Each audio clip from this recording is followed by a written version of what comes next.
full-scale war, but they get help from North Koreans, and they force their own citizens to go into this war, even if they would like to reject. Are you kidding? There's a bunch of American generals and stuff that has made statements, and generals from around the world from other countries that's made statements talking about how woefully inadequate the Russian military has proven these last couple of years, and it really has shown people that Russia is not the might that they tried to portray. That's the common thing said by the top generals all around the planet in other countries, including the United States. The support from the West. That's No, not that's what they say. That's what they say, not me. Idle. Well, I've been listening to other people that are saying the complete opposite. CIA agents, teachers, reporters, colonels, all of them. We should maybe match up what you're saying and what Cole said and see who's what. Well, yeah. I mean, look, I'm not saying I'm right, but certainly you guys can't be right either, because this is the fog of war, right? So, see, you're saying you are right. You're absolutely right. Well, I'm saying according to all the generals and things that I've heard, yeah, and the way I see it on the map, I go by the history of Russia. There's no way that they're going to defeat Ukraine. I mean, the whole world knows this, except maybe you guys. The history where the whole nation breaks apart. No, shut up! Don't interrupt. I think actually, I'm not done, bro. I'm not done, bro. Sorry. Shut up! Stop talking. I'm not being polite anymore. When I finish, then you can talk, bro. Okay? And yeah, I was just trying to support your claim about Ukraine. So, that was what I'm saying is that, yes, by all accounts, if you take the history of Russia and you think that this little country is going to defeat them, you're delusional. So from that aspect and from everything I hear, yeah, the war is over. Now, we can argue about details, but the war is over. I was trying to agree with you, in fact, because if this war continues, the resources Russia have in the long run compared to Ukraine, yes, that would turn the balance. There's no doubt about that. What? What would turn the balance? The number of soldiers, equipment, and so on the Russian can put into the war against Ukraine is a hell of a lot more than Ukrainians will ever be able to do. So in a long-term war, attrition war, yes, I think Ukraine will sort of lose in the end. Absolutely. There's no chance they're going to win. And every dollar you give to them now, you're just killing more Ukrainians. Get out of the NATO propaganda. NATO started this, CIA started it, the Russians are going to finish it. There's no chance that Ukraine is going to be part of NATO. It's never going to happen. Ever. No, yeah, probably not. It's 100% going to happen the second Putin croaks. 100%. Yeah, but the thing is, though, how should we stop the war? Should we stop supporting the Ukrainian and let Russia take over or occupy Ukraine?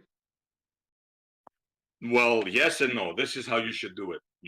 First of all, the war, just come to the conclusion it's lost. The Russians are willing to make a deal. They're going to keep those provinces there. And right now they're making a buffer zone. The longer we take, the longer the buffer zone is. So cut our losses. Yes, make it clear to the Russians. They want to hear these words. Ukraine will not be part of NATO. And we are stopping all our assistance to Ukraine militarily, and all our military men are going to leave Ukraine. That's the only way this is going to end. It's not going to end then. Because that's the only way, bro. That's it, period. I think Russia could take what they have, not ask for the concessions that you're taking, and deal with the ramifications of the outcomes. And I think Russia will be in that position long before the might of their economy and the whatever will ever come to fruition. So Russia's kind of the one on the clock, not Ukraine. And that buffer zone you're talking about, that's just a longer logistical zone that they have to cover, and they suck at logistics. So it's almost like they're creating their own monster that's going to end up cutting off their own head. It sucks that Russia did this, but it's not as if Ukraine is conscripting people. People are openly fighting, and it's their land. So I just don't understand your position here and then your position in Israel. But at the same time, the might of the Russian army is a myth. Yeah, you keep telling yourself that. In the meantime, they've taken over a lot of the land. They're advancing every day. Your president is squirming like a little girl to get on the phone with Putin to make a deal. He's giving shit to the Ukrainian guy because he knows he lost. All the signs are there. Just put your head in the sand, bro, and pretend none of that is happening, and just keep thinking Ukraine is winning. It's Ukraine comical. Ukraine is literally like the size of one of our states. Literally, one of the states in the United States has enough military firepower to defeat Ukraine.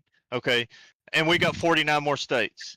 It's literally That would only be like true if like the you're military trying to was compare. state. Hold on, I'm not Military's done. federal, Yeah, I'm not asshole. done. Let me Military finish. is Finish, federal. Let me finish. What I'm trying to say is that you're trying to compare Ukraine to the might of the entire United States. That's a very poor comparison to make. If you think that just because Russia can occupy a little bit of Ukraine, that they're doing something, that's a big step up or a big step down from fighting the United States. I even did worse than that. I put all of NATO, not just the United States, all of NATO combined. You're doing a proxy war, and they're defeating all of NATO combined. We Correct. are so fucked because we don't have SE as our main military strategist. Guys, We would be so good if SE would be our military strategist of the NATO. He Guys. could finish everything. He could make it so good. All the dumb fuckers that are there in the high ranks of the military have no clue whatsoever. guys, Oh, are we we gave bad? we gave them 100 Leopard 2s and 30 Abrams, right? There is like approximately 6,000 of those within NATO, each of those. So like around about 10 to 12 in total, thousand, right? We gave them absolutely nothing. They have no F-35s. They have not even F-17s, let alone any fucking like strategical bomber. They have nothing when it comes to what we have. We haven't even given them the best missiles yet. Like we might, but we haven't even given them those. What we have given them was old stuff that was about to be decommissioned anyways, like fucking APCs from the fucking Cold War, Leopard 1s, and all the Soviet era stuff that was remaining over within Eastern Europe, right? To sit here and say that all of NATO is actually trying to fucking like fund this war into oblivion is laughable because not Ukraine's, Russia's GDP is less than Italy, man. Italy alone has a higher GDP. If the whole West, which makes like what 60 to 70% GDP worldwide, would sit together and put in effort as much as Russia is doing it inside, where we spend how much is Russia spending in military right now? I believe like 30% of their whole spending goes to military. Regardless, if we will do that, bro, Ukraine might take over Moscow. You said if, right? Now, if my grandfather didn't have you know what, he would be my grandmother. If is a big word. I'm telling you what's happening right now. Right now, Russia is embarrassing all of the West. That means NATO combined. That means Big Daddy, United States of America. You depleted mostly all of your shells. You depleted all mostly of the European shells. And that is the fact. And Russia is still standing. Not only are they standing, they're in top form. They're in wartime footing. They're outproducing more shells than NATO combined. That includes the United States. You don't have to like it, but that is reality. Then why This are is- they this down is to a older stalling- tanks this from the is a 80s? stalling attack.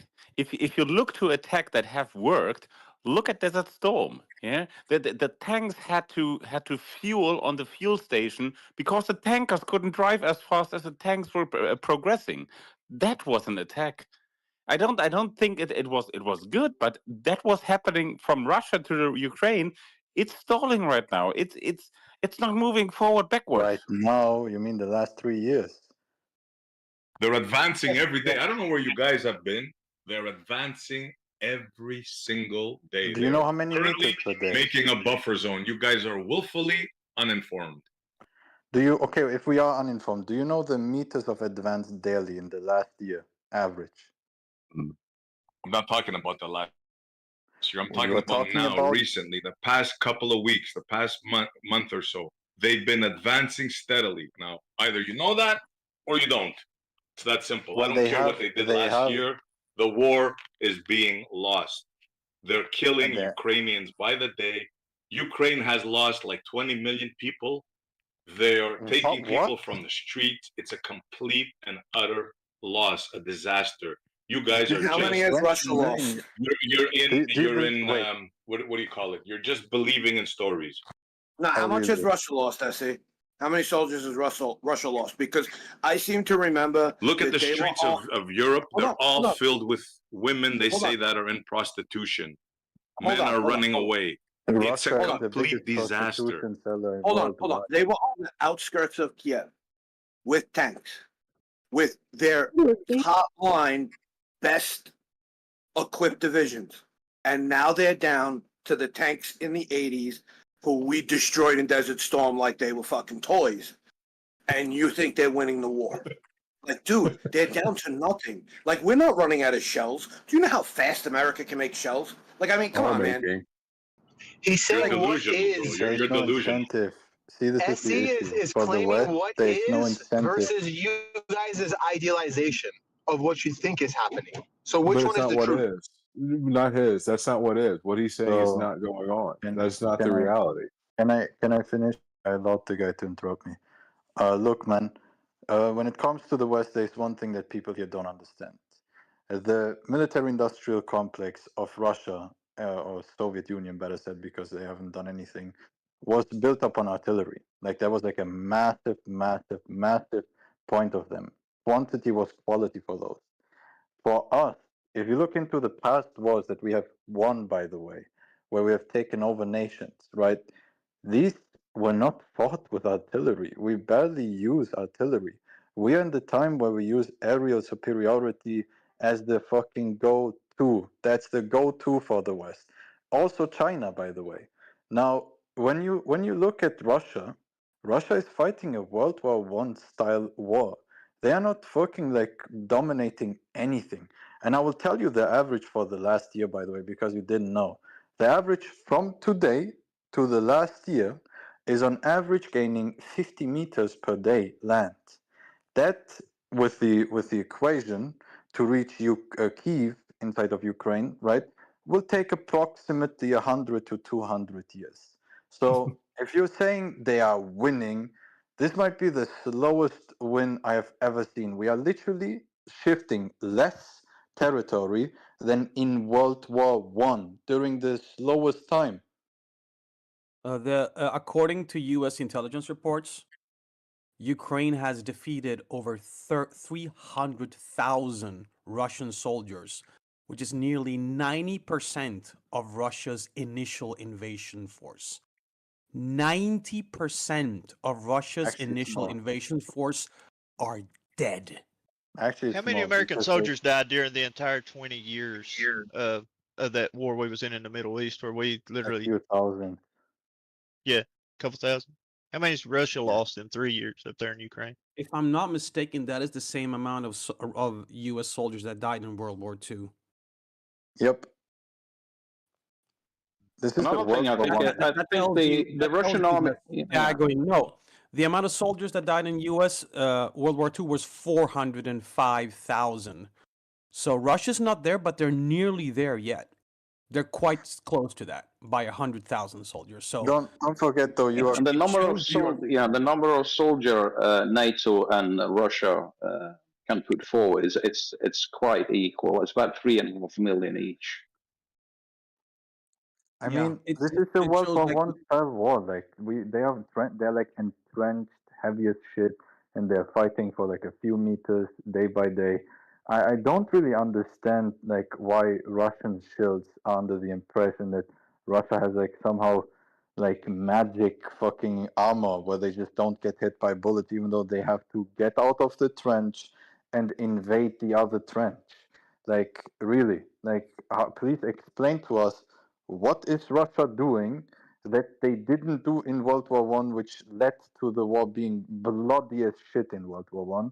Please tell us, like, do they have some kind of Wunderwaffe? Are they like, do they have cheat codes? Like, what is it, man? How come they invade, push, and yet have less fatalities?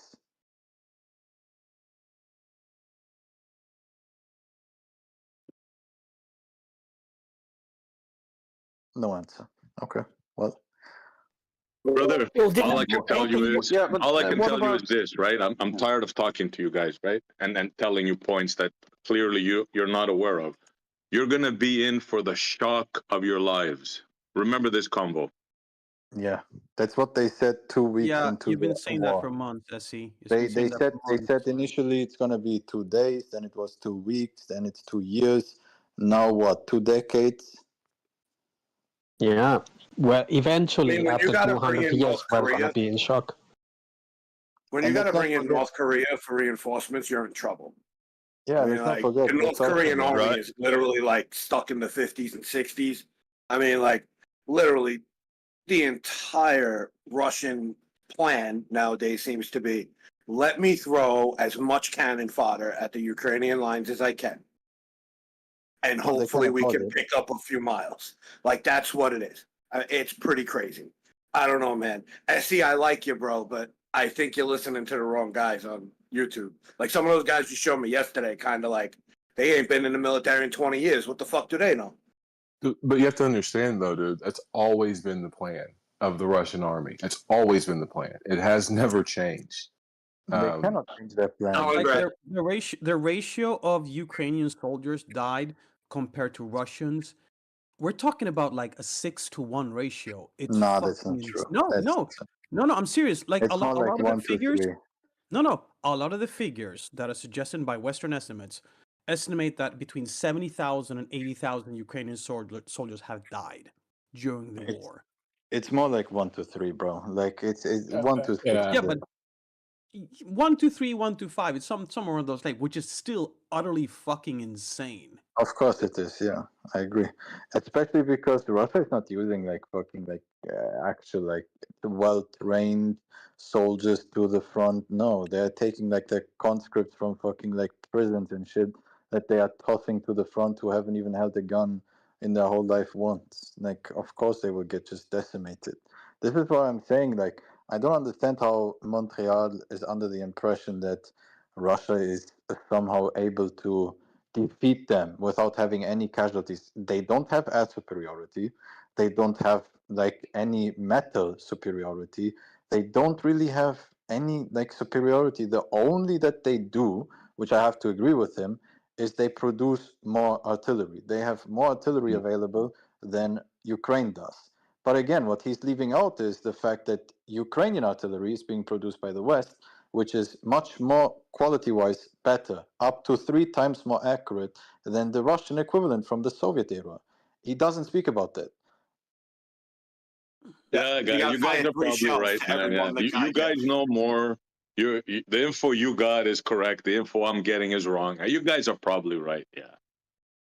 I mean, if we weren't right, why isn't Russia taking over, man? What is stopping Russia? Bro, It's been 4 you years. can't even come to an agreement of how this war started. You guys don't even realize that the West started this war. We're at fault. We're the ones that did. You don't even know the basic beginnings of this war. Did It's like Iran start the comical war in even to Israel? talk with you guys, man. Did So Iran start the war against Gaza in Israel? See, changing the subject right away. Absolutely Who not changing started the the war in subject. Ukraine, bro? I'm How did testing if specifically you're don't tell me about that, I'm bro. Otherwise, testing just if don't you're talk to staying me. consistent Don't or try not. to change the subject. So if you were Who to talk started about the war in Ukraine? provocation, How are you did the talking war about start in Ukraine? so if you were to talk about provocating the war, it was potentially what you're talking about, the Western influence. But who started the war in Ukraine is 100% the answer is Russia. See, You you can don't argue- even know that, so you're not even. It's not even worth talking to you guys. Man, Russia because you're just invaded. influenced by the West, so you're going to be Western Well, influenced. then let's Did you hear what I ask you. said? Then let's Did you hear ask what I you said? an anti-Western stance and see if you remain consistent. So you are under the impression Ukraine was a coup made by the West. So Ukraine is an ally of the West all of a sudden and a military ally. And we wanted to host our weapons inside of Ukraine, which gives legitimacy to Russia to invade and to claim that they have the casus bellus because we started the war. Okay, if that's the premise, we can have that premise. So let's test if you're going to remain consistent or not. Iran, an ally of the Houthis and the ally of Hamas, has missiles that they sell and that they produce and give to Hamas. Hamas tosses these missiles into Israel literally daily almost. Now, Ukraine has never sent a single bullet over to Russia, not once, let alone a missile. So, with that premise, isn't Israel justified to invade Gaza? We're not talking about Israel. And nice try. You're not going to get away with it. We're talking about Ukraine. Now, Yeah, the but we're fact of the talking about matter your is, and that's a standards. fact. Don't interrupt. Don't interrupt. Sure, sure. I'll let you Go ahead. speak. The Yeah, fact go of ahead. the matter is, the West instigated this. There's nothing you can say, there's no comparison that you can make, or anything that you can bring up that's going to change that fact. Though the reason why Ukraine is in this war is because of the West. That Okay. is a fact. There's nothing you can say that can change that. But it doesn't mean that Can you tell me how? Russia. Let's But you let said him Russia finish. I'm started. asking nicely. I'm not being a dick. But how did we do this? Because I seem to recall Russia sending guys in 2014, and that's what really started it. And that kind of Well, changed he- everything he in Ukraine claims it was because a they were coup. all like, "We're not giving up our country to other people." He claims So how did we 2014 was start a it? coup. Somebody's hot micing. He believes that Euromaidan was a coup done by the CIA, that like the Ukrainians actually love Russia. Like, look at Belarus, man. They are so economically advancing daily. They are like flying. They have flying cars in Belarus. Look at on the equivalent though, all the Eastern European nations that joined EU and NATO. They have prosperity. They have blown up economically, quality of life, education, every single factor that is desirable for humans. They have went up on it. But Ukraine actually, they wanted to be Belarus 2.0, the poorest fucking nation in Europe, be exploited by Russia. But then the bad, evil CIA came and explained to them, hey, you can have actually wealth and prosperity. So do a trade deal with the EU. And they had to force them. These people wanted to remain peasants. We had to force them to become allies of us in the EU. Yeah, man. Real story, by the way. Completely irrelevant to the fact that Ukraine would have been an intact country right now had the West not instigated them trying to join NATO. The Russians told them from We years it was a denied them red joining line. NATO. Don't interrupt me, bro. Don't interrupt me. It's a fact. Everybody knows this. The war in Ukraine would not have happened if it wasn't for the CIA and the West. That's a fact. The blood is on our hands. I have a So question. actually, I So disagree because Putin was interviewed for 3 hours by what's his yes, name, Tucker Carlson, I believe. Carlson. Yeah. He was interviewed for 3 fucking hours. And when he asked him why invaded, he didn't mention NATO a single time. So I don't know who you are like referring to when you refer to these things, because the guy himself said the reason why is because he believes Ukraine is an illegitimate state. It should not exist. He believes the separation and the splitting up of the Soviet Union is the worst catastrophe in human like recent record. You're just making this shit up. On top of it, right? Like, not only that Putin doesn't state it, we have never accepted them into NATO. They have required multiple times to be accepted, and we have denied them in total 3 times. The invasion of Ukraine, Donbass, and specifically Crimea, came in 2014, a few months not after they requested to join NATO, but after they had the trade agreement with the EU. that Putin was deliberately trying to sabotage by telling Ukraine, I will forgive you your debt if you remain an ally of mine and do not go into the trade agreement with the EU.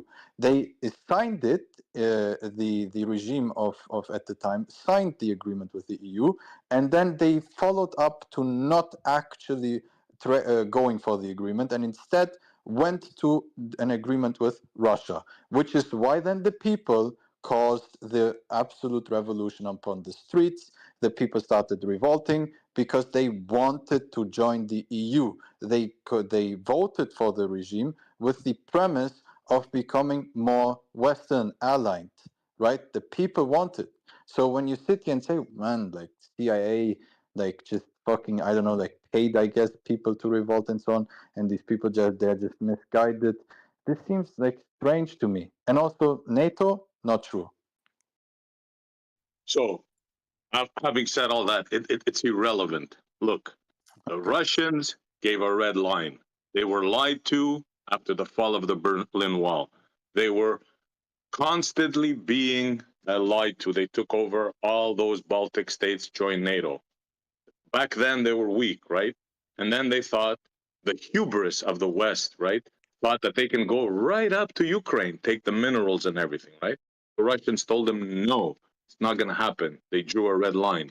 And right now, you're getting your asses handed to you. This is what's happening right now. The Russians drew the line. The Russians are not going to allow Ukraine into NATO, and all you can do is squirm about it like you're doing now. Doesn't matter what you say, the facts on the ground are that Russia will never allow that country to join NATO or Europe. You have to deal with it. And see, what have you been watching, brother? That's nothing like what's going on at all. Now let's why do we have to not let these people have self-determination? Like if you look at the Ukrainians, they want to be part of Europe. They do not want to be in Russia's sphere of influence. So why do we have to listen to what Putin wants? Why do we have to give listen? Red line? It's a red line. He's not asking, bro. You got to understand. He's not asking you. He's telling you. You understand? I agree with you that the Ukrainians. Hold on, bro. Hold on. Bro, the Ukrainians have the right to sell. You're not gonna let me get it out, huh? Okay. No, I said all right. Go ahead. I said go ahead. Sorry. Go ahead. Okay. I agree with you. If this is about who's right and who's wrong, and if they have the right to self-determination, yeah, I stand with the Ukrainians.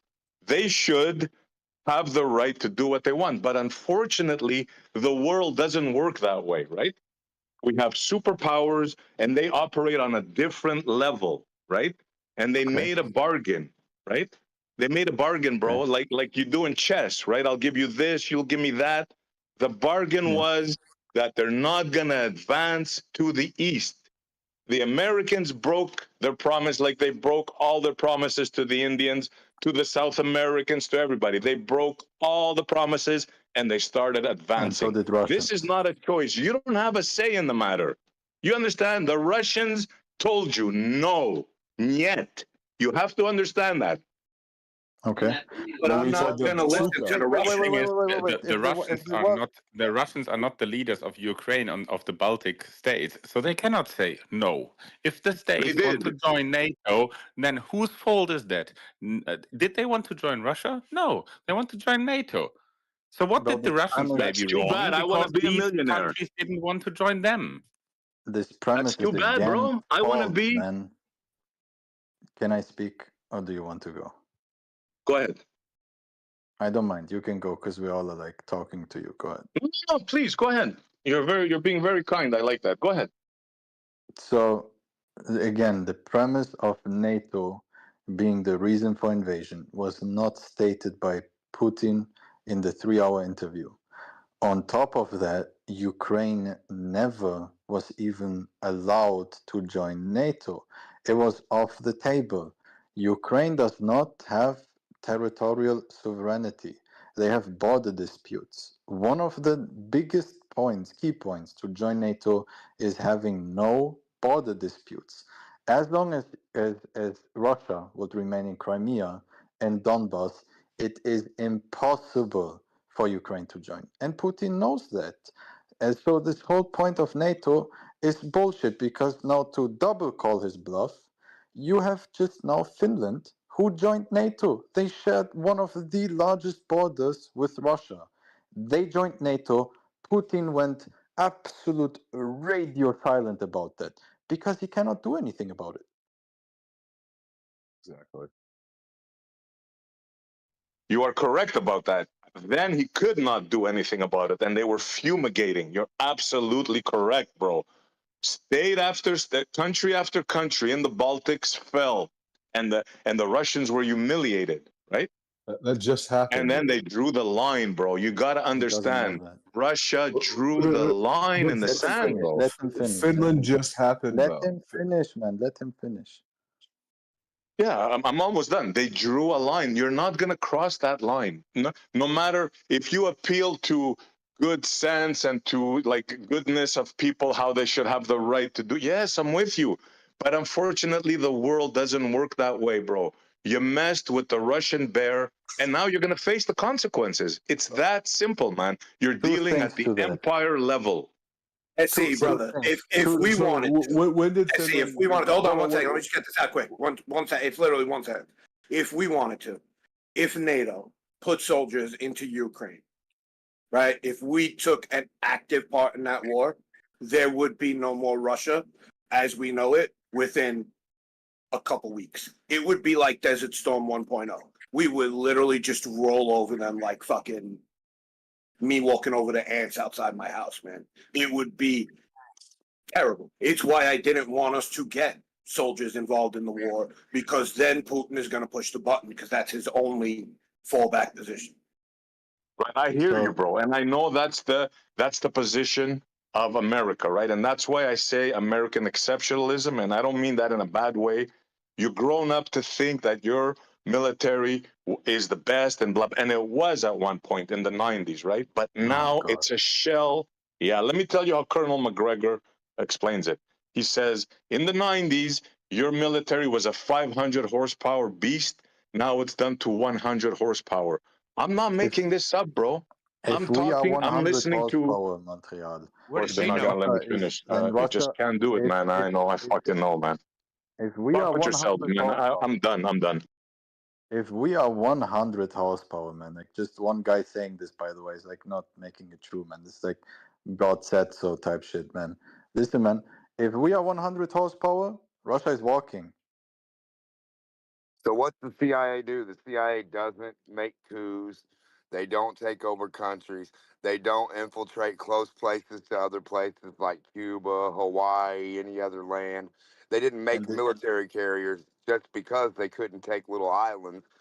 So the CIA doesn't mess with nobody. They only tell the truth. They have your best interest. Why are you Go join their gang. Why are you shadowboxing? Absolutely nobody stated that. Yeah, you did. You said the CIA would never go Demok to is Ukraine. always off topic. How about he Ukraine? Can never make one claim on topic. It's not my fault you guys ad hominem can't get on the point I'm making. This is not an ad hominem. You're just strawman. Weirdos who can't keep up with a conversation. It's not my fault. Demok, stop, Demok, buddy. Come on, we talked cool yesterday, right? So listen, Demok, an ad hom is when I say you're an insane redneck, so I can't believe anything you say. I can't believe anything you saying you're an idiot is an insult. So get it right. Stop talking over me, you fucking retard motherfuckers. Stop fucking talking. But I think Demok is right. It's our fault that we are not on his top. I am a non-retard mother. I think we all are on the wrong topic, and Demok is the one on the right one. Because the pussy bitches know the CIA are fucking cunt bitches, and they're lying ass. So it's the KGB, man. What, you think the KGB didn't do the same shit? Shut the fuck up, what you got in mind? You ain't gonna come to America. Russia ain't gonna come to America and take fucking Idaho, you stupid bitch.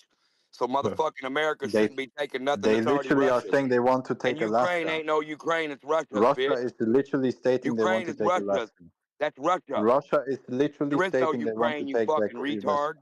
Shut the fuck up. Russia is literally stating they want to take back Alaska. Yeah, just like Florida is a fucking Putin Russia. said he wants Florida back is Alaska. Russia. Florida wants to be Russia's. Now are you going to let it happen? Alaska? Are you going to let Russia come over here? Is it really Florida? necessary that we destroy this whole discussion so badly? Is it really necessary, Demok? Take over Florida. Could you maybe just shut up and let the conversation keep on going? Yeah, Pause a I want to moment. ask The iron Do is condom something. he? not the You're, CIA. want you're You're to. just not in. jumping in, All Neither right. one of you are in the insulting CIA. badly, Tell and me when you were interrupting in the the Let whole Flame get in. CIA. discussion. When do you direct governments on what to do? Any one of you? Shut up. Yeah, I wanted to ask is he? What does McGregor base his data on that he claims that we're 100 horsepower instead of 500? That was, let me see who said that. I think that was Colonel Douglas McGregor. He gave that. He Yeah, but interviewed why? He's asking with what Tucker was he basing it Carlson, on? I believe. You can check that Yeah, but out. he remember, like I said to you yesterday, SE, he left the military in 2004. So his Okay, you don't think he opinion. has contacts? You don't think he knows more than you and I about Well, strategy? I The mean, guy was listen, like a battle-hardened military guy, bro. He fought yes, in the Gulf. yeah, I know he was at Battle of 73 Easting. I know, 100%, he does. But I think that you have a lot of people on that side in America, right? And I'm just gonna, from my experience here, you have a lot of people on that right side, the Republican side, the conservative side in America, who want us to put more and more money into the military all the time. So they like to push a narrative that the military's so weak now. It's so weak. That's where I think you might have to look at the subtext of what the man is saying versus and what point he's trying to make versus is he really giving an accurate representation of what our military can do now? I Yeah, but mean, he's I'll be preaching to honest, get man. out. He's preaching to get out. I'll be honest, Montreal. Like, to sit here and say that not just America's army, but the whole NATO is like inferior to Russia militarily. Choose any metric you want, any APCs, tanks, I mean, we can't go beyond fourth generation jets because Russia is not able to fucking produce anything above fourth generation. They are not even able to produce the 150 like radar fucking planes from the Soviets anymore. They like what are they like doing that we don't? Like, please. They are what's called a land force, right? And Okay. I don't know where you're at, what you think the Russian military is not right now, but you should look at the equipment they have. Like, start with the Orishna, I forgot the name of it. Orishkin missile. I forgot. It'll come to me. Orishnik, I think it's called. Start with Yeah. that. Look Yeah. at their submarines. Look at Okay. Look at their drones, right? Okay. Look at their missiles. Look at their anti-missile, the S-400, S-500, arguably the best in the world. Bro, I don't know where you're at. I don't know what you think you're dealing with, but you're It dealing with doesn't a seem to work when they professional. get fucked all the time at home, huh? Think a little. Yeah. The Yeah, problem with yeah. S500 is, first And of all, again, you we've never. interrupted me. You know what? That's the He last statement I'm going interrupted to you. I make thought today. you You were just done. cannot handle it, He bro. You interrupted cannot you. I handle thought it. you were Yeah. done. He I interrupted did you. I interrupt you, thought you bro. were I'm done, sorry. man. Like, if you are not If you done, want to come go on ahead. Discord, you're probably gonna get interrupted. But like, if you're not done, you can Yeah, go but I'm on. He getting interrupted interrupted you. constantly. Like, it's a little bit aggravating. I mean, understandable. Go on. I don't even know what I was saying. Go ahead, man. Go ahead. You were speaking about S500s. Go on. Right. I was telling you about how misinformed you seem to be about their technology. I don't know where you're getting this. You guys think their planes fly out of the air or fall out of the air, or somehow they have inferior technology. You're just simply wrong. They're at par or even better with some technologies. They even have some technologies that we don't have. So I don't know where you're getting your info from, guys. No, I see. Overall, the Western technology and weapon systems is a hell of a lot better than the Russian. Yes, the Russian had the odd ones out, some rockets and stuff like that. The submarines are much more noisy than the Western ones. As you said, APCs, tanks, missile systems, radar surveillance, electronic warfare. You name it. The Western technology beats the Russians every single day. Sure, you can So believe that, bro. You can believe that, but I know. As I told you, I'm still in the army as a reserve officer in the army. I know. I've studied this for many years. Okay, So I know this. Unless the powers that be and the intelligence of the Western world are lying. okay. Yeah, SD. You know what active armor is? That's those little boxes on the outside of the tank. They found Yeah, they out when the explode Russians. out. Yeah, I know about that, bro. They found out when the Russians invaded Ukraine and ran out of the tanks because they ran out of fuel. The Russians didn't have real active armor on there. There was just boxes with paper shoved into it. So I mean, if they can't even develop that, I mean, come on, man. Like I said, just going by like, if you can't develop that simple thing, that's a bit of a problem. So That sounds two like things. propaganda, like comical Well, propaganda to me, bro. I Come saw- on. no, I it's saw- it's the army Another lying. problem. It's all about the Another lying. problem in the Russian army is the corruption in the Yeah. production where the material is produced. There's a hell of a lot of production. You see that over and over, but they don't make them as they are supposed to be. I'm trying to respond to him, and I let him go, and whatever, man.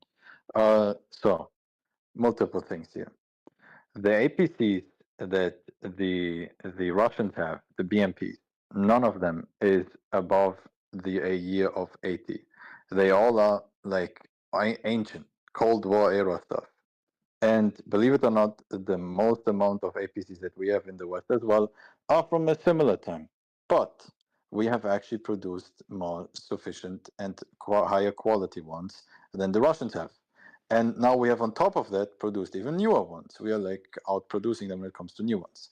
The Russian S-500 that you're referring to, Russia themselves has confirmed to only have 12 of those.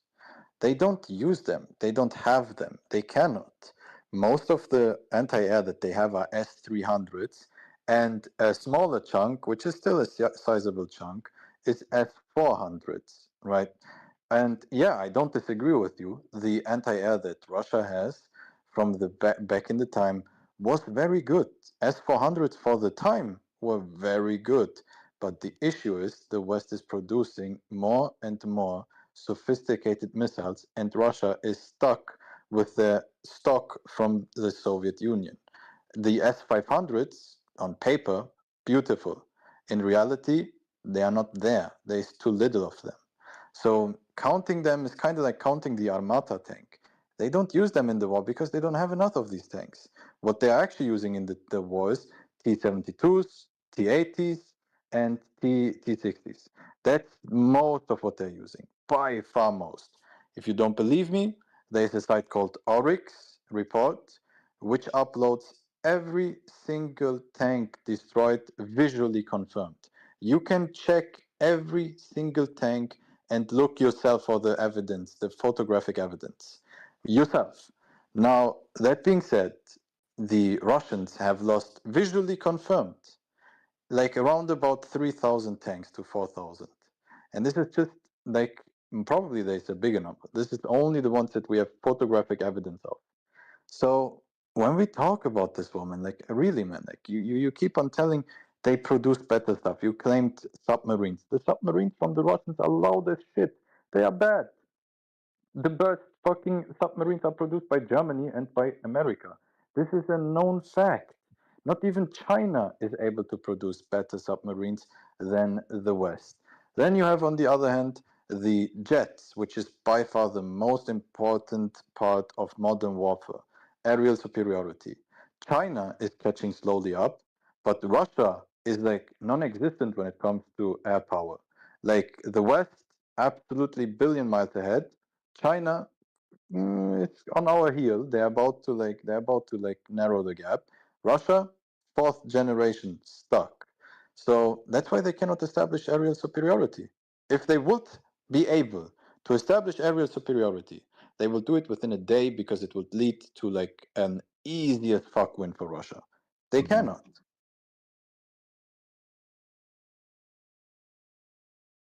Wow, that was quite a mouthful. I don't know where to start. I don't know, bro. I don't know what to tell you. I'll just keep saying every military expert I've been listening to for the past year been telling me how willfully unprepared NATO is, how their stockpiles are dwindling, how they gave a lot of their howitzers, how they gave a lot of their anti-aircraft, and even this last request, one of the Americans, I believe the American defense minister, says they have no more. It's like I'm hearing stuff that they're on full military footing. All their factories are producing weapons. They got like over 1 million men, fully equipped, trained, battle hardened. They've updated their drone warfare. Like, it's the complete freaking opposite of what you just said, bro. So I guess we're just gonna have to wait and see. So here's a question I see If Montreal. these are the same military specialists as the scientists you are listening to, I'm pretty happy and can sleep very well. I see Montreal. So with air superiority, which you can't claim Russia has been able to establish, but do you think America could not establish air superiority over Russia? Oh, easy. I think that's possible, right? But you have to understand, if you want, are you talking about a war on the ground, getting enough troops to meet Russia on the ground now? Is that what you're saying? I can drop bombs from the air to the ground. So that's not what I'm talking about right now. I'm talking about air So just an superiority. air campaign, you're saying, not a war. I want to know what you're talking about, so I know how to answer you correctly. Okay, What military situation are you giving me? We could go for an all-out direct assault where our target is Moscow. That's what we want. In that scenario, Take over Moscow? To put boots on the ground to take over Moscow. Is that what you're Boots saying? on the ground with air support. That's my goal. That's my goal. Yep. Never going to happen. And today, right now, the way the U.S. Army is right now, it's not going to happen. I can explain you in detail why. Okay. And so my question to you is, do you think that America could not establish air superiority over that region? Do you think that's not a capability America has? Now you're asking me a different question. It's the same question because we're in the same war. No, it's not the same question. You Yes, said it an is. all-out war, boots on the ground, taking over Moscow. In that all-out war, would we be able to establish air superiority in that region, in your opinion? Maybe. Okay. If so, in that maybe, what use is all this fucking artillery that you're talking about? Because eventually they're going to shoot down all your planes. They have enough artillery. And now in order for you to get your boots on the ground, bro, are you fighting a war in your mind, or do you want to talk reality? Which is it? Are you playing war of magic in your brain, or what? You're going to shoot down planes with artillery. That's the claim you just said. No, I didn't say. You know what, bro? You're just not worth talking to, bro. Perhaps he means like anti-aircraft guns because they kind of look like artillery guns. Like maybe he means anti-aircraft. Yeah. But he's always talking about the problem. We're sort of dogpiling, guys. I think we need to. Some of us need to, not all jump in at the same time and dogpile.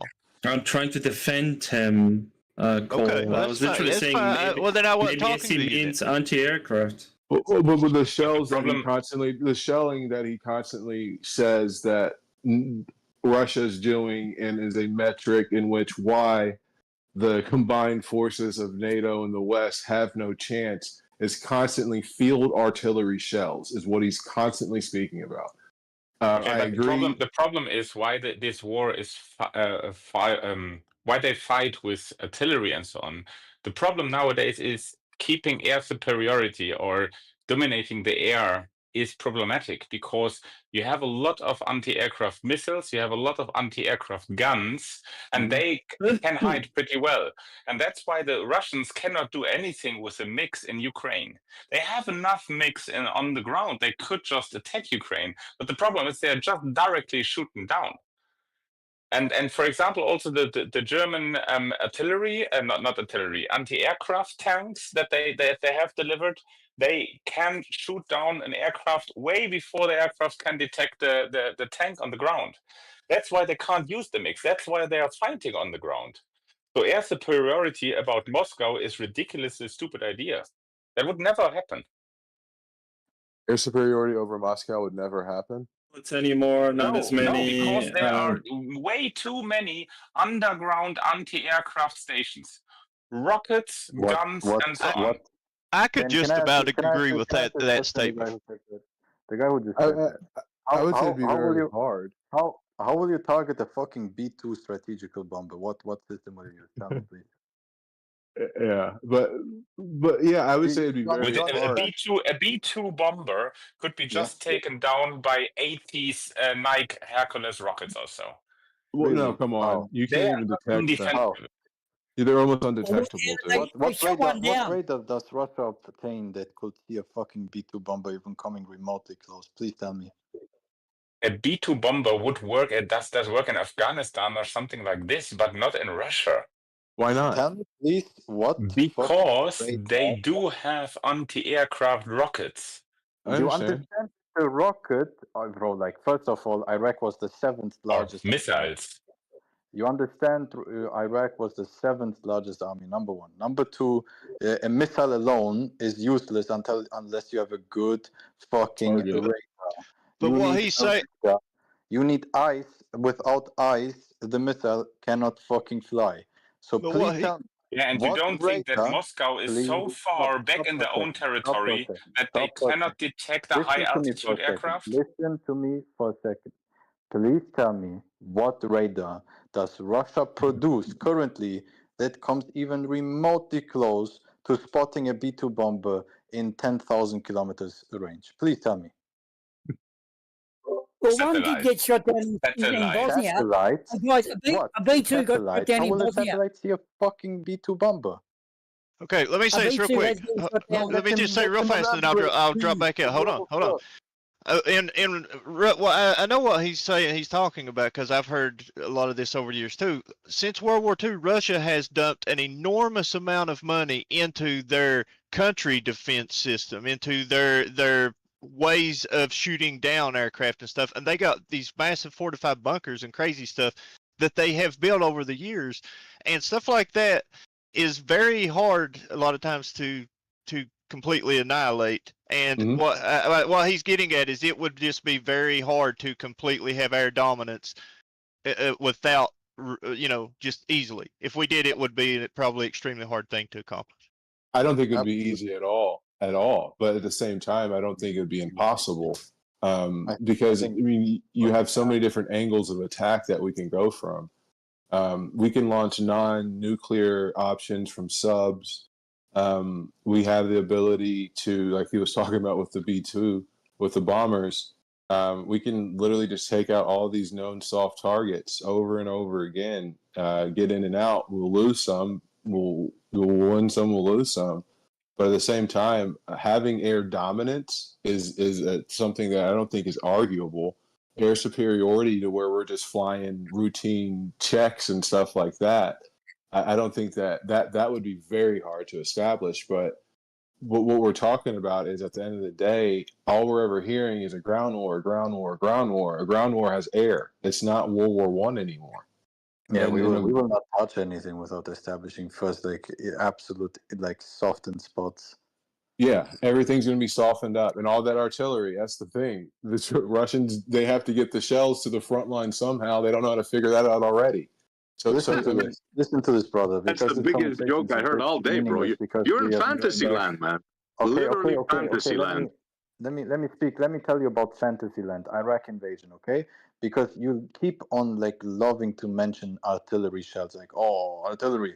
There was round about 2 to 6 million artillery shells that Iraq had before the invasion of the West, aka NATO. When NATO invaded, within the whole time span of us destroying the seventh largest army on earth, which was stronger than Ukraine, that was invaded in 2022. When we invaded them, we used a grand total of 43,000 artillery shells. Do you understand that Russia uses them daily? Daily they use these amounts. We don't require artillery shells to take over fucking nations, which is the whole reason why currently Ukraine is struggling for artillery shells, because they are not within our interest. We have turned down the factories for them. They were like fucking World War II type shit. We don't need that anymore. Unbelievable. Unbelievable statements, man. Truly Okay, unbelievable. well then explain, why did Iraq lose? Truly freaking unbelievable. Shells are not needed in war. This is like talking to kindergarten. You know what? I'm out of this convo, man. I'm just gonna start insulting. So I'm out. I'm out. Have a good day, guys. Love you. I mean, you can run away. What he was trying to get at is this. Hold on. I think what he was trying to get at is this, right? So, like, when you're talking about artillery shells, there's different types now. And what NATO and the West use are precision artillery shells. So what Russia uses is artillery shells where you got to fire 5 or 6 or 7 just to get one where you want it to go. Whereas we use a drone and GPS and boom, we can put a shell through a freaking window. So that's the difference in artillery. I think that's what he was trying to get at. What I'm trying to get at is having shell superiority does not do shit anymore if your enemy has aerial superiority. Iraq had 2 to 6 million shells. Million. And in the whole war, in the fucking continuous war, all NATO nations have used in total 43,000 shells. That's what Russia used at the peak of the war daily. So to sit here and claim that counts all those shells? What's the point then? Sorry, So what's the point? what did you say?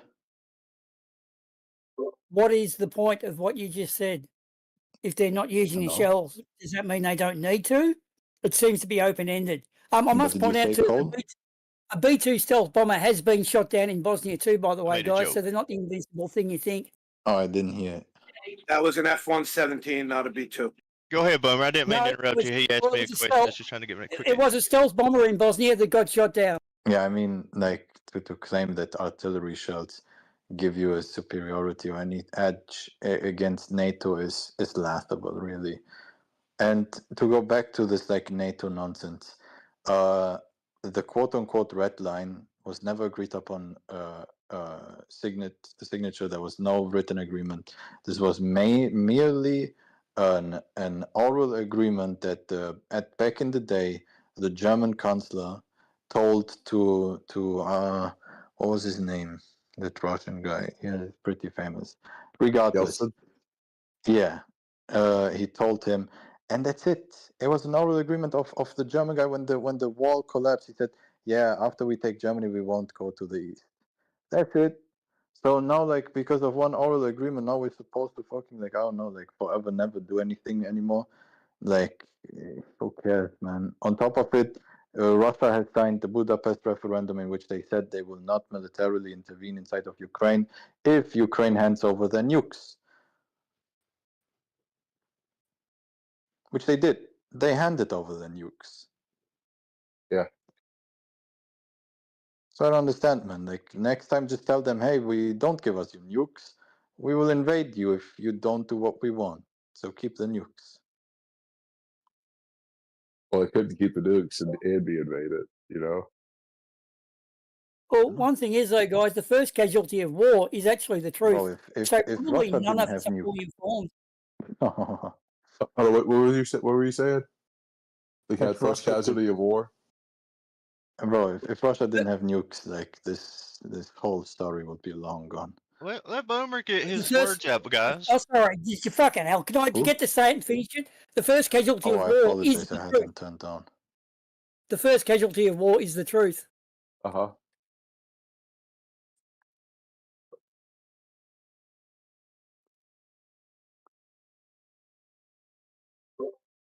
So it's actually difficult, but if you look at it from Putin's point of view, since Stalin took over, I'm sorry.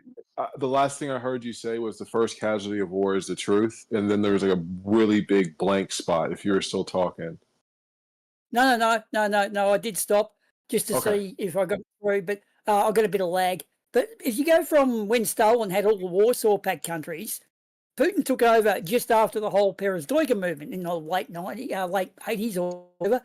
Then what happened is he slowly lost every country to NATO since then, down to Belarus and Ukraine. So from his point of view, he don't want to lose Ukraine as well. You know what I mean? Like, I don't condone it, but I sort of see why he's doing it, because since he took over, it's gone to shit. It's just gone backwards. So he's got to do something to be a tough guy, I guess. I don't know. I see that. I totally see that. But like at the end of the day, I would I see one, the Crimean annexation has always been a rush. Like the Russians have always been seeking warm water ports. That's been the majority of their conflict throughout history. Um, like I see the needs, I see the national agenda, but the outcome and the thing for someone to say that the West started it, I could say you can make the statement it was instigated. I can say that it was propagated. You can make Fuck that, no, it but wasn't. but Fuck but no. like I said, but you can never make the statement that Ukraine started this war, the West started this war, Russia Do started the you war. do you understand what like the premise has to be for that? The premise has to be that the Ukrainian people I were understand. no, listen to this. The premise for it to be quote unquote like a coup, the premise for that is that the Ukrainian people were under the impression they would be economically better off remaining in the Russian like puppet sphere than becoming a Western ally and becoming part of the EU. That is the fucking like impression that you have. If you go to back to 2014 where this was happening, Ukraine was like a strong ally of Russia for years and years since the since the collapse. Now, where did they go in up until 2014? Did they like become a wealthy nation? Nope. They were the poorest nation per capita in Europe. And these people looked at the Baltic nations who joined the EU. They looked at Poland who joined EU. They looked at all the other nations in the Balkans that also were part of the Warsaw Pact, some of them that joined the EU. And they all were having economical booms. So why the fuck do you think we have to convince these people? We like need to like dupe them into being our ally. No, man, these people wanted to I be allies. I don't. I don't. What I was trying to say is the question that was asked and how we kind of got diverted down this rabbit hole was, do you think basically did Russia start the war? And the answer from the other side was no. And like I said, you can say whatever you want, and I don't disagree with you. I think I'm not disagreeing with you, but people can make whatever claim they want. But to make the claim that Russia didn't start this war, it's very it's kind of dumb. It's victim blaming. That's what it is. Yeah, it's victim blaming, right? Where you put the blame on the victim. Look, man, and he understands this perfectly well because we can turn like, and when I do this to them, he says, no, we're not gonna change topics, even though it's the same premise. He says himself, the world doesn't run this way. Empires do empire shit, and it's like, okay, Israel is one of the strongest nations in the Middle East. They are clearly on empire shit, man. They're like trying to get more land. They have successfully done so in the past 50 years, and they're like getting more and more and more, right?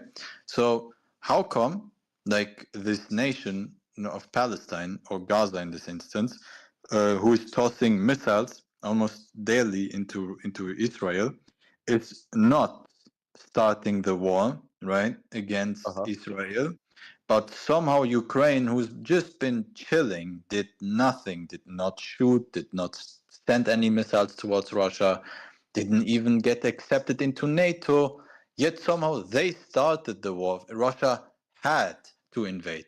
But Israel, who has this like people who are allied with the nation, which is Iran, which swears death upon Israel, they somehow didn't, which is like the symmetry breaks fully here.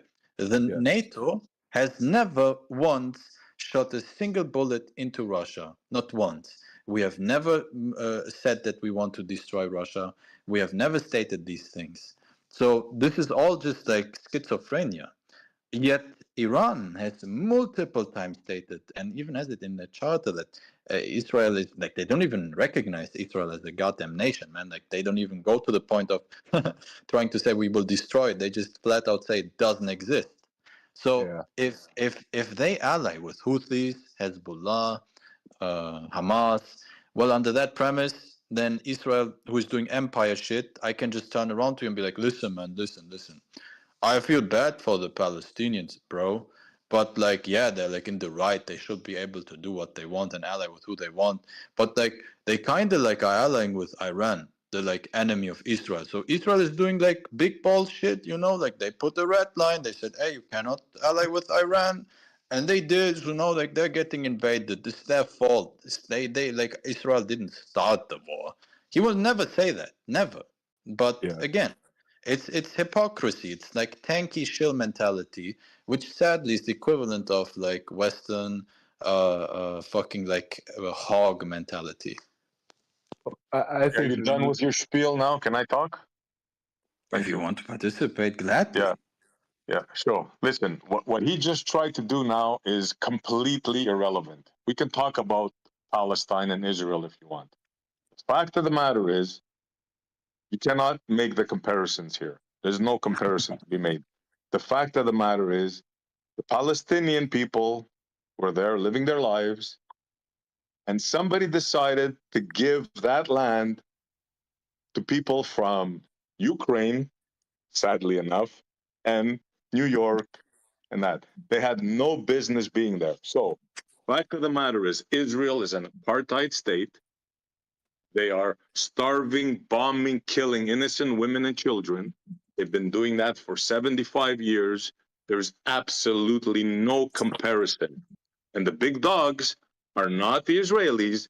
The big dogs are the Americans, which are shamefully in the eyes of all the people, which are going to lose all credibility. Right now, everybody is really, really upset with the States because you're the only country, the main country that is enabling this to happen. So there's absolutely no equivalence in this apartheid state. Take that back or I'm going to mute you. Okay, but the point again is, man, like you just say this stuff. You say like, oh man, the means of Israel conducting war is so much more inhumane than the means of Russia conducting war. We're not talking about the conduction of war, Montreal. You're not this dumb. I know you're not. We are talking about the cause, the start, the casus bellus. If Russia was, let's say hypothetically, starving and doing all the same stuff that Israel is doing, or the other way around, Israel would not be starving and bombing and so on such a like civilian toll level, Gaza, then what? Would it be then justified if like Israel goes into Gaza and has the equivalent casualties for civilians as Russia and Ukraine? Would you then say Gaza started the war? Would you then say the Palestinians started the war? No, there's no equivalence here. The Palestinians are fighting for their freedom. And what you're are trying Ukrainians to tie up fighting here for? is like, don't interrupt me. Don't interrupt me. What's happening here is like what happened in Cuba. That's an equivalence, right? And you see what the states did when the Russians tried to come in their backyard. What did the states do?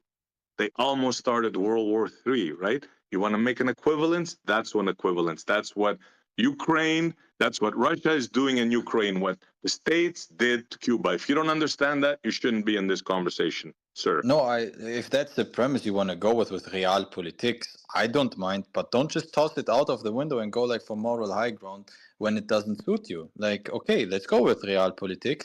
America wanted like not Cuba to be a missile launching pad for the Soviets. Okay, sure, cool. And the Russians are currently fighting Ukraine because they don't want Ukraine to become a launching pad for missiles. Okay, let's go with the premise. Obviously, I don't agree with it, but I can. It's fine. That's what you believe. Let's stay then consistent, will you? If Arden believes in it, you got. If we look into actually like who has been launching What was missiles, that? What did this guy say? Hold on. What did you say, sir? If we actually look into who Hold has, on, bro. Hold on. What? Hold on already. Somebody What, said man? something there. Lyrian, what did you say? No, it wasn't me, bro. It was you, but anyways, okay, probably. Sorry, go ahead. Anyways, so if we look into who has actually launched missiles, it's Iran and it is Hamas. These two nations have actually launched missiles into one of the big boys, which is Israel. And you sitting here and saying, well, Israel is not a big boy. Israel is a big boy. They are. In the Middle East, they are like the third largest army, and the other two largest armies are also allies of Israel. They are very They can't big even boys. defeat. They can't even defeat the people in prison, bro. And you're telling me that no, they're nothing without the states. I don't know if you know that, right? Well, they're nothing I without the mean, states. yeah, without the states, but they have the states. So like, what is this? Like, without, we don't need to play the games of what they were without, because I don't disagree with you, but that's not reality. They are very strong allies of the states. They get 4 billion check every year. Like, I don't see a reason why we should now engage in hypotheticals. We're talking about real politics, the way you wanted to. So You with said they that were being big said, dogs, and I'm telling you, no, they're not big dogs. They're supported by big they are. dogs. You're I just simply saying that, corrected hey, you. I simply corrected you. well, they are. They have, compared to the Palestinians, what do the Palestinians produce? They don't even produce a single gun. They cannot even produce a Exactly, and they are fighting them to a standstill. They bombed the whole thing down Not in a a prison, and they're losing. How many houses? How many houses got destroyed in Gaza?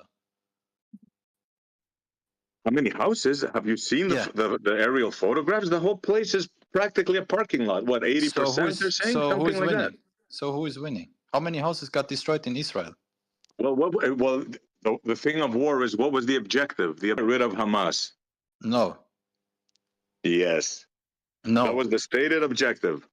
That's right? the stated to get rid objective, of the terrorists but I don't and agree free with the that. hostages, right? No.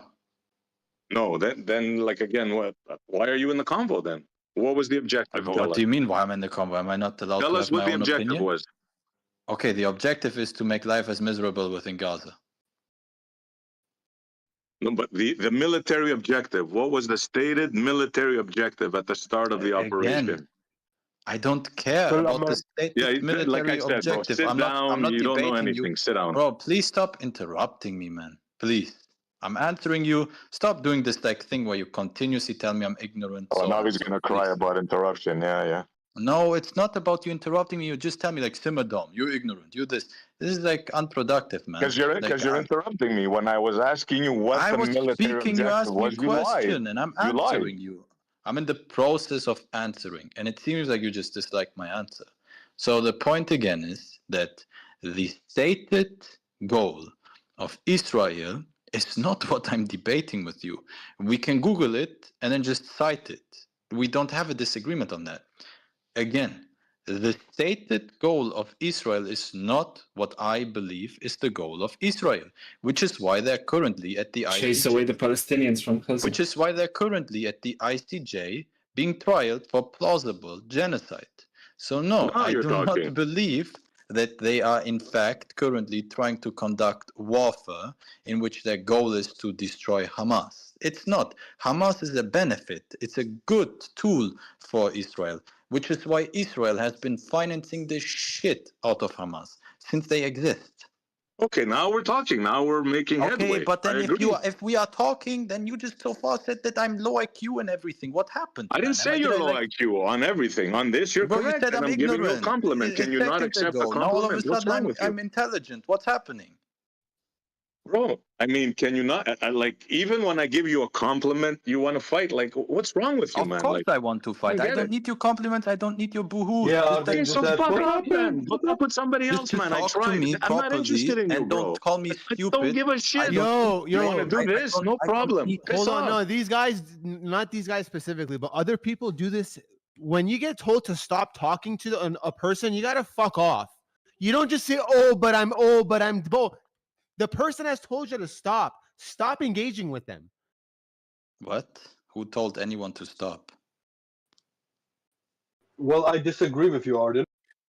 Who told anyone to stop? I didn't tell him to stop, and he didn't tell me to stop. Like what? My point is just I don't need compliments, and I don't need like either way. Just like if you agree with me, say you agree, and if you disagree, say you disagree. That's it. Yes. The point again is that we were talking about what the goal of Israel is, and you were sitting here and telling me if Israel is winning or not. Israel is winning because the goal that they are stating is not the goal that they want. 7th October was not actually a threat to Israel. Hamas is not actually an existential threat to Israel. Anyone who believes that is autistic and has not 2 fucking brain cells in his head. They have financed the shit out of Hamas since they exist. Hamas produces bathtub rocket firecrackers that they send over to fucking Israel with fucking Allah guided ammunition. These are like hitting nothing. They are sending balloons with like fucking like TNT to it. Nothing. Obviously, this caused terror amongst the Israelis, but that's it. Like, you can check how many casualties they have. They have like less than 10 casualties a year because of Hamas. There is no existential threat. This belief that they are selling the world, that they are fighting an existential threat, it's just show. It's just show that so they can No, continue. if the Israeli security works. So they are just doing this to continue on the genocide, and they have succeeded. 92% of houses in Israel, in Gaza, destroyed. They won clearly. W.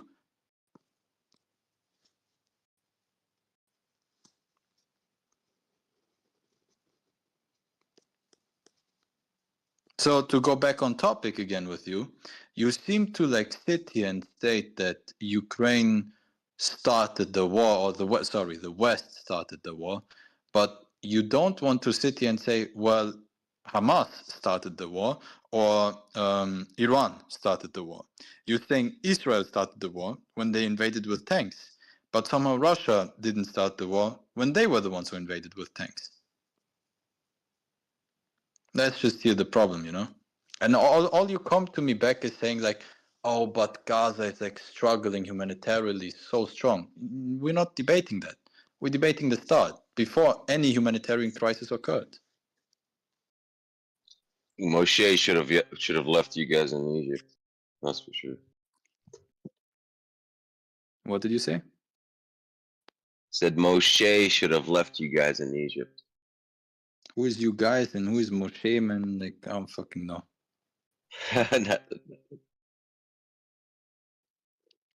You know who Moshe is? No. Moses. Oh. You don't speak Hebrew? Oh, I thought you were Jewish. I thought you were Israeli. My bad. So you're not Israeli? No, I'm not. My bad then. Yeah, all good. Should have left them in Egypt then, bro. I got you. I just find the hypocrisy is so strong. Like, you victim blame like the Ukrainians and saying like, oh, how dare they like want to be an ally of the West? They shouldn't have wanted that. But Palestine, who has no choice than to be an ally of the East, is like not wrong for being an ally of the East. You make up scenarios in your own mind. Like, I don't know what's going on with you, but bro, like, I don't know where you're at right now. This is all like the room happening in your understands. head. All this is happening in your mind. What you think I'm thinking. Yeah, I mean, of course. Yeah. And yours too. Well, it's in my ass. Okay, I came into the convo late. What happened? Obviously, this is all within my mind. Montreal, like, I hope Somebody you are shot using your Mickey mind. Mouse and they're pissed off over it. No. Okay. I mean, Can all be friends? Can I appeal to the room? Does the room understand my analogy from Ukraine to Palestine? Do you guys believe it's this righteous one, or do you believe I'm comparing nonsense? I think you from the comparison of who attacked, who started, it's definitely fine. Okay, well there you go. It seems like the room does understand my comparison. That was one person. You win, bro. Ding ding. Well, no, because you keep on telling me that I'm like just like making no sense whatsoever, but it seems like I am doing some sense because other people are understanding it.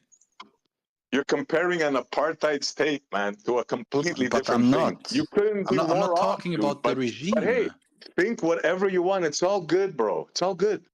Okay, Montreal, can I ask you a question? Let's say you could, like, because you keep on claiming these things that are irrelevant to the conversation, because I'm not talking about the humanitarian status of the Palestinians. I'm not talking about the apartheid regime. I'm not talking about But law. he's not listening to you. It's not I'm about the content. It's just about the question who influenced and then who attacked. And I'm that not has talking nothing to about do with apartheid state or who is bad or who is good. It's just about exactly. who is the one who started a war And who was Exactly. the one who started the provocation? And I don't Exactly. know why it's so problematic to understand the difference between provocation or infiltration or something and war. Exactly. So my point is not about the way these people live their life. That's a separate thing. We are not talking about the regime, if it is an apartheid or not. That's a separate thing. Because for the sake of the conversation, you can change it to Israel is not an apartheid state or Russia is an apartheid state. It won't change the conciliation if Russia is now an apartheid state or not. The war was started by Russia. And it doesn't matter if Israel is an apartheid state or not, it won't change the fact of who started the war. You're trying to say now who fired the first shell in the war? Is that what you're trying to say? Because you're going to have to go back to like what 2008, 2000. When do you realize that you're going to have to go way back when the people in Ukraine, the Russians were getting misused and they weren't allowed to use their language? You're going to have to go way back there. So That's a lie. are you prepared to do that? That's a lie. That's a lie. You see, you just don't know, bro. You just I don't do know know, about but me what happened there. disagreeing with So you, it's a waste of my me time. disagreeing with you before doesn't mean think that what you therefore I want. don't know what I'm talking about, man. This You is are talking seriously about so stupid. The In before most you are think what Are you you want. Ukrainians denying the pro fact that the Russian Russians did were all the war. mistreated in Ukraine? Are you guys denying that fact? Okay, so within Donbass, there is a Russian-speaking population. The Russian language was never outlawed. You are deliberately lying. The official language of Ukraine is Ukrainian. The Russians are allowed to speak Russian if they please to, but public institutions speak and write within Ukrainian. So for you to sit here and complain that that is like mistreatment of Russians, that's the equivalent of saying any other nation that has a minority in which then the official language of the nation is not the minority's language, is therefore like doing something wrong to the people. Like, oh, there's 1 million Turks in Germany. Let's make the second official language of Germany Turkish. Like this Or is just let's take Canada. No, that's not. No, So that's not what I heard. I heard they were in being which mistreated. Mistreated. Yeah. this and okay, now let's look into the mistreating. Let's look into it. We can look into the chart of the Donbas war, right, when it started, of the Ukrainian casualties, civilians and military, and casualties upon the Russians when it comes to military and civilians. Now, when you look at it, what you actually see, Montreal, is a steady decrease. 2014 had the highest amount of casualties. Wow, surprise, surprise, when the war started, for civilians and military. The civilian death was equal, almost equal, with like literally like 100 different in death between Ukrainian and Russian civilians, and it was keeping on going like that, and it was going down. In the year 2020, there was merely 25 dead people. It dropped from almost like 4,000 to 25, and this is counting military too. So when you sit here and say, oh, Russia had to invade to like stop whatever the fuck was going on there, Russia went in there and successfully turned the whole fucking conflict into a bigger one and killed more people from Donbass than ever have been killed by the Ukrainians. Factual. You can go and listen to the mothers of them talk about how their children got forced and conscripted into the fucking war. Right. So now back to the original reason. The original reason why this war started is because the West provoked and manipulated and put the CIA in and did a coup. The whole world knows this. If it wasn't for us, wow, that's the conspiracy Ukrainians, theory, bro. don't interrupt me. I know it's painful to hear the truth. The Ukrainians would not be in this war. I don't care what you say. I don't care how you try to paint it or portray it. This war is the responsibility of the West. We can stay here all day. You can give examples all you want. Nothing is going to change the fact that we are responsible for what's happening now in Ukraine. You understand that? Okay, Montreal. We I'm are accepting. Sounds like a responsible. Slav. I'm You don't accepting. sound like a Westerner. I'm accepting your standard, Montreal. The West is at fault for Ukraine for provoking and quote unquote causing a coup. Do you know who also did the coup in 2005 in Gaza? So now you want to go to Gaza. So you agree with what I Yes, said yes, about I Russia? want to. You I agree, right? conceded. Okay. I conceded. Okay. I conceded. You win. The West provoked Ukraine to go into war. I concede. Now let's thank check if you remain consistent. The coup in Gaza in 2005 was done by who? Refresh my memory, because there's been a lot of stuff there. Which coup are you Hamas talking? did a coup. Hamas did a coup and kicked out the PLO. All right, that was backed by the Iran. Jewish state, right? Iran. Was it backed by Iran? Was it backed by Netanyahu? From what I hear, because they wanted to split. They wanted to start a war between the PLO and Hamas. Hamas was an ally of Iran. Yes, but also with Netanyahu, right? You said it before. No, Netanyahu was allowing money to go to Hamas. Okay, same thing, right? No, not same thing, because Netanyahu wants to fight Hamas. And because he wants to fight Hamas, he allowed money to go to Hamas. So no, they're not allies, they're enemies. It's like me watching a person that I hate have a child and then wait until the child is old enough for me to beat it up. That's what Netanyahu did.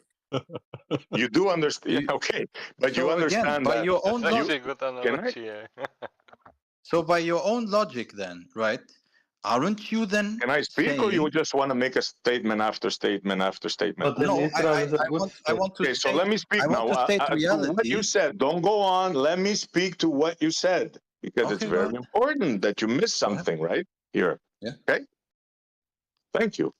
Do you not agree that Netanyahu allowed this to happen, like you said, allow money to come in, sponsor Hamas, because they wanted a fight between them, the PLO, and them, right? They wanted to get them fighting each other. The enemy of my enemy kind of a story, right? Do you agree with that? Do you understand that? That's what happened. So, Hamas was not funded by Netanyahu, nor allowed Yes, it money was, in. man. Let me finish. Was not allowing money in all the way up until like 2009, I believe, 2009 or 10, I don't know, in which he then started to support the Qatar regime to give briefcases of money to Gaza. So no, within the 4-year period of Hamas existing, that's not correct. When Hamas did a coup, the Israeli regime actually supported the PLO with weaponry, right? Within Gaza.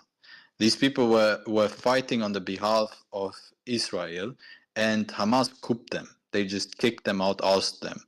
So now, with that being said, again, for 4 years, no, that was not the case. They didn't allow any cent into Gaza that came from outside. But eventually, though, Netanyahu realized how useful Hamas is as an enemy. So he allowed them to become stronger and bigger, because the goal never was to actually defeat Hamas, because they could have done this long ago. So now with that being said, Montreal, Hamas was an ally of Iran. Hamas couped the regime that is a puppet regime, basically, of Israel, right? Which is the PLO. The Israelis are big boy. They do big boy things. They have Merkaba tank. They produce their own APCs. They produce their own artillery. They produce their own weapons. They produce even their own anti-air missiles. Obviously, they're not on a level with when it comes to the strongest militaries on earth, but they have a pretty decent military production. So with that being said, it's more than enough to dominate the Palestinians who have literally nothing.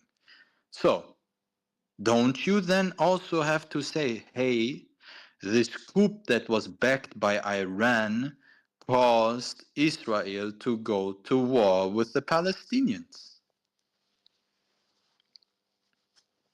Who that Wait, was I have a back? question for Well, you. yes, partially, but with the support of Israel. You have to understand, they wanted this to happen because Arafat, I believe, was the chairman at the time, right? And he was gaining. Was within the PA, yeah. Yeah, so they wanted to separate. They wanted them to fight each other. It was like a brilliant plan. It was like Mossad, as far as I know, the Mossad planned all this with This the was help in of the state. 2009. What you're talking about is 2009, when Likud took over. Prior to that, that was not the plan.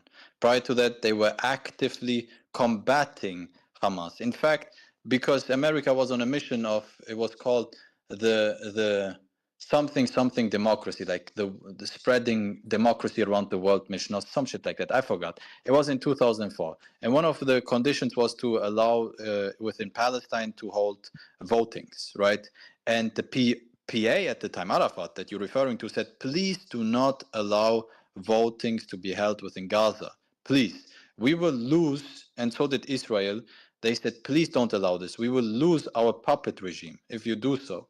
And America said, no, we will do it anyways. We will support the democracy within Palestine. It was like a democratic push for it within America. So, yeah, they did it. And then Hamas won with 43%, and the PLO had 41%, 2% less, which is exactly what Israel was warning the West about, right? So, no, initially they were not an ally of not an ally. Initially, they did not see them as a useful tool. They saw them as a hurdle up until 2009. They created them, bro. They Yeah, came from the same basement that made ISIS. By the way, if you know the like Middle Eastern culture in general, Arabian culture, whatever you want to call it, they love long names. They do not they don't have acronyms for anything, dude. It's actually the opposite of acronyms. They foil out all the acronyms. They hate acronyms. So like to have an organization by ISIS is like fuck you. That's American as fuck. It's like right away because Arabs don't like acronyms. It would be the Islamic State, and they would always state it this way. They would never say ISIS. They would never call themselves ISIS. Wow. Same thing with Hamas. But Hamas literally means excitement. The fuck are they excited about? Living in trash? Living in a pile of rocks? Well, Al Qaeda means the base. Where are we going I'm with just this? saying that. They're all CIA fabrications, bro. Who cares about what the That's name where of I'm going with that. There you go. It's that simple. CIA did not make Hamas, man. Whatever, man. So CIA somehow yesterday I hit my toe against the table, bro. CIA was it. Anyways. So Ardian, shut the fuck up. CIA created Kosovo. CIA created the state you live in, man. So the point that I'm trying to make, Montreal, is you have a perfect mirror. You have a perfect mirror of what happened within Ukraine that you call a coup. You have actually a coup, a real one, within Gaza, where they kicked out the PLO. They had a war, like it's public, and they ousted them from the regime. Now they hold the whole power and don't allow democracy within Gaza anymore. The last votings that were held in Gaza is over 18 years ago. So basically, half of the people, by the way, in Gaza have never voted for the regime that they have. They are currently in a couped regime. So I don't understand, man. Like every single parallel exists. You have a provocation because an enemy of yours is backing the neighbor of yours in your backyard. Exactly what's happening in Israel. These people can use missiles against you. Not only is that true in Israel, they do use the missiles. They shoot missiles regularly into Israel. So I don't really see, Montreal, where the symmetry breaks here. Only thing you keep on telling me is that the Palestinians suffer way more than the Ukrainians, which I'm not denying, but that has nothing to do with the start of the war. Look, man, I just don't see the parallel you're trying to make. To me, they're two different scenarios, two completely different things. I mean, I don't know, man. Like, I'm not trying to be combative with you, but I just don't see the parallels. I think you're lying. You think I'm lying? Yeah, because you understood the parallel from Ukraine and Russia to Cuba and America. You understood it perfectly well, the mirror there.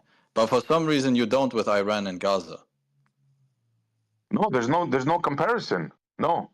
Okay. There's a people there that are under apartheid. They've been forcibly removed from their homes. I mean, there's no comparison. They're in the jail. No they comparison, bro. Control their water. I mean, there's no comparison, bro. I mean, let's just end the convo, man. You're not gonna convince me. I'm not gonna convince you. let's just end it here, man, Because because you're we're not going around in talking about circles. what I'm talking about, Montreal. I wasn't talking about I'm not apartheid interested regime. anymore, bro. Let's move That's on. okay. If you But You want to want claim a Montreal, win? I'll give you a Montreal, win. I'm tired if you of this, want no, to, no, honestly. but you seem kind of dishonest, Montreal. You know, in your argumentation. Why am I dishonest, bro? There's no parallels. One is an apartheid state. One was like a Cuba situation. There's no parallels. okay, one is a democracy and one is an authoritarian regime within Cuba and Ukraine. That's just like you telling me, you know, Cuba actually is similar to Ukraine, and I tell you no, because Ukraine is a democracy and Cuba is not a democracy. Cuba is an authoritarian regime, so therefore all of the other things you laid on the table, nonsense. This makes no sense, man. No, You you have cannot. You cannot compare. You cannot compare Cuba to Ukraine. They completely have a different language. Yeah, that's like you know that they have completely different cuisines. Their police is completely different. You like focusing on That's true. fucking. That's why you cannot compare them. You're focusing on things that nobody's comparing. We are not comparing the way of living in Ukraine. We're not comparing the way of living in Gaza to each other. We're not comparing if they are under apartheid or not. The only thing we are talking about is they both are occupied, factual, under international law. And you are saying that one is at fault for the occupation, is the West, but you're not holding the same belief when it comes to Iran. This is what is surprising, right?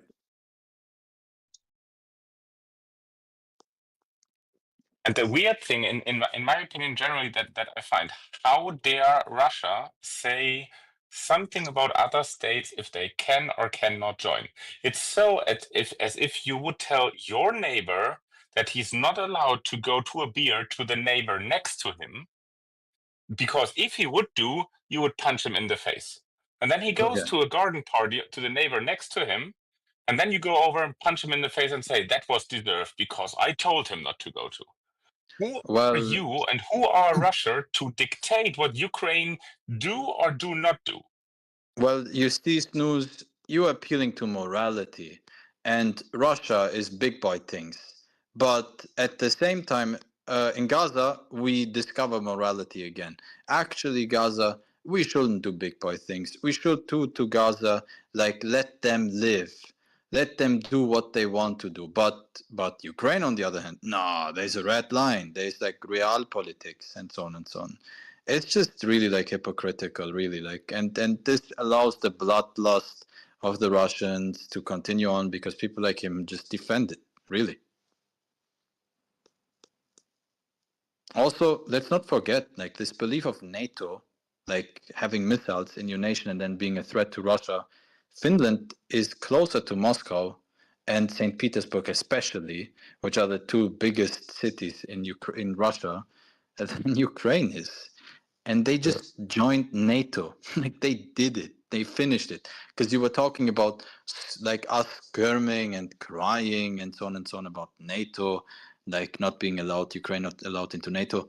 Man, the biggest push for NATO that has ever happened in the past like 20 years was just done by Putin himself.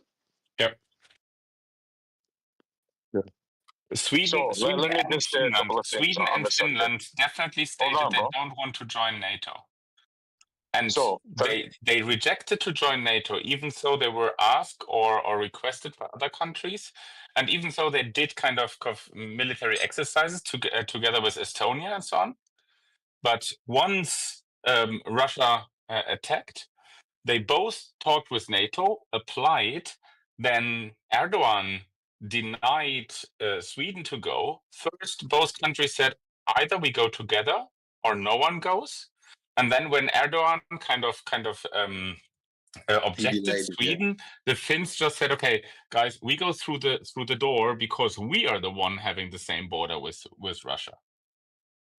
And what did Putin do? He acted like it never happened. Yeah, nothing. He still doesn't besides talk all about the grandstanding, the fact of the matter is, two major wars right now are directly the fault of the West. The one in Israel is an apartheid state, You're out of your They're the mind, ones bro. that are supporting. In other words, America is the only one that's supporting that state. Blood on our hands, number one. Number two, the other war that's happening right now, again, our fault. We're the ones giving them money. We're the ones giving them weapons. Every dollar we give them is more dead Ukrainians. These guys are living in a fantasy world. Did we cause That's the the war? next stupid Did, claim. Like when did the West? someone fights against you, you better give up because otherwise he can beat you again. You're just Yeah, a like coward. will you say that the Americans within World War II were killing Russians by giving the Soviets the land lease by Yeah, financing them to definitely. Better the whole world would have defeated to Hitler. Then we would be in a very better place if you wouldn't have Are you delivered the under the weapons impression? to the West, right? Are you under the impression America shouldn't have financed the Soviets? Of course, that's absolutely right. Yeah, you should have now the Nazis ruling the whole world. That is a good idea. And it's Well, exactly the that's what he's same as saying. what you're proposing right No, the now. Nazis got their asses whooped. But with the Guess who whooped fucking their asses? aid of The America. Russians, with the help of a little country called Greece, that kept the war machine Oh back God, about you 4 or 5 have years. Check absolutely your no history. Don't clue. interrupt, bro. Don't interrupt. With the help of a little country called Greece, the first win in World War II, they thought the German military machine was unstoppable.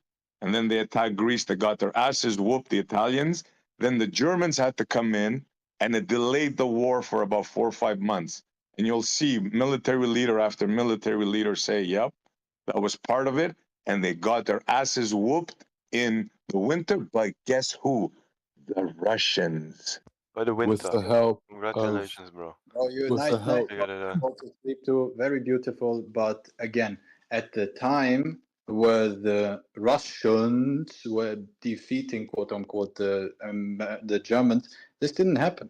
They were getting their ass handed. And on top of it, 90% of the air force from Russia defeated by the Germans. It was the Americans that made it grow to 110% again. So you're sitting here and trying to like just remove America from the equation. I Man, never did. Americans I have never said given that. I just said who Americans. whooped your ass? The Red No, Army you're like, please, stormed man, through no, your country, bro, stop and interrupting me, man. Come on, destroyed man. all of Come you. on, man. All of You're you. just like They getting split your emotional. country in You're half getting like emotional. little You're getting bitches. emotional. I was in the middle Like of little speaking. bitches, and You're it getting wasn't until the emotional. You are 80s. It wasn't getting until the 80s that emotional. the Russians You are let you being go. feminine. You are being Remember effeminate. who you're You are messing with. You're feminizing yourself. messing with the You Russian are bear, bro. transitioning. You You are couldn't even speak transitioning. in Yeah, your You country. are They cut transitioning. your You city are in half. transitioning. You SE, are you know what happened with the Russians in the Second World War? They were kind of overrun by the German Bro, army, and if the Western nations wouldn't have I joined was the in the war, middle of the Russians speaking. couldn't have defeated. They whooped I your was in the asses, bro, middle in of Stalingrad. speaking. Completely decimated the German I was army. in the middle of speaking. I'm still waiting for my turn, man. I was in the middle of speaking. Are you guys done ping-ponging? Thanks. So again, when it comes to that, are you then therefore saying that the Americans should not have increased the air force of the Russians and have increased all their military capabilities by giving them money? No, I didn't say that. Listen to what I said. The Red Army whooped your asses in Stalingrad, completely decimated your army, 9 million strong, with the help of a little country called Greece. They No, this whooped is your major with asses. America. That's what I'm saying. Okay, I cool, don't know but where you like, even got the number from. 9 million soldiers died of the Germans. Are you actually out of your mind? You have absolutely no No, I idea what said you're that's talking how about. the army started. Listen to the words I said. I said the German army, supposedly at its height, when it started attacking, had 9 million soldiers. I mean, No, I don't know, like if you are maybe like Russian or like what you say to us, you guys, like The German it is very, army it is very. lost almost 1 million soldier, and the Russians lost even more, 1.3 million in the Battle of Stalingrad. There's never mind 9 million of invasion force to Russia, and Say what you want. You got your Russia asses kicked. lost The Nazis got their asses multi-million. kicked. Russians lost. Well, The to be Russians fair, lost. it was the weakest, They lost German, like the between 9 strongest and Russians. 11 million soldiers in the Doesn't Second matter how World many War. lost. They whooped the Nazis' ass. But that's not the conversation, man. You're talking like you're shadowboxing again. You said earlier every single dollar that goes to Ukraine is killing Ukrainians. Are you That's saying right. that? That's right. Every Are single you dollar. saying that? Well, let me finish, man. Are you saying that every single dollar that was sent by the Americans to the Soviets was killing Russians? Absolutely. No, not Russians. No, Why? It's not. Did Russians not die? Yes. How many Russians Any died in World War equivalence you're II? trying to make here is not working, bro. You're just failing. How many war Russians died after in World War war II? after war. The Red Army kicked the Nazis' ass. Period. End of story, bro. Anything else you say, you sound like a little girl crying. Like a little girl crying to win some sort of argument. Listen, man, nobody is debating history. We all know what Don't happened. give a shit, bro. You're You don't trying need to to get a repeat that win. You're you just don't trying need to get a repeat that win Nazi in. regime That's lost. all you're trying to do. Nobody's denying the fact that the Nazi regime lost. Like, believe it or not, End of we story. know that. That's it. So anything else you But say that's is not the irrelevant. story. But that's your story. Like, you No, have that's the conversations in story your of own World mind. War II. You don't engage with The what we Red say to Army you. kicked the Nazis' ass. That is a fact. Anything else you say you're broken, is man. a You're like story. repeating yourself. Why are you repeating that for? Oh, you said it like 5 times now. I see. You're repeating Because he's yourself. trying You're to broken, add to it. Because that's a fact, right? Do you agree with that? Are you just trying to The shove it Red down Army their throat, or defeated the Nazis. what's Yes your or no? point? What is your point to this? That is my point. The Well, Red nobody's Let me repeat it disagreeing again. with that. All right, then. The Point Red made. Army defeated the Nazis. You're just repeating yourself, man. Again, man. So the point was That's not it. about. That's the point. That's the point. That's not the point. I don't think anyone's arguing with you. That's my point. Would you That's allow my me to point. make Nothing my you say point will instead change of you that. making yours That's the the whole time and point just I was repeating trying it? to make. Like, No one's that's not what we're talking Anything about. else you say is besides that Can you point. stop interrupting me, man? No one's arguing that. Okay, Look, so man, we're good then. listen to We're the good. words that I'm saying. But be very listen carefully. Nobody's denying the end of World War II.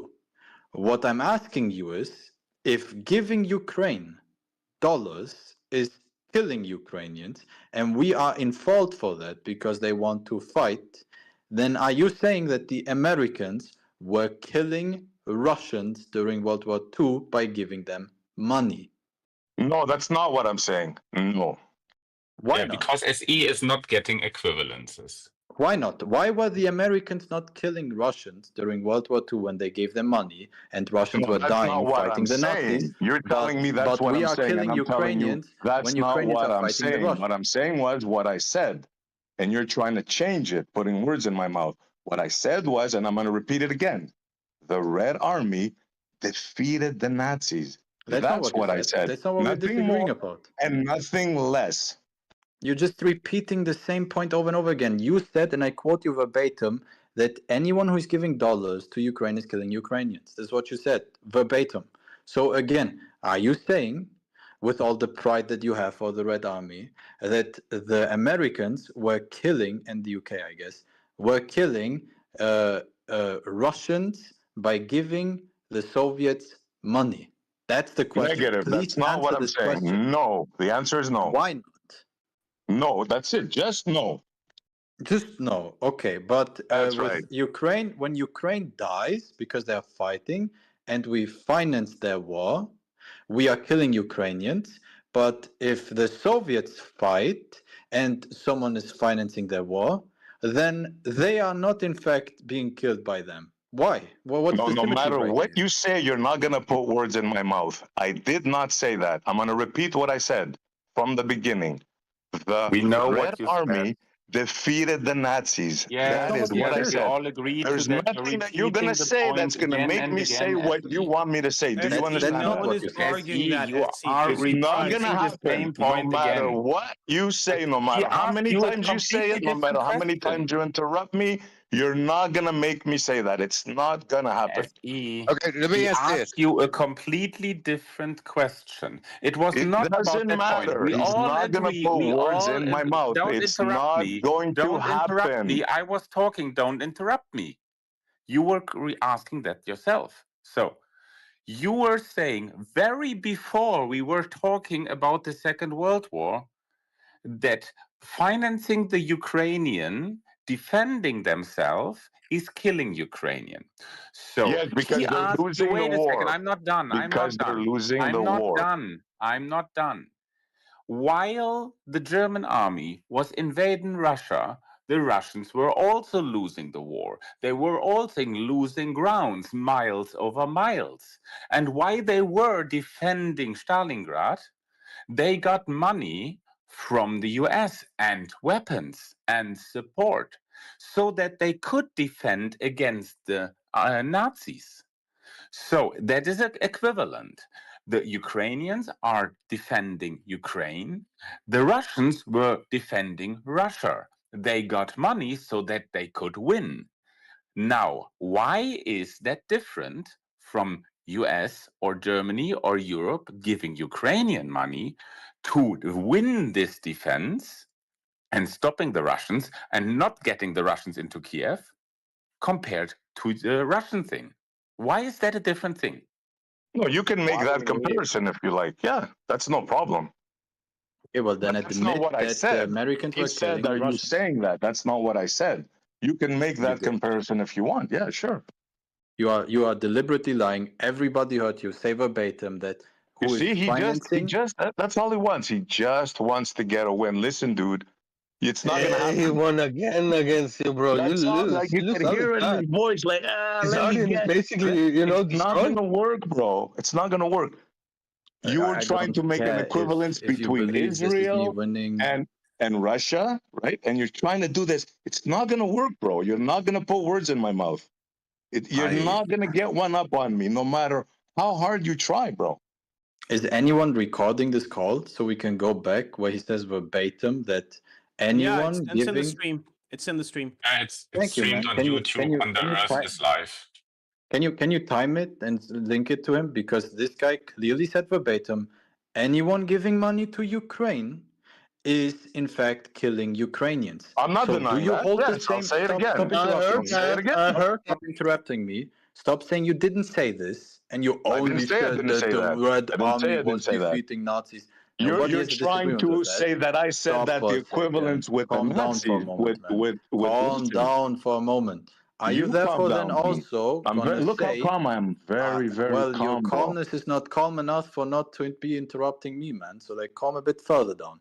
So the point again is, are you then therefore saying that the Americans and the British were killing Russians by giving the Soviets money to fight the war? No, I never said that. No, I But I'm never said asking that. you, do you believe that? No, my answer is no. Why don't you believe I'm that? not saying that, and I never said that. But why don't you believe that? What is the difference from Because Russia won. Because Russia what is the was difference winning and between Ukraine is losing. That's the difference. What is the difference between the underdog, which is Ukraine, being financed by the West now, to back then the underdog Russia being financed by the West? What's the difference? What do you mean? What's the difference? The What's thing the is, I didn't difference? say Why it. is You're one trying to make me financing say killing it, people and and the it's other not gonna not? happen, bro. It's not gonna The happen. difference is Russia Why are you won. interrupting me That's the now? difference. Are you triggered? Are you triggered? No, I'm like What, then be quiet, and now it's my turn to I am speak. It's my flabbergasted by turn to the speak. ability Why of are you yours triggered? to like. Why are you No, interrupting? I'm flabbergasted by the ability of yours to deny what you say, lie on stream when it's on stream, to then also go to the point of like, no, I will not admit the thing that you are clearly proving that I'm being hypocritical on. I will not admit being a hypocrite. No, and you're I will trying to not make bite me the say bullet. it. No, you're trying to I make will me not say it. bite It's the not gonna bullet. happen, bro. I will remain didn't say it. inconsistent and just say no to you whenever you ask me the question.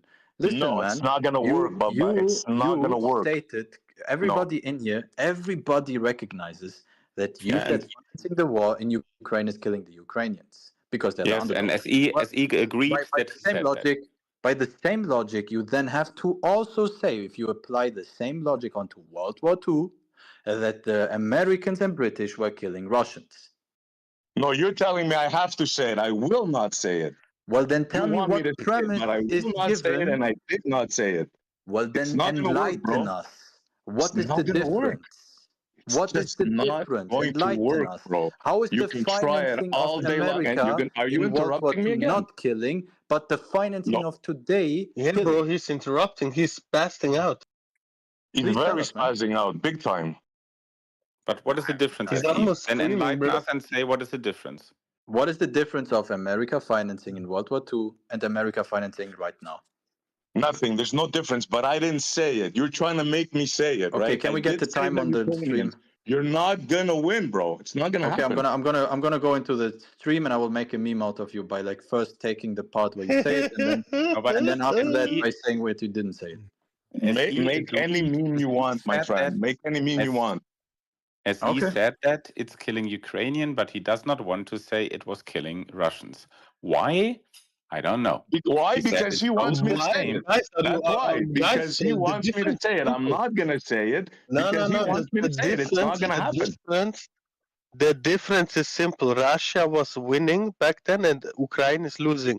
So if you give No, money to Ukraine, you are no, killing that's Ukrainians. But if you give just Thank bullshit. money you. to Thank Russia, you. you are helping Russians because they are winning.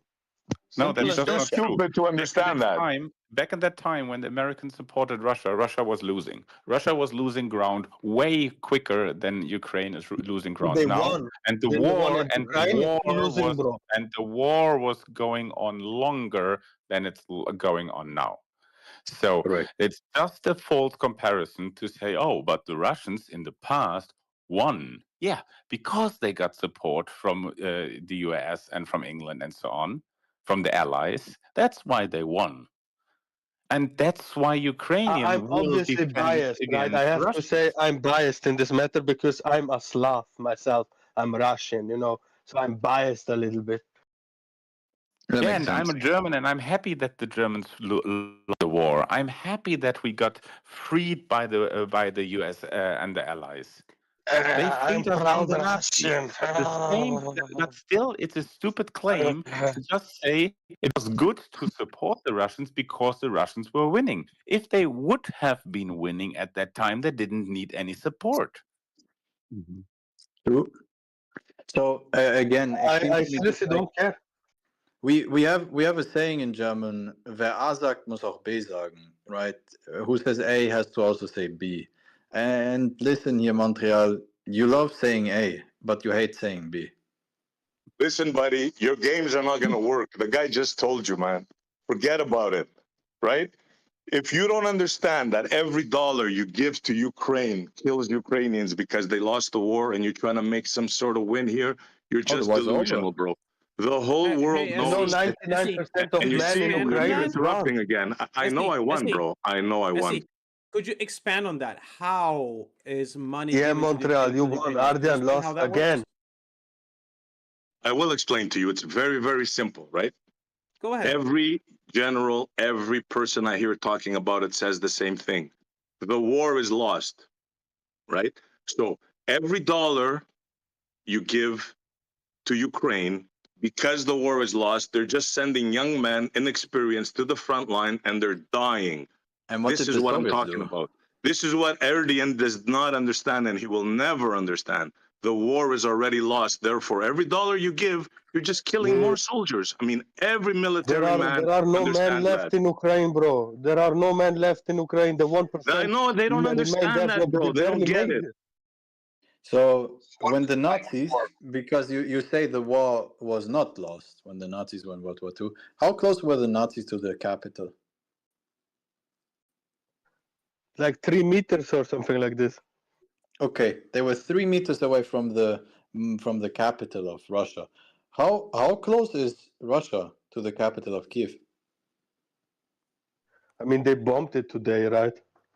How close are they? Montreal?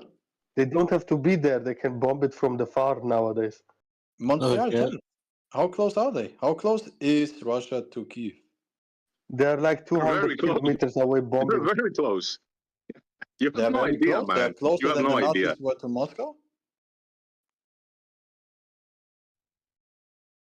But bro, why they don't want Kiev? Nobody said they want Kiev. Montreal, You are making it like this. seems to me that you are like applying here that Russia is closer to Kiev than the Nazis were to the capital. I'm sorry, man. You're just wrong. You're just simply wrong. The Nazis were way closer. The air force of the Russians was decimated. 90% of jets non-existent anymore. The Ukrainians actually still have around about 60% of their air force. So again, like when we just look at the conciliation that's happening, the Ukrainians are in a much, much better situation. They are losing far less land than the Soviets were losing to the Germans. Far slower.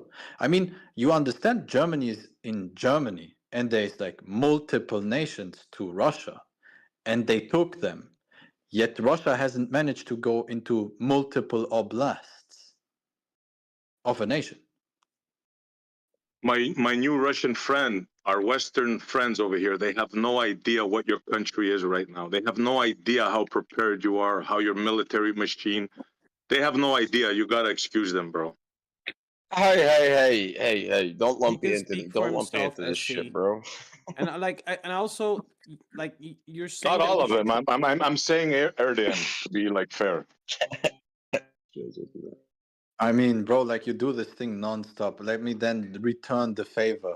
I believe you are delusional. You haven't stated a single equipment that the Russians produce superior to what the West produces. Not one. They don't have superior jets. They don't have superior fucking submarines. They don't You have don't think superior you don't APCs. think they're They don't Sohois? have You superior don't. air. They do not have superior surface-to-air missiles.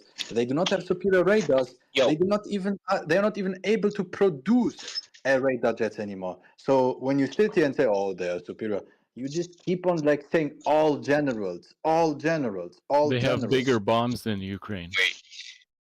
That's yeah, it. but That's does He was that talking mean about. that they I should think he was talking bomb about Russian Ukraine Air to the Force. Stone Age, including civilians? Just because they We got talk about bigger Russian bombs planes. doesn't mean it's the best choice. Like if Russia bombs Ukraine to the Stone Age, they will definitely be seen as the aggressors, and there's gonna be nothing left of them to conquer. You're gonna They can't even do that, though. you're gonna have a full blown civil war because the people will not, in any way, shape, or form, trust Russia or have any reason for being controlled. That you can't just bomb a country to the freaking Stone Age just because you got bigger bombs. You're gonna I kill just want civilians, you. I women, just and want you guys children to just know because this. you wanna control a country. That's not how it works. But Russia doesn't have the capability to bomb them to the Stone Age. They don't have the ability to do that, and they just lost more of their capability to even attempt to do that. They can't Yeah, but even do they that. did, even if But they they did, it can't. doesn't Bro, make they sense. just bombed today Kiev. They bombed today Kiev. They bombed today the capital of Ukraine. What the fuck are you guys talking about? Yeah, but that 400 doesn't make the drones and fucking 40 capital missiles. They have no disappear. clue, bro. They have no clue. Yeah, okay, what did they do? They destroyed the building. Kiev is still on the map and they still are fucking thousands of kilometers away from it. Look, man, Montreal, you sit here and try to explain to me how the Nazi Germany, who was daily taking more land than fucking Russia is taking in a month, right? They went within 2 years from fucking Germany all the way to the doorstep of fucking the capital of in front of Stalin, literally at his toes. And you want to sit here and tell me actually Russia was in a way better situation than the Ukrainians. Meanwhile, Ukrainians have lost like what, 20% of the land? And if you want to even go like with actual data, Ukraine at the peak of what they had lost 30 something percent of the territories to Russia. Now they have regained Kursk and Kharkiv. Not Kursk. Kherson and Kharkiv.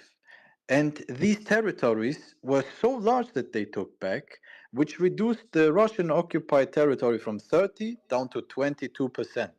So if we are talking about any numbers here, any metric you want to go by, the Ukrainians are sitting at a way better fucking situation than Stalin was. What do you mean they lost 22%? Russia didn't lose zero. Russia won 22%. What's the No, point? Russia in Yeah, fact has lost as well, but like very little.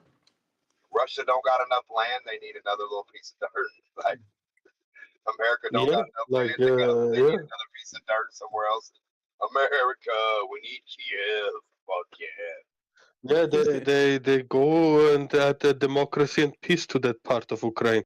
It's got It's gold. it's really laughable that you're trying to tell me that the Solid Nazis gold underneath it. were It's really laughable to sell me this idea that the Nazis were doing worse than the Russians are doing today. Like, this is laughable.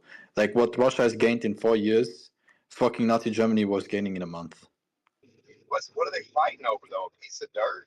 Like I can go get them some potting soil right now. They can all have fucking fun. They are fighting over the Putin thinks that Ukraine is the motherland of Russia, and he really thinks Ukraine should be under Russia's control because he thinks that Russia is the mother of. I mean, Ukraine is like the mother of all of Russia, and they lost it. Russia? Is it a part of the thing you call Russia? Is it like that area, that big piece of dirt? Like It's whatever Putin calls it, D-Mark. I don't know. Whatever Putin calls it. No, I'm saying, what do you call Russia? Isn't it a big ass fucking land, like super huge, like bigger than Australia, big as America? Yeah, bro, they lost Alaska to the US. Hold on, listen though. America's got Florida, so if Russia has Florida, it's okay to give it to them. Russia can have Florida. Is that what you guys? Why don't we trade them Florida for Kiev? Let's do it. We'll take Kiev. They get Florida. What's the problem? The problem is that Kiev, the problem is that Kiev doesn't want to be. Kiev wants to be independent, man, not belong to America. Like, well, They're plum knobs. You guys said there's nobody that lives there. You said they're all dead. So who the fuck wants to be independent? I mean, he also keeps on saying. The He also, we can ask the Albanians. The Albanians gladly take it. He also is keeping on saying that like the war is over, right? Meanwhile, there's like thousands of people dying every day. He says with one mouth the war is over, and with the other mouth, if you give money, more people will die. So like the war is still going on. Like it's so like all over the place. It's not my fault you're not intelligent enough to understand that. You didn't say the war is over. You said it's been lost. Yeah, you said the war is over. You said the war is lost. Yet if we give them money, somehow more people die in a non-existing war. Like this is just all over the place. Like I said, it's not my fault you're not intelligent enough to understand that militarily. Well, man, by the same logic, if Ukraine lost, right, which they only like they lost like 20% of their land, 22%. If Ukraine quote unquote lost, then fucking Stalin didn't just lose. He got pulverized. He no longer existed. We'll give them Cape Canaveral in Florida and all of NASA. Hey, who's the guy that said Russians don't have good planes? He said they have shitty planes, something like that. Who was that? A lot of people were saying that. All the guys that were arguing against me, yeah. Yeah, no, one guy in specific said like he was just trashing on like I think he was talking about Russia, but I could be mistaken. Maybe he was talking about Ukraine. What specific point are you talking about? The point that I think somebody said that Russia's planes sucks, or they have no good planes, and that's they false. don't have good planes. Like, yeah, they don't. They don't. Yeah, so you think Americans have good planes, right? Man, of course. I'm gonna compare one plane. I am no expert in planes, but if you look up, you know the Apache, the AH-64. Apache AH Alpha Hotel 64. Alpha Hotel 64. That's our Apache. Look up. It's a helicopter. But it's not a plane. It's a helicopter. Heli. Exactly. Attack helicopter. Man, that they named after the natives. Like what? Oh, so they have. Okay, hold on. Wait. Get to my point first. Okay. Yeah. Cool. It's a helicopter. The Russians have a better one. Way better one. Dual rotor. If you want to, their nickname it's called the Alligator. Just look it up. Look up the capabilities of this one. Don't interrupt. And look up the capabilities of that one. Erden, don't interrupt. I'm out of the compound. We'll mute you. Don't interrupt. We haven't even talked about Let Arian finish. No, my bad. Oh, okay. Wow. You're gonna differentiate between planes and helis. My bad. I didn't know these guys are experts in fucking planes and shit. Okay, my bad. Okay, so if you look at the Apache, if you look at our Apache versus their Apache, it's night and day. Because ours is older, just an archaic design. It's pretty badass for the day it was designed in. We didn't make a new one, but when they made one, right, post ours, or they were made around the same time, theirs is way more like advanced. They're attack Ours is single helicopter. rotor. There's just dual Yeah, dual so it's a rotor. Yeah, different, look it it's, up. it's different Alligator. purpose, different designs. But when you look at, so just look at survivability. Do you? I don't know how far gone you on, but do you think that like we actually killed Osama bin Laden with SEAL Team 6? Like, do you think that story happened? No, no, Okay. no. I'm not like that at all. I'm just saying, on paper, the Russian Air Force and the American Air Force, they have equivalent planes. No, they Speed don't. for speed missile. Yeah, bro, the Sukhois. Are you serious? Look at the Sukhois, bro. They have great fucking planes, dude. I'm sorry to let you know, Cyrus, like a helicopter is not a plane, and I don't think you need to be a quote-unquote specialist to see the difference. Number one. Number two. So the Russians have do the Russians have better helis? I'm still not done, man. I'm still not done. I don't mind admitting that the current helicopters that America has are a little bit behind the helicopters that Russia had, because the helicopters are useless when it comes to aerial dominance, aerial superiority. What you need is radar-seeking missiles. What you need is sixth-generation jets, which will be the future. What Russia doesn't have is those missiles, and they're not even in the fifth generation of fucking jets. And if I would sit here and take your word anything valuable, I will just ask you, what's the difference between a fourth and a fifth generation jet?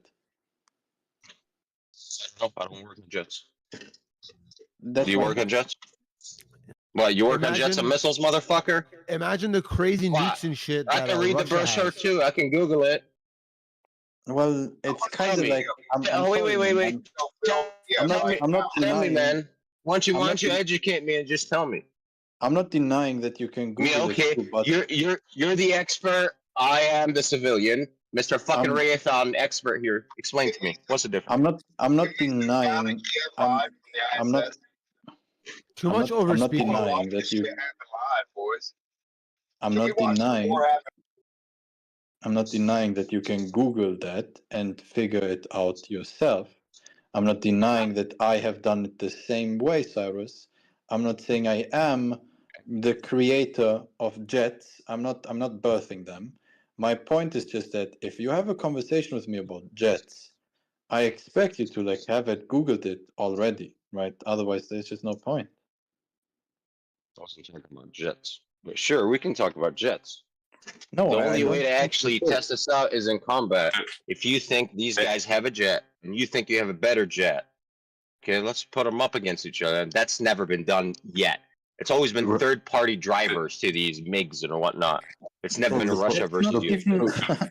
The proxy is The Russians do have fifth generation jets. The Sukhoi 57 is the fifth generation stealth jet with cruise how's it, thrust vectoring and super cruise. How many of those were used? So they have a fifth generation jet. How many of those were used? No one. That's Ukraine is not. It's not possible to have air dominance in Ukraine because they have a lot of air defense systems. How many have they produced of those? I just say they have it and they are useless in Ukraine. Point, man. Like, yeah, I already admitted to the guy. Russia also has S-500s, yes, but they have 16, man. What will you do with 16 S-500s? Nothing. They also have a fucking, like, quote unquote, the fucking, like, best tank on the world, Armata. How many? 15. What the fuck are you gonna do with them? Invade a village? Like, you're supposed, like, just having something doesn't put your military then up on top. You need the quantity of those. Just having one, like, what the fuck, man? It's like us. What makes you think they don't have the quantity? Because they stated themselves. This is public statement. They have stated themselves. Okay. They have stated themselves. They have 12 S-500s. They have stated themselves. They have round about 20 Armata tanks. This is like us giving some fucking banana republic an F-35 and then claiming they have a superior air power to Russia. This is like we have like honestly, man. I feel like a little bit like in a mental asylum. Not gonna lie. I mean, bro, just go join the Air Force and holler at me. Go up against the man. MiG-25 or something. I don't know. An No, man. old school plane. Let's see if you can defeat that. If I wouldn't do that in any Apache or any helicopter, that's for sure. Can I ask mean, you, Cyrus, why are we Westerners? Why is NATO producing slower jets than the old jets of Russia? Why? Why is that? Because the MiG-25 is fucking badass. That's why. And like, I just don't like anybody that there you says go. Russia can't make planes. It's like, Yeah, fuck you. It's like, it's so they fast, can dude. make planes. They can make planes. NATO is producing worse jets because they are slower. Am I right? Not necessarily, no, but the weapons are superior. So MiG? speed isn't everything, but it It's depends on almost what kind of a dogfight you're getting in. If you got air-to-air missiles, it's like it doesn't matter how fast you can go. There are no Doesn't matter. dogfights. It's done like. Well, there you go then. Anymore. Oh, well, you have to understand. Well, it's like, do you get stealth? Do you understand stealth technologies? Like these systems are deployed and they have such a low ability to be targeted by a MiG, by a S-500. It's you need so many of these things. Like you could have less slower planes that have this technology, and you're going to run through the faster MiG. They're not going to be able to see you before you shoot your first missile. The only thing that matters these days is bro. The MiG is first. old, bro. I wasn't really using the MiG example, but I like it. Bro, half of the jets that fucking Russia uses are called MiG. Like, you're not even being specific at this point. Anyways, so the MiG-25, the one that the dude was talking about the MiG-25, old ass fucking MiG. I just posted the comparison number of fifth generation fighter jets between USA and Russia. You can just look in the chat the amount of those. Listen, man. Like the today's warfare is what Russia doesn't understand. We don't care how agile your plane is. We don't care how fast your plane is, because you won't see us and we will see you. And we're not even in the fucking proximity of you. That's how fucking wars go. I know. I'm a retard. All I know is...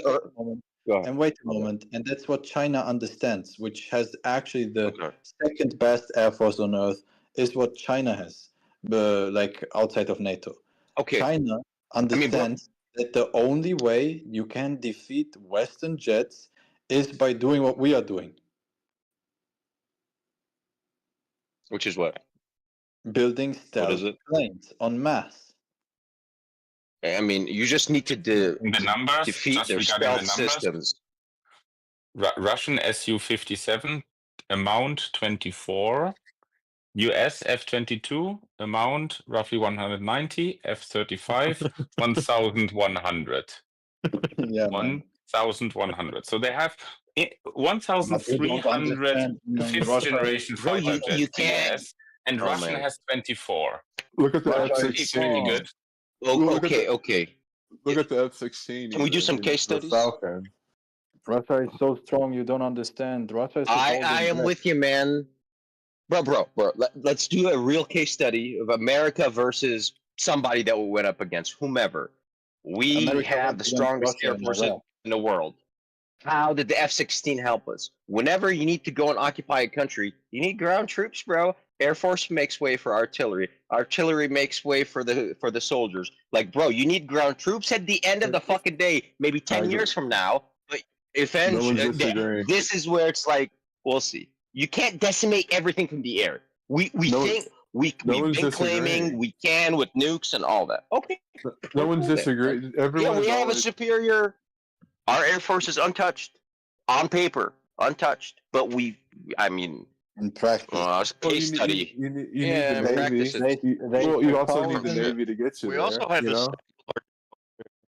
there's 1,000 and something F-35s. Not a single one has ever been shot down. Not a single one. Not one. F-35 explain Cyrus about the boots on the ground, but it wasn't going through before. They think they can win a war by the air or something. Bro, why are these people professional shadow boxers, man? Like, listen, guys, nobody said that. You are seeing ghosts. Yes. That was I not was the trying to plan. explain how that couldn't happen, and you, as a matter of fact, Erdian, interrupted me mid through. I was trying to explain how the troops cannot make it across the oceans, right? Because they will be decimated by the How? submarines and by, I just told you, by the submarines and by other technologies. So that World War II style thing where the United States could send troops to Europe, that can happen according to military experts. So you're saying that Russia has the ability to cut off the European coast with their navy and their army at this point. This is the claims that you're currently making. Not me. Every single military expert I heard when they war game it, that's what they say. Not me. If you would ever Make clear what you understood, what I just said right in now. a right? war game scenario, I'm not if saying that was this. your aim, you would lose in a matter of months. There's no way in any if someone goes that route in a war game scenario, there's no what are you talking about? There's Yo, no way Rene, for Rene, Russia. You just don't you know get what's it, man. interesting, You just Rene? want to blab. You just don't understand the word. Yeah. You know what's funny, Right, Rene? but- Whenever Montreal says a point like of his belief, what will happen, somehow every single military specialist in the universe agrees with him. Every single time. See, he cries like a little girl. I said everyone that man. I've heard, that I've listened to. So get emotional, bro. But these are the fine. facts, right? Hey, What Montreal, happened in got a World War question for II? you, bro. Remember the U-boats? You guys remember the U-boats? Yeah, those are German. Remember how much havoc they caused? Now imagine now with the technology they have now. You know, we were just talking about their technology for their submarines. They're so loud that we know where they are at all times. Not even difficult. I know. We're so strong that we couldn't defeat Afghan in 20 years with zero because we didn't- planes in their Air Force. No Air Force. You can't win It's a war amazing. like Like they think Afghanistan it's without yeah, genocide. yeah. You can't There's win a no war way to in get through. Afghanistan So without yeah. genocide. If you want to win a war in Afghanistan, you'd have to commit a genocide, and I don't think there's a way to win a war. I mean, isn't that when you if you're just gonna go Air Force only? Isn't that what you're gonna do, bro? You're just gonna drop 500 and 1,000 bomb of fucking like Let's bombs just on do everything. like a shit ton of Moab. If we could administer the war just like Russia did, honestly, if we can administer the war exactly the same way Russia administered the war against Ukraine. not. So if you do the math, which I can't, it's not. Other people have, like, we just don't have enough missiles to do that. To do what? To do what? You know, to do create make every country a crater, like just decimate everybody from the air. Just we do. drop. Those are called nukes. So-called nuke them. Those are called nukes. Well, okay, let's see. Oh, we dropped them on Afghan, or we didn't. When did we drop those? We dropped those on Hiroshima and Nagasaki. Why not? I mean, classified photos, though. So Cyrus, do you understand that in a week, how many Russians die in Ukraine is how many Americans died in all of Afghanistan? Do you understand that Afghanistan was a very low intense, a very, very low intense? 20-year long, though, low intensity. Yeah, fight. but it was very low intense because America just had how much money? A lot. Yeah. Dude, it was all. My opinion is all money and business, right? This is where I stand on this war shit. So whatever the Afghanis did, whatever the Americans did, I don't care. I'm just trying to analyze this from up here. And it's like, well, these guys have no fucking Air Force. And there's no way, like, 20 years I'm going to whoop their ass. Well, you listen to the ground troop stories, there's problems there. It is hard, like, on the ground. It's impossible. But from the air, it's also impossible because they got caves. So it's like, there's some situations where your Air Force won't really help you out. It's good for reconnaissance and whatnot, but if everybody's underground in tunnels, like, well, we got bunker busters. Cool. We got enough bunker busters for the whole country? No. But the difference is this: it's those cave systems were used not only just as hiding, but for force.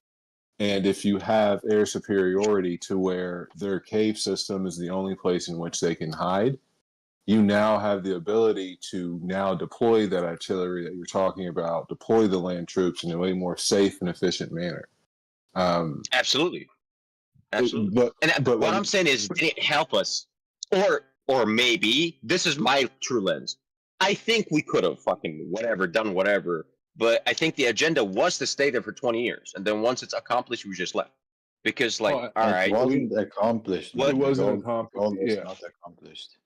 Afghanistan ISIS-K and is tricky. Taliban are now in power, man. Like, Afghanistan's it's a tricky yeah. situation. It's the problem with that. Like I said, if you want to win a war in Afghanistan, you have to be willing to commit a cultural and societal genocide. There's no other way to change that region, and I don't think that's a war we That's why could. America only went for Kabul, man. Like, they never really tried to get anything outside of it. Yeah, well, that's the way they thought that they could have the most impact. But yeah, it's that's a war. If we administered that war the same way Russia administered this war, it wouldn't have Kabul wouldn't fucking taken exist anymore. it wouldn't have taken 20 years exactly. Every single town, village, city that fucking goes in the path of the Russians is leveled. That's not what the Americans did. I mean, we didn't do fucking great things, I mean, but yeah, we did level certain cities, yes. yeah, we No, fucked you a lot did of We shit up. we got footage of it. Yeah, we did actually. You we did took a lot not of casualties. You did not level Afghanistan. Villages. No, We didn't villages have, in Afghanistan. we didn't do it. There was no You way on the didn't even scale of the level Russians. villages, man.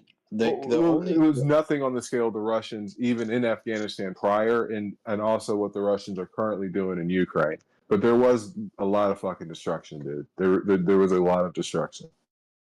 When the Russians I don't think this guy has seen the footage from the Charlie 130. when the Russians invaded Afghanistan prior to the Americans, they leveled it. That's what they were doing. Whatever they would touch, they would level it. I agree. Like I said, I think that what we're saying is, like, the American push through Afghanistan, it was way more peaceful, but it wasn't pretty. It was a very sloppy and ugly war. Of course. People give shame to America for not being caring about civilians, but man, in the past 30, 40 years, every single war that was fought by all people on the world, Americans have one of the lowest civilian death casualties. It sucks that it's even like a stat, but yeah. That's called body armor. The other nations have far higher ones. Technology, man. And tactics, really. It's just the fact, look, America, when they were being shot by mosques and so on in Afghanistan, they would have the rule to not engage unless it's some bigger weapon. But if it's just an AK shooting or a sniper, they would avoid it. They would just go around it and so on. They had the rules of conflict. Other nations don't care. You shoot to them, they will blow the fuck out of you. Look at Russia. Look at Israel. They will annihilate you. I mean, they're annihilating people with no weapons, so I don't know. With Israel, I'm not sure. It would be nice to see them go up against Iran. We'll see what the Iranians got. Against Iran. You see it right now that the Russians, for example, bombing Kiev. There are no weapon production in Kiev.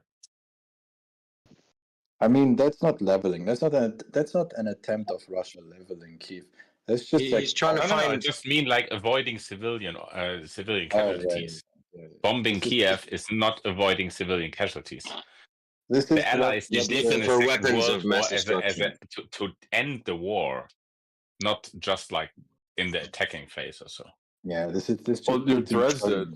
Well, I mean, fire bombings in Dresden, and the fire bombings, and Tokyo. I totally agree that was not, in my opinion, it was wrong. Also, Hiroshima was wrong. But it was kind of the last resort, and I think specifically Dresden, for example, is a personal thing for me. But still, that was Second World War. That's something totally different than the Western nations in any war did afterwards. Yeah, well, I've always had a problem with those because it was a specific ammo load. It wasn't traditional bombs. It was incendiary. They did the same tactics in Tokyo. When it comes to the bombing, let's say Hamburg or Dresden, was not necessarily about industry. So they called this moral bombing. So they tried to crack down Yeah. to support for the That was government. just Yeah. like destroying civilians and It was terrorism. like Yeah. getting all people to defeat. Yeah, it was the definition of terrorism. I mean, Dresden was not an industrial area, same with Hamburg. Maybe some parts, but they intentionally targeted civilian areas to decrease their morale. Right? But obviously, it always does the opposite, right? If you it always does if you the bomb opposite. civilian areas, it does the opposite. Right? And it was same like Hiroshima, by the way, Hiroshima as well. So by the way, it wasn't the Americans who advocated to do such a thing in Germany. It was the It was the British when it came to moral bombing, but in the same time, you had them bombing in the morning, the other one in the nighttime, and then bombing again. So it was a joint effort. American and British. In that same regard, would you say Hiroshima and Nagasaki? I would say that those two bombs probably saved about 1 million lives. Yeah, I if mean, not more. it was to scare potentially the Soviets, The right, on Russians, one hand, yeah. but also to put the Japanese down. Like, if the Americans would have done this island hopping in Japan, they would have lost much more people than on the Western Front, much more, even the Pacific. Yeah. Oh yeah, every battle. I would also say, like, without these bombing of the cities, I think the Second World War still would have ended, and it would have less civil casualties, but still the Allies would have more casualties on their army side, and that's what they didn't want. They could have taken over. Yeah, they could have taken over Germany conventionally, but they wanted to end this war, so they took these actions. But even if you look at armory production, like we have a big increase in 43, 44, and 45 in the earlier months when it comes to bomb delivery. But in 43 and 44, they moved a lot of construction under, how do you call it, under earth level, below, right?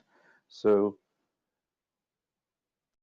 it was mainly like destroying like public infrastructure, like trains, industry, right?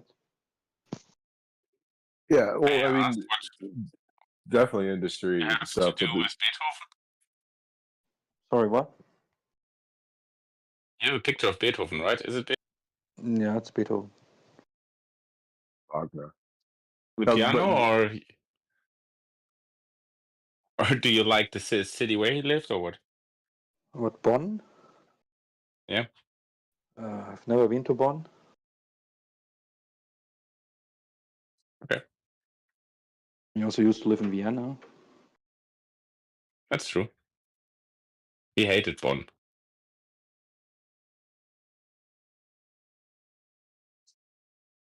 But I didn't want to interrupt the conversation. Go on.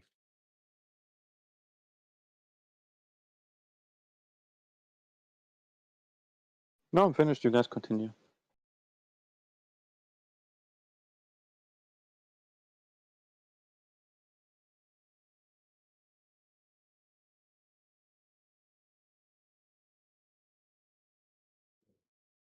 Conversation stopped. Sorry for that. I'm sorry, I didn't want to like change the topic, but.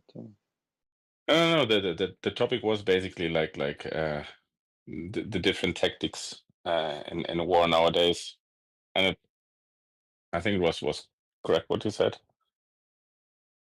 You look at modern warfare, like you're like somewhere in a ditch, sleeping, chilling, and then you have some drone operator dropping grenades on you, other stuff, while sleeping. It's terrible. That's the really like freaky thing that I saw in the Ukrainian war, all the drone stuff, and now that they have kind of also drones with cable with wires connected so that they cannot be jammed anymore. So that's really interesting. I mean, obviously, in warfare you adapt to when it comes to technology and warfare, right? Well, obviously. And if you look at tank warfare in between Russians and Ukrainians, it's also crazy. But I'm not sure. I think that the Ukrainians started this thing with the drones? They just bought like FPV drones from China. No, man. Like, or what? No, dude. And fly-by-wire. There's missiles, fly-by-wire missiles, long ago. I think like World War II. I mean the after. FPV drones. No. I'm not talking about like. I mean like the quadcopter drones. They didn't start it, but I would say that No. I mean, there was an assassination attempt on Moderno in Venezuela, and it basically what ended up happening is that there wasn't strong enough network for the swarm to get to his caravan. But that tactic has been utilized for about a decade now. But this is the largest scale it's ever been deployed upon. The Ukrainian just like bought drone FPV warfare. drones. Yeah, but the Ukrainians just bought FPV drones from some China shops and equipped them with kind of detonation stuff, and that is not that long ago that they started that. I think now also the Russians are using it, but I think the Ukrainians started in this conflict to actually use civilian technologies like these FPV drones, and just started using them as anti-tank stuff or technology and anti-vehicle technology. Yeah, so asymmetric warfare is a really interesting field of study. It's about utilizing exactly what you're like. A Molotov cocktail is a direct way to show you what asymmetric warfare kind of looks like, you know.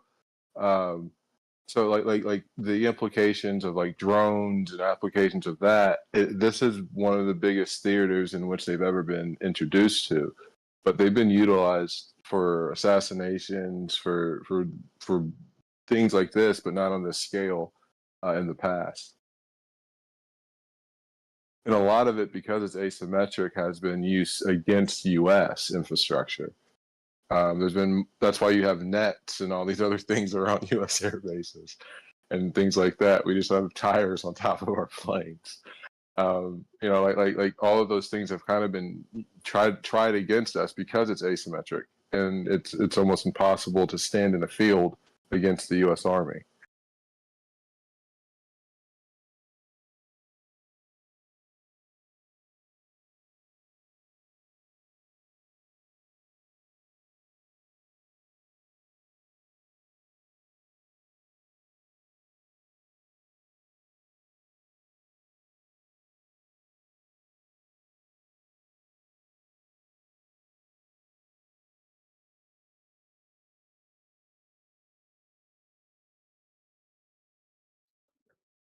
On the topic of the shape of the Earth.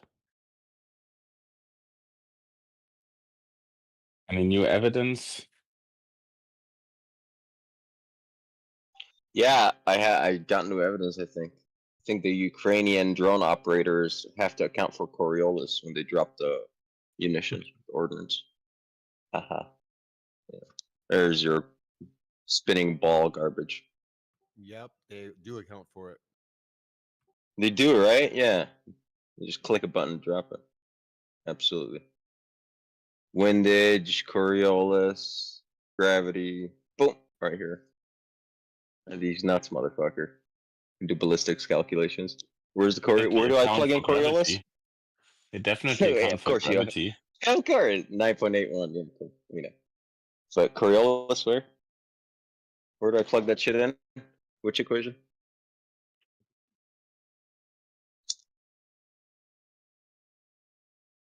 There you go. That's my latest evidence since we're talking about drones. The guy that accounts for Coriolis misses the target. The guy that doesn't, he hits every time. You can get the formula that you're asking about from the gunnery tables for artillery. Yeah, I know it exists, but I just want to see an operator actually like use it in real life. You can practice doing it in your backyard or something. Oh, Drop a tennis ball. Protofad designs targeting systems for the government, and so he uses it. Sure. Who's that? Don't know the person. Protofad. He's a member here. Protofab. Oh, okay. Protofab. We'll have to chat then. You should chat with him. He gave us the event for celestial navigation.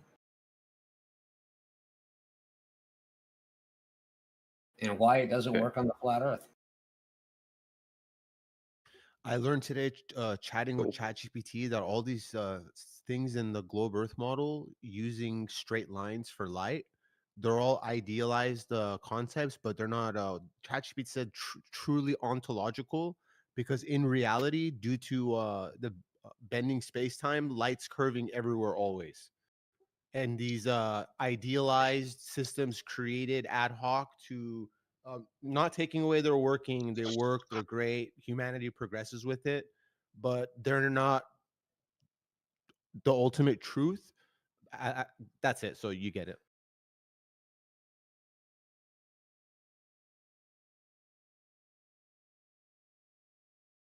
Basically, gravity creates bent space-time, and light travels straight, but in curved geodesics where space-time is bent, light takes a bent path.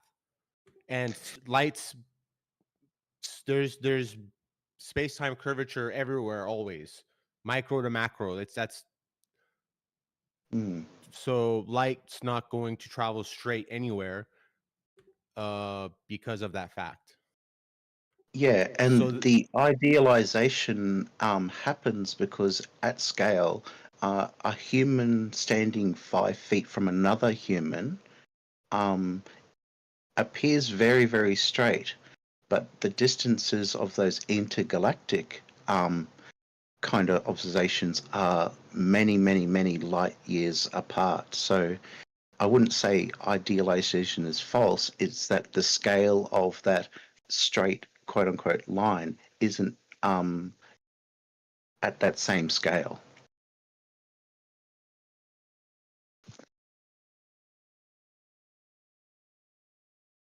So our idea of straightness started as short distance, and then our capacity to do long distance observation revealed that there appears to be bent space-time due to what mass does.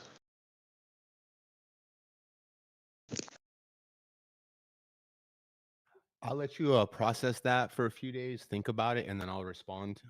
I don't enjoy responding to people's ad hoc coping to ideas that has just dawned upon them. That your response, not that this is a debate, it is a conversation, but your response initially started off with something that I didn't say. So it is what it is, man. Hope you enjoy that info I just gave you. Good luck.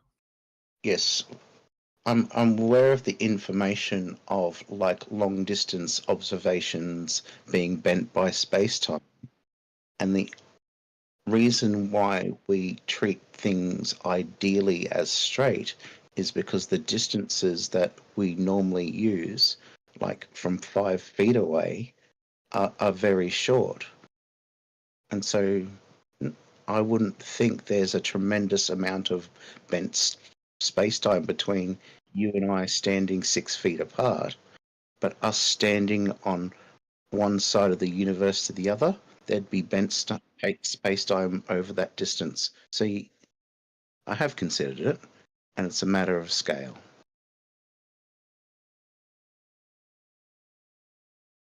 Yeah, but if you got an arc that's 1/2 radians long, it's still a half radian regardless of scale. It'll always be half a radian. You can go out as far as you want because it's an arc.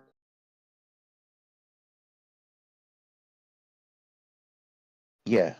So let's say there's one arc radian that's 100 billion light years long, and we're standing 6 feet apart. It would appear straight at that scale. But if we moved further apart, that one arc radian would eventually reveal itself at that larger scale. Yeah, I got you. You talk about like if we're standing on that segment on the piece of the arc, and that's a segment between us. We're just nothing compared to that. Yeah. But I think he's talking about curved space-time all around us because of Earth and other masses in the universe. And so there's a huge curvature all around us. They even say you have greater curvature on your feet than you do on your head, right? So it's like, yeah, You can get into crack their spaghettification or well, spaghettification is when you enter a black hole. Then you have, of course, on your Yeah. head, you would have a lot more space-time curvature, so you'd get spaghettified. And when you if you consider a 5-degree arc that might be 100 million light years long, but the two humans are standing 6 feet apart, we would have an idea of straightness because we're only standing 6 feet apart.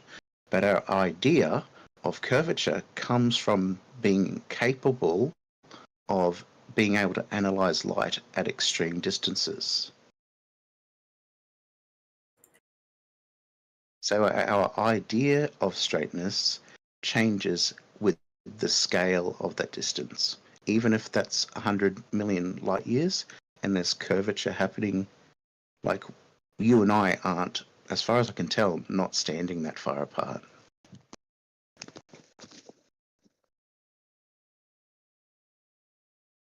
Yeah, so locally everything is flat and no curvature. I mean, cool. Cool with me, man. Cool with me.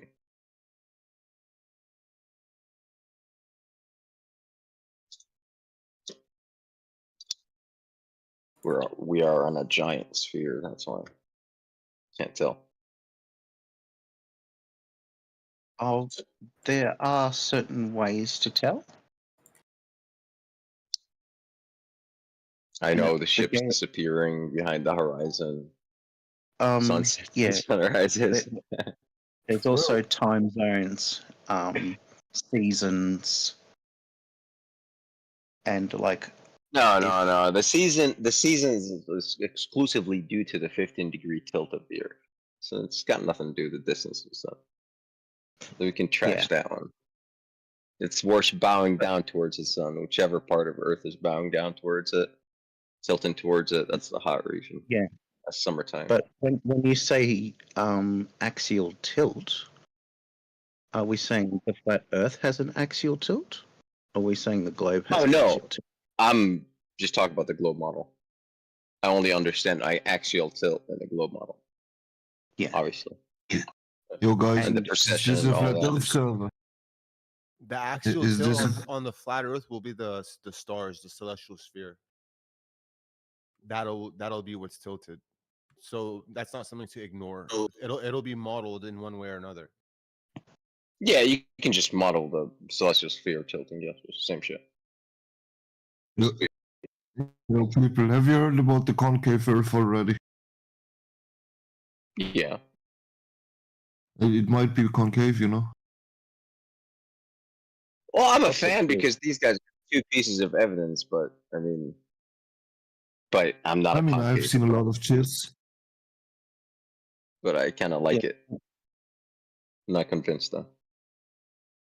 So the surface that we've got many people doing observations from the land show that there's a clockwise rotation in the sky, and on the equator at night the stars appear to go east to west with both clockwise and anti-clockwise rotations in the sky, and far south we can't see Polaris and there's rotation in the opposite direction. So that seems to indicate the celestial field is the same shape as the surface. Hey, I'm cool with Earth being a hemisphere. I'll just come out and say this, okay, or something like that. As long as the whole universe of suspended on nothing goes away, and we're in the universe of water, blue water above me, and all, I'm cool. I'll play ball because this is one creation story, and this is another creation story. I'll subscribe to whichever one I like.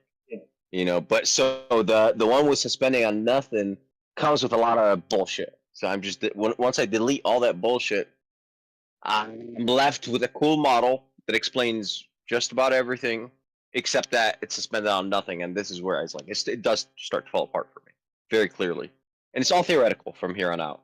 So I don't know. I just trash it. What are you That's doing? easy. Get your ass back to Geos. What are you doing here? Where you belong? Geos. Get your ass back Why to is Geos that? where you belong. That's where you belong. I didn't come from Geos. Just get your ass over there. Shut the fuck up. Well, shut up, man. I wasn't addressing you, motherfucker. I didn't come from Geos anyways. So you're a fucking tard. So let's, yeah, anyways. So the descriptions of being Oh, hey, by the way, fuck you. And not you, man. The other guy. Keep going. right. Hey, it's man, you interesting- fire first when I'm being civil with the other guy. It I'll is be like, what it hey, is. Let's keep excuse me, moving. sir. Let's keep All going right, forward. exactly. Pussy ass motherfucker. That's what I thought. Yeah. So it's very interesting looking at ancient descriptions, and so when they're writing it and they're saying Earth is not resting or on something or not suspended on anything, would they consider the distance between you and I containing nothing? I don't think I understand. One more time. Yeah, so if ancients knew about wind and stuff, but there's no wind happening and they're just standing, 20 feet apart, they'd look between each other and see that there's, quote, nothing between them. And so when, like, the Earth is suspended or is sitting on nothing, I have to consider what the ancients would have thought, what that nothingness was describing. I mean, which ancient? Because I'm gonna go straight up to Descartes right away. Descartes concluded that because of starlight, stars are whatever distance far away, and we can still see the light in between. Thus, there must be something between us and the light in order for the light to get here. Right? That was Descartes. Started the whole so-called ether thing, right? And that's where the ether came out from. Descartes was the father, actually, of this idea. So if we can see each other, you can't say there's nothing in between, right? Now there's at least photons traveling in between. So it's like I can't say that. Like there's not legit, you know what I mean? And if photons travel, I'm gonna stick with Descartes. What is the medium there in order for this photon to travel through? Or maybe it doesn't need a medium, right? Some people say it's medium. Well, there's a fight there. Well, the medium is the distance between you and I, and you could just call that like a volume or an amount of space. So, let's say a donkey walks between us; it's going between the space.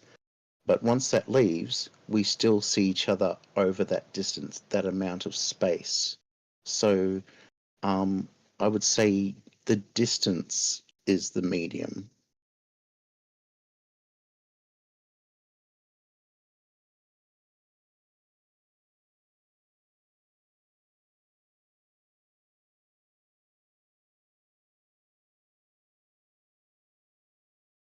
I'm sorry, I had to take care of something real fast. I apologize for that. Were you away for the explanation, or are you back now? Yes, I was. Yeah, now I'm back, so I didn't hear it, and I'm sorry. I should have said something, but I just had to mute real fast. Yeah, that's fine. I'll just reiterate what I was saying. So, I would say the distance between you and I standing 20 feet apart is the medium, and let's say the donkey walks in between. The donkey's going in between the space between you and I. Once it leaves, there's just the distance space between you and I. So, if I'm thinking, okay, an ancient Israelite or ancient whoever is going, there's a distance from you to me, and there's nothing in between. The only medium that is light, or the appearance of you and the appearance of me, the difference is the space between you and I. Yeah, but this space, okay, like this concept that we were speaking of, without you and I there, it doesn't exist. So it's like it's a coin. You need objects to have distance between them. You know what I mean? And don't have space between anything if you don't have objects. You know what I mean? Just like okay, so like with like sound and sound waves, that mechanical wave as we start to discover stuff, right? it's transmitted to the medium of air, right? So these pressure waves, these high and low pressure waves, travel in between the air. Actually, like it's pretty cool to Yeah, it visualize. is, This. and you Yeah. completely right to go to vacuum chambers because, like, Right. you've got. Let's get rid of this. Yeah. Okay, so we're both in the room and we try to extract as much air as we possibly can from the container, and we can still see the object inside. So it seems like the distance from the edge of the container to the actual object, there's only distance. We've removed like so much of the air and particulate matter as we possibly can, and it seems like only the distance like that light travels over distance from outside us, from our light source to the object, and from the object to our eyes. And so that vacuum chamber shows that, like, we've tried really hard to remove most of the oxygen, helium, nitrogen, whatever kind of material is in there, and yet we can still see the object. And that is just an amount of distance or an amount of space from the object to the vacuum container's walls. So if we do this experiment, we pump this out, we can still see through the chamber. We both, you and I have concluded that we have removed 99.9% of the air out. You say that, okay, you can conclude, and you have concluded from this experiment that light does not need a medium to be transmitted. I will conclude that, well, because it was still transmitted through a vacuum, perhaps there may be a medium that's finer than what I can pump out that is transmitting the light. And I'm gonna go down that rabbit hole, see if there's anything there. Perhaps I'm right, perhaps I'm wrong. Yeah, and that's a valid investigation. I went down that road in science. Yeah, because like previously the container was filled with hydrogen, helium, nitrogen, and a hypothetical ether. I'm not sure. And then it was enclosed. I'm not going to go with the gaseous. I'm sorry. Yeah. Love it. Yeah. So you've just got your passive environment, which has a little bit of what we would call air and maybe ether. And the machine tries to extract the contents out of the container, making that vacuum chamber. So I'm trying to figure out how vacuums affect all these other things, but not this ether hypothesis.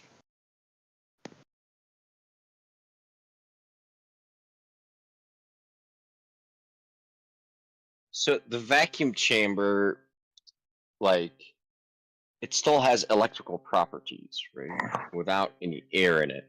And this is where, for me, it's interesting, right? Like, it has impedance.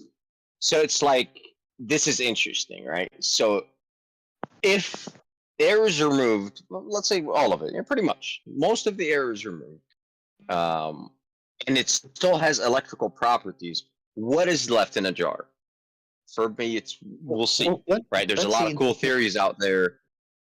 Yeah, quantum foam or whatever. I mean, there's a lot of cool theories that they're all ether essentially. But and you're quite right to ask, like, how would electricity work? And it, from as much as I know about electricity, it also needs some kind of object to go from, and then needs another object to go to. So stuff like lightning, it goes like from the charges of all the particular matter in the clouds, and it goes through all the mediums in the atmosphere, and then it hits the medium of the ground. And in a vacuum chamber, it seems like there's so little physical objects that I don't know if I could make a spark travel from one side of the vacuum chamber to another, other than maybe the object in the middle, like, which is grounded. So that's a good question. I haven't thought about that one extensively, but Yeah, I'm just trying The to figure out. the speed of In light the is derived from the permittivity and permeability of free space, if I'm not mistaken. Like, I always mix these terms up. But from Yeah, yeah. Maxwell, it's like C, I think off of memory, C equals 1 over the square root of epsilon plus mu, or whatever, what's emissivity and Yeah. or permeability And, and permittivity of free space. I So was doing for me, a bit it's of engineerable speed of light if you can mess with these natural properties of free space. But how are they just existing there? And this is not even in the vacuum chamber. And this is where the quantum foam and quantum mechanics really starts to open up the door back into the ether, but with like a decent modern scientific lens, so I could comprehend something, man. Because there is, the gaseous ether, the luminiferous ether. Like it's a mess. But because people like it all because of Descartes, man. He said the stars are far away. We can see the light. There must be something in between. So it's like there, and then here we are. And when you're going into that sort of quantum mechanics realm, or even into the dark matter realm, if dark matter has a mass, I was doing a tiny bit of research. If you had a mass that was like a softball, and you say it has the mass of so many grams, and you go, okay, it's about this big. Like if you were able to get dark matter and it had the same mass, it'd be kind of like, I reckon it'd be larger than the distance between Earth and Mars, like that kind of largeness. So maybe even like the size of the solar system. Like it's I think that's why it's so hard to analyze, because as much mass as it has, it's spread over vast distances. So and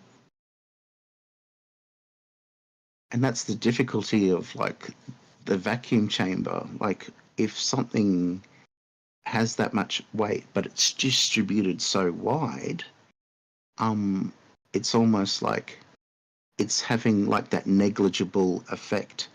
And epsilon is a positive number, but it's so small.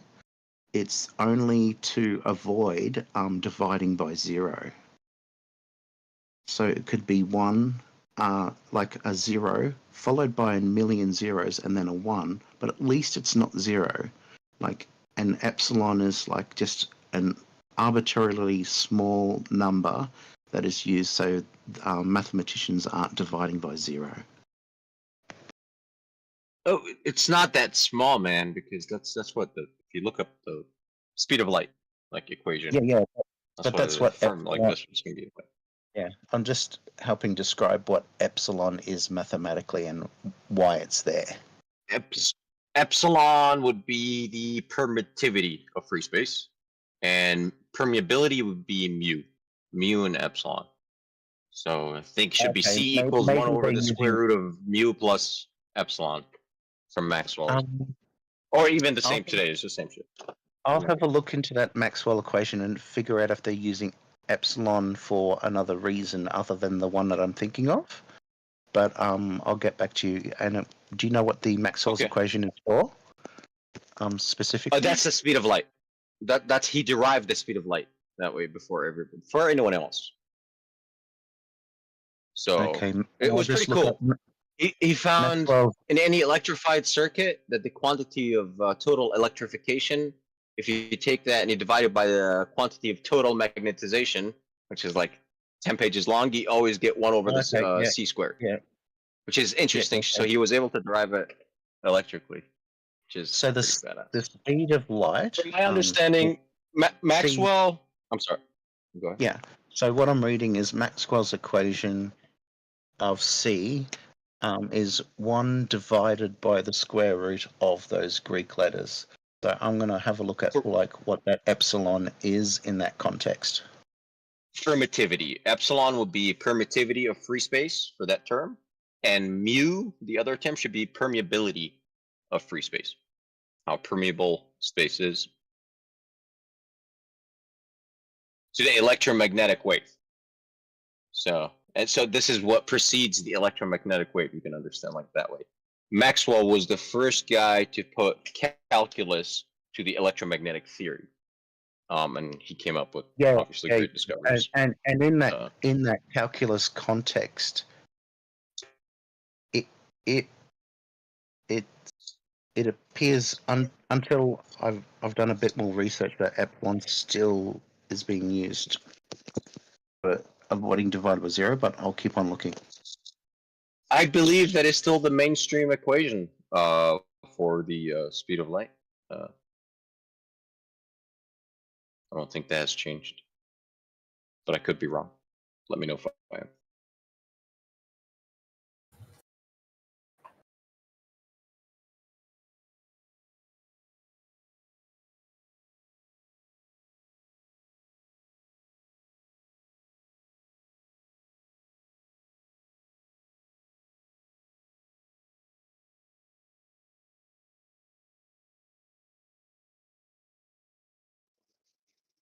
This mu is the permeability of the Maxwell equation.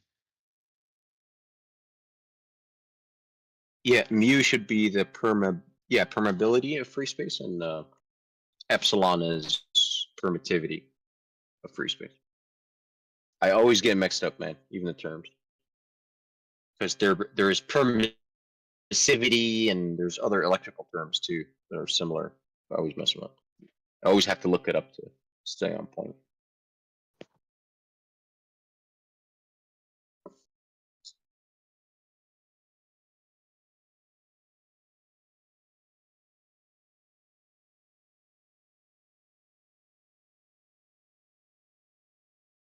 Right. Okay. So through Coulomb's law and Maxwell's equations in SI units, epsilon is approximately equal to 0.12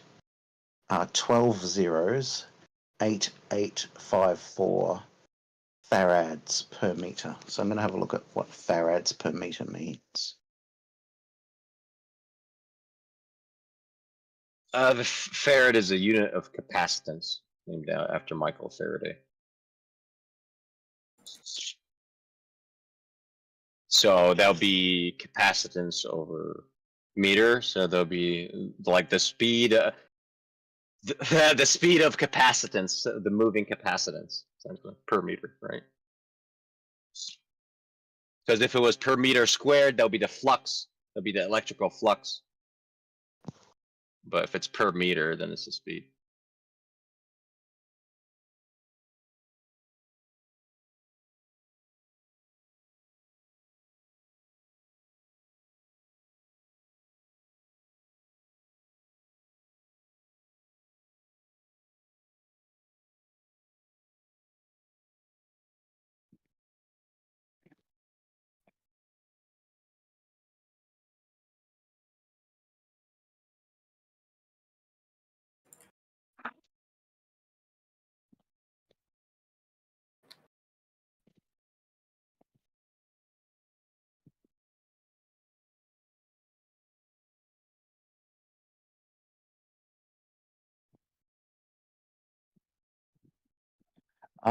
Yeah, the reason why that epsilon is so low is because vacuum's reluctance to store energy.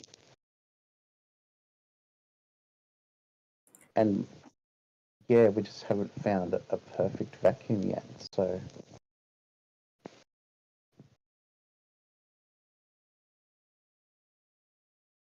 quantum field theory shows that like absolute zero may not be physically possible. So it's approaching zero, but doesn't get there because of the quantum fields fluctuation operating as they are. And that's an interesting question of like, could humans figure out what is the cause of those quantum fluctuations. But it's a very low amount over a meter. Like the vacuum chamber might have slightly more than that very, very low number, but it looks like they've extracted as much as they can. Oh, okay. So impedance. So using these quantities, also epsilon and mu, we can derive impedance of free space, which is all the radio guys know it, 377 ohm. It's always the impedance of free space. It's always 377 ohm.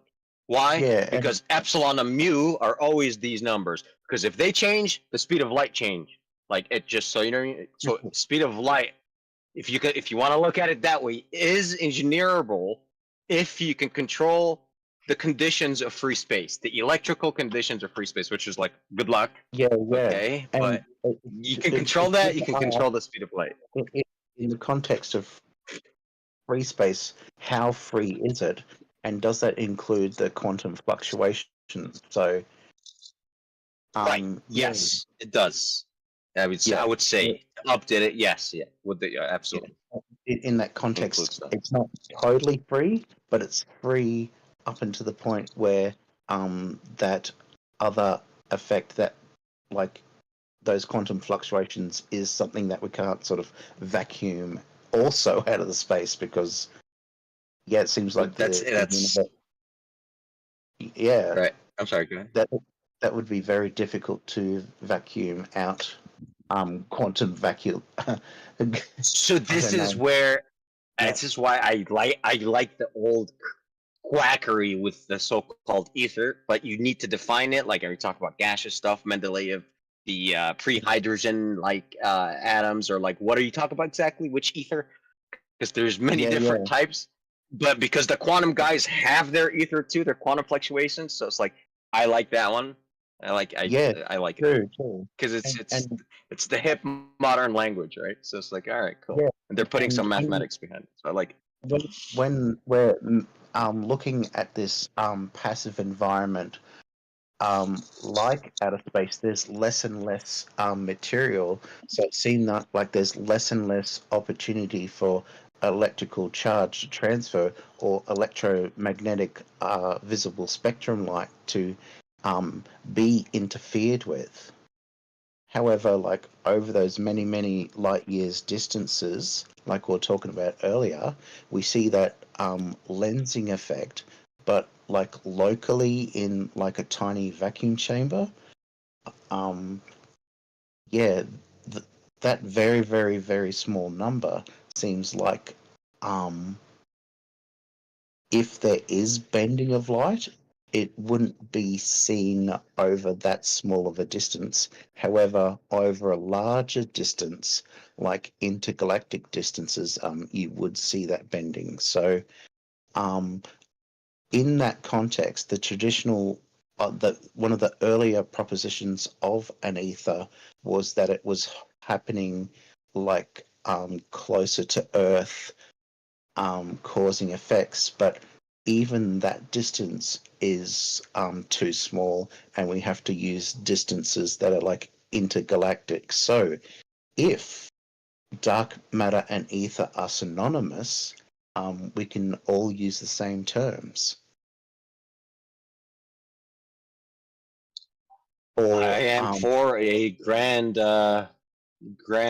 major grand unified theory, or something like another unified theory. That's right. So if we're using two different words to describe the same thing, we could figure out, okay, the ether wasn't noticeable between me and the object in the vacuum chamber. It wasn't noticeable between myself and you standing in another country that isn't Australia. It wasn't noticeable between the sun and Earth. And as we kept on looking, we did notice some bending in space-time due to mass. And on top of that, there's the dark matter. But even on top of that, you've got these quantum fluctuations. So if the science is heading in the direction of like quantum mechanics and fields and all that kind of like intricate stuff, I think that old sense of ether can't be the local ether that was talked about when they were early, like the scope of whatever mysterious stuff is happening can be used in the same context of the people who are looking at like grand long distance stuffs either being affected by quantum fluctuations at the very, very subatomic quantum level, or on the macro level using gravitational lensing due to what I would only consider mystery dark matter mass, and trying to figure out where we are now. So I think to be on the same page as the investigation, whether we call it dark matter or ether matter, we're now talking about the same thing instead of talking about different things, because our previous conversations seem to be talking about two different phenomena, but it seems from Michelson, Morley, and so forth that any ether effect isn't on a scale that is as small as the distance from the sun to the earth. It is millions of light years larger. Well, if you remove the assumption that you're on a large sphere, like moving really fast through space, let's say if you're stationary and you picked up no drift. Right. Yeah, So it's so like, that okay, I mean, I can subscribe to it that way too. True. But for me, it's like there's a fundamental flaw of trying to, like, let's say, if ether or whatever this is. For me, it's like, all right, light is the subject here essentially. So yeah, if I use like water particles as an analogy, like if I'm trying to catch water particles or something, I can't use made out of water. I have to use a bucket or something. So if I'm trying to catch ether, and let's say the ether is the quantum fluctuations, okay, or a property or something, how the hell are you going to catch that? You know what I mean? Like, okay, you know what I mean? Like, okay. Like that's Nobel Prize going territory. Like, could you capture Absolutely. or harness or manipulate quantum fluctuations? Could you Absolutely, get, bro. Huge discovery, man. Could you get or figure out, like, if there's a 5 kilogram mass of like dark matter, how large is that, and how much gravity is it, and how much of that mass is bending the curvature of space-time to bend that light over those 50? Like these are the hard questions where I think we might need a description or a word for the very quantum level of what's happening, and then another description for what's happening at the large scale. And so, by the way, just FYI, like, I believe gravity is similar to like something of the quantum fluctuation stuff. It's there that's which produces like that causes mass to attract mass, right? If mass attracts mass, it's not due to the mass, right? Okay, what is causing it? Right? We know, okay, when masses are because if it's spending the energy from within the mass to do that, the force, right, to attract each other, it's gonna do work. Right. So, which means energy was spent, right? So it's like, okay, and then did it come from the energy? No, it's not decaying. So it's like, where's it coming from? That's, you know what I mean? So if it's from the environment or like that quantum foam or something, that may be the answer. Yeah, like our observations of like dropping a hammer on the moon or dropping a hammer on Earth show that like gravity on Earth is different than gravity on the moon. And so like when it comes to falling objects, that where Newton is applicable, but when you're going into Einstein and quantum mechanics kind of stuff, we're no longer kind of dropping hammers, we're looking at Higgs bosons, Higgs fields, up quarks, down quarks, and those types of analysis of the universe, though helpful, don't necessarily describe the dropping of the hammer. And so maybe they do, but when they're looking at these Higgs bosons and Higgs fields, there's this transfer of energy from somewhere that causes mass to exist in each and every atomical or subatomical material as far as we can tell so far. And so when you gather grains upon grains upon grains of these subatomic things, and you get something that we'd call an atom, you would get something like hydrogen, and then there's another set that's combined in a different way that has oxygen, and so you get H2O. You can combine those two hydrogen to oxygens, and you get at least one water molecule. And so that would have a combined mass of all those combinations underneath the hood. And so you can keep on increasing the amount of water till you get a point where all these things are self-attracting, and it seems to make sense that if there was only one ball of water in the universe, that self-attraction would be spherical in nature.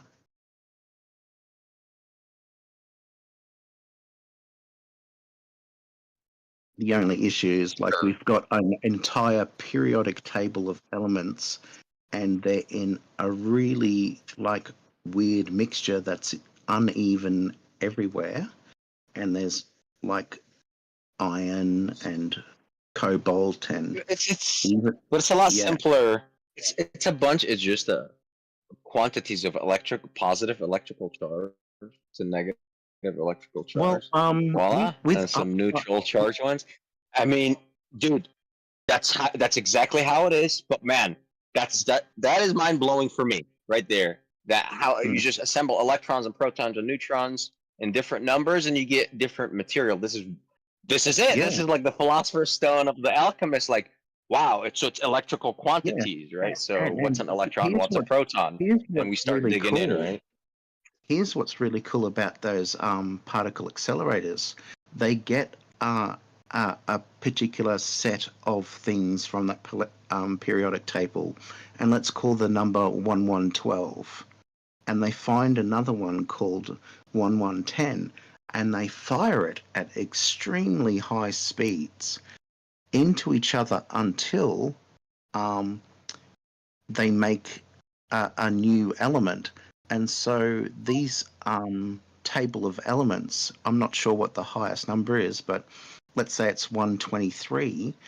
That's a result of humans accelerating one particular set of numbers into another set of numbers and then combining ever so briefly to make that new element. And it's got a half-life, and we've got to be real quick to check if it's there. Yeah, they're not stable, Right. Yeah.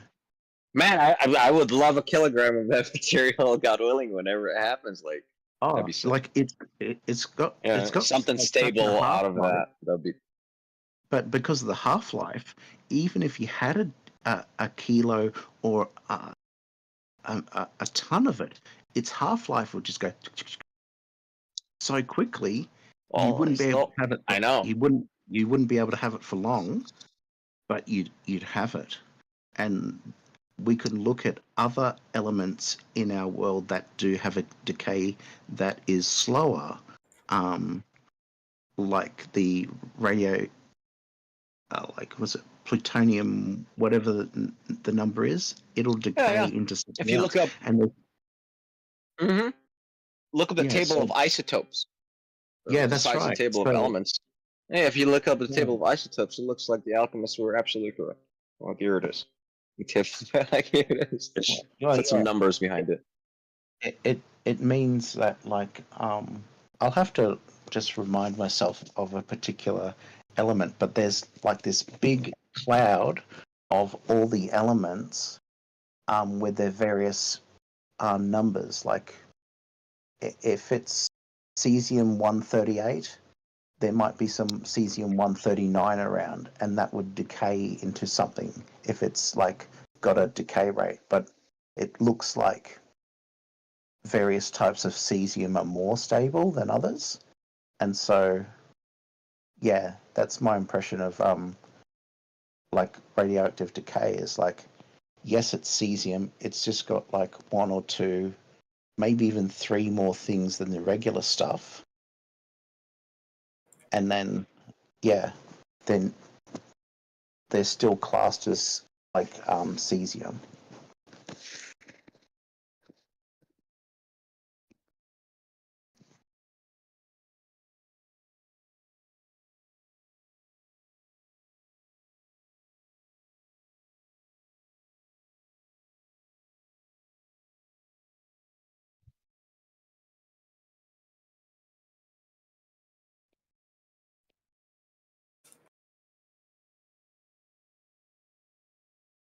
So just looking up here, potassium 40 is the radioactive isotope of potassium found in our bodies. So I'll go like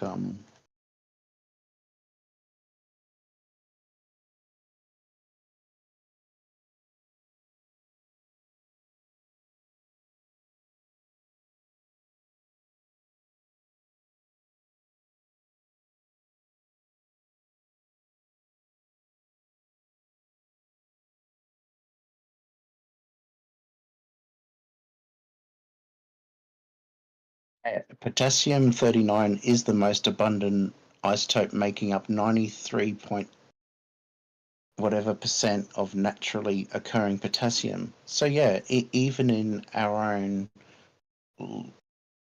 world of natural potassium, there's potassium 41 makes about 6%, and potassium 40 is 0.012%. So yeah, it's an uneven distribution of like different types of potassium, and I'll just check if potassium, I don't know, 42 and 43 are possible.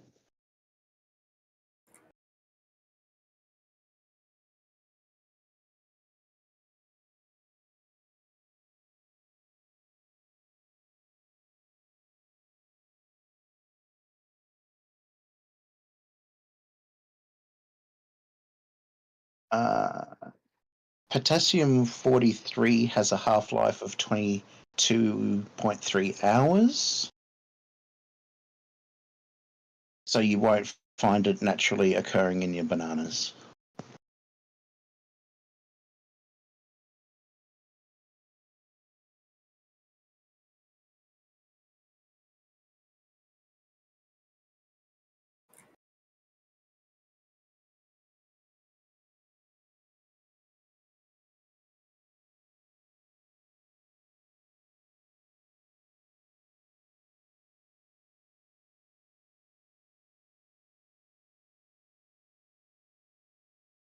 Okay, potassium 43 would decay into calcium 43, and everything else is emissions of beta particles.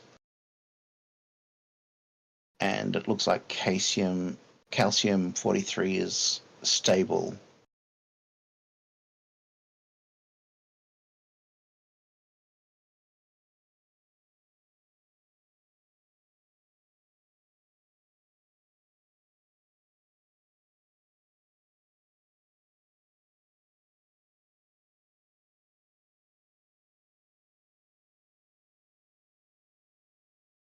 Oh yeah, I wouldn't think radioactive decay would be alchemy, but I do think like if particle accelerators are making new radioactive things that only last fractions of a second, that kind of very expensive alchemy is only useful for fractions of a second.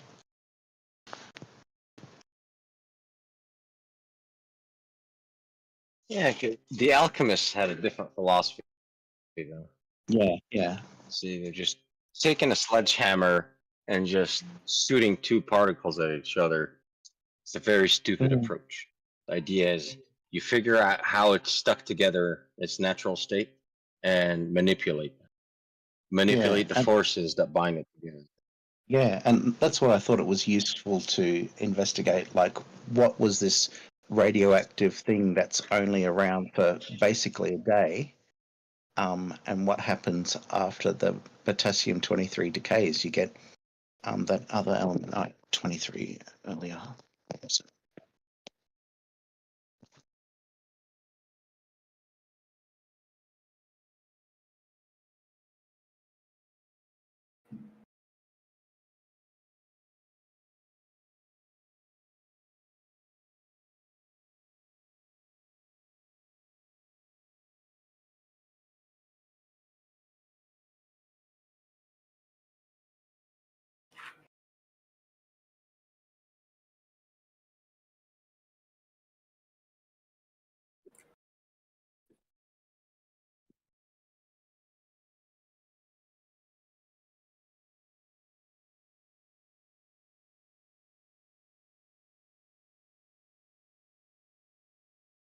yeah, potassium-43 decaying into calcium-43, which from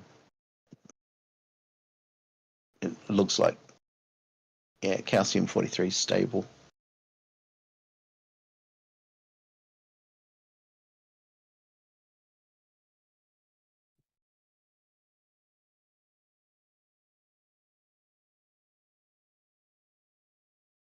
It's like 22 hours, 0.3. What's 0.3 now? 20 minutes.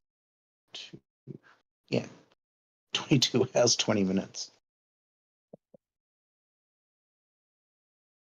Give or take. Cool.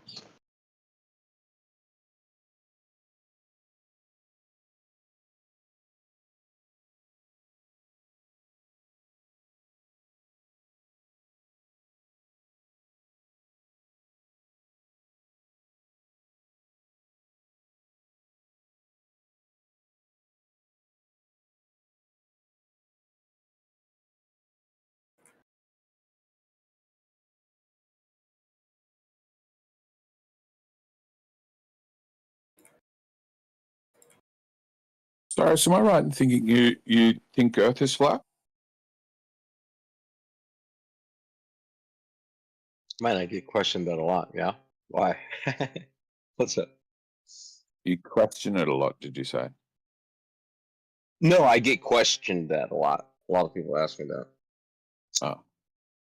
When I'm talking about nothing that has to do with flat Earth, because they think that I'm not. I don't know why. So people think I'm shilling or whatever. Yeah, like opinions. Or what is it? LARPing. Yeah. Yeah, like it's interesting to be skeptical of the of like previous investigations about Earth, because before we're only able to investigate to the extent of like what sunrise and sunset was, and later on in history we're able to do latitude and longitude, and later in history we're able to like orbit things around the planet like 19 times a day, gathering 1.6 terabytes of data per orbit.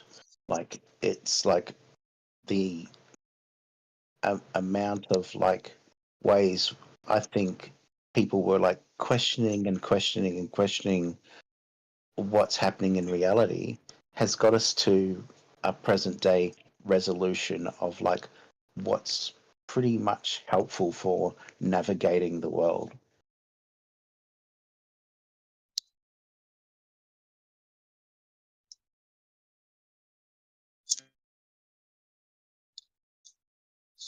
For me, my quest is like I would rather spend my time on Earth, like trying to figure out more about the quantum fold and the quantum field. For honest, to be honest, that's why I just don't care about the whole whole flat versus globe debate. I don't care for that. I don't gain much information. Yeah, I and learned a few new things. I definitely agree, because like when it comes to navigating the world at like a human scale, from going from Johannesburg to Sydney, I think that's solved. But on the sort of subatomic world, you can forget about definitions of level and all that, because the quantum like stuff is not dealing in that subject matter anymore. And it's very interesting to think that like if those things didn't have names like land and sea, and we're only talking about subatomic and atomic interactions, like the universe is kind of shapeless, because we're not making definitions for like what does this group of things, what are we going to name that? So that's like a identity that we give to these things that we see. And with the quantum world, like they're not making seas and land and stuff. They're just doing very, very subatomic things that, aren't, as far as I know, defining shapes to on that kind of useful scale for humans to navigate the world. So yeah, in on that scale, I would say, like, unless you say the ocean has like a shape, and we're going to define that shape by measuring distances from quantum particle to quantum particle, I think at like if you're going to call something water and make an approximation of that shape, or if you include all the earth and the water, that approximation tends towards a textured oblate spheroid, where the texture is made out of rocks, which the texture is made out of atoms, and the texture of that is made out of subatomic particles. But it gets a bit granular, it gets a bit tricky, and then we can investigate the world, which we're not sure like the intricacies of that finer resolution.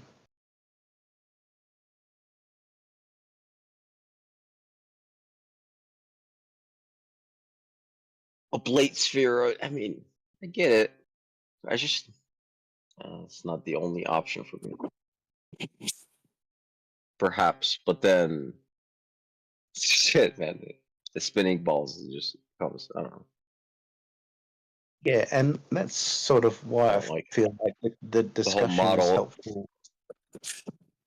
Yeah, so if you're taking like just any object or thing in the world, like a horse, and you want to make a model horse, you would sort of measure a hind leg and put that on the tiny model. You'd measure the head and put that on the model.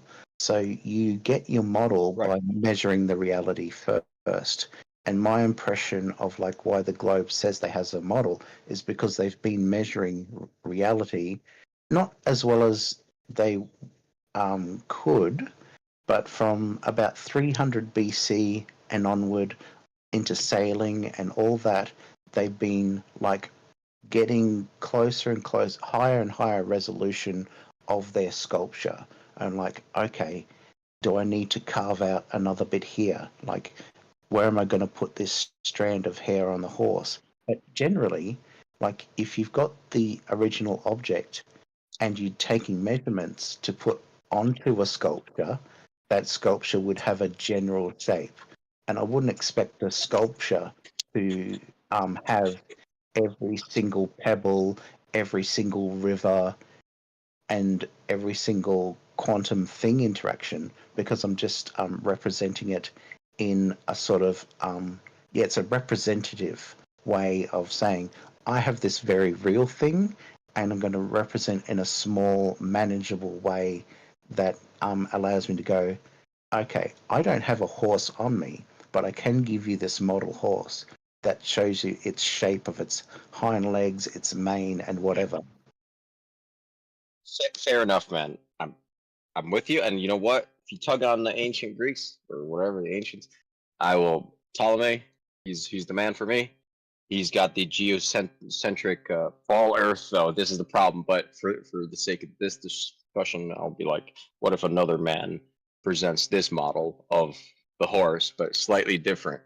Still a ball horse, but geocentric, and he worked out all the retro everything. Everything is worked out. Don't trip. And So that's it's like, and that's what's I was having a discussion with a guy who was wanting a bit of assistance of like how parallax works. So if you've got the horse running past trees, the ones very, very, very far away don't move as much as the ones that are closer. And we've all been in a train and we watch the trees go by. The ones that are close go past the window. The ones very, very far away, not so much. And on a larger scale, when we're looking at stars, from as best as I can tell, there's also parallax. And so when they're like investigating whether this ball Earth was experiencing stars going like rotating around it, or whether the Earth was rotating within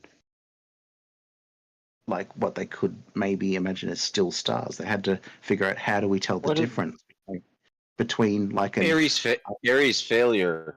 Wasn't he trying to measure that star parallax? I think so. I have to go and brush up on it.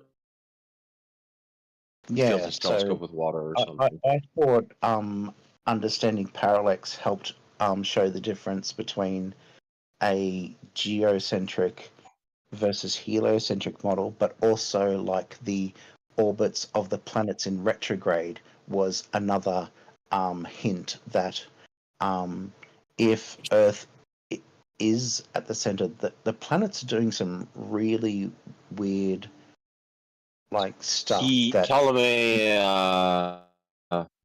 he explained it. He drew out the cycle of the retrograde planets and all that.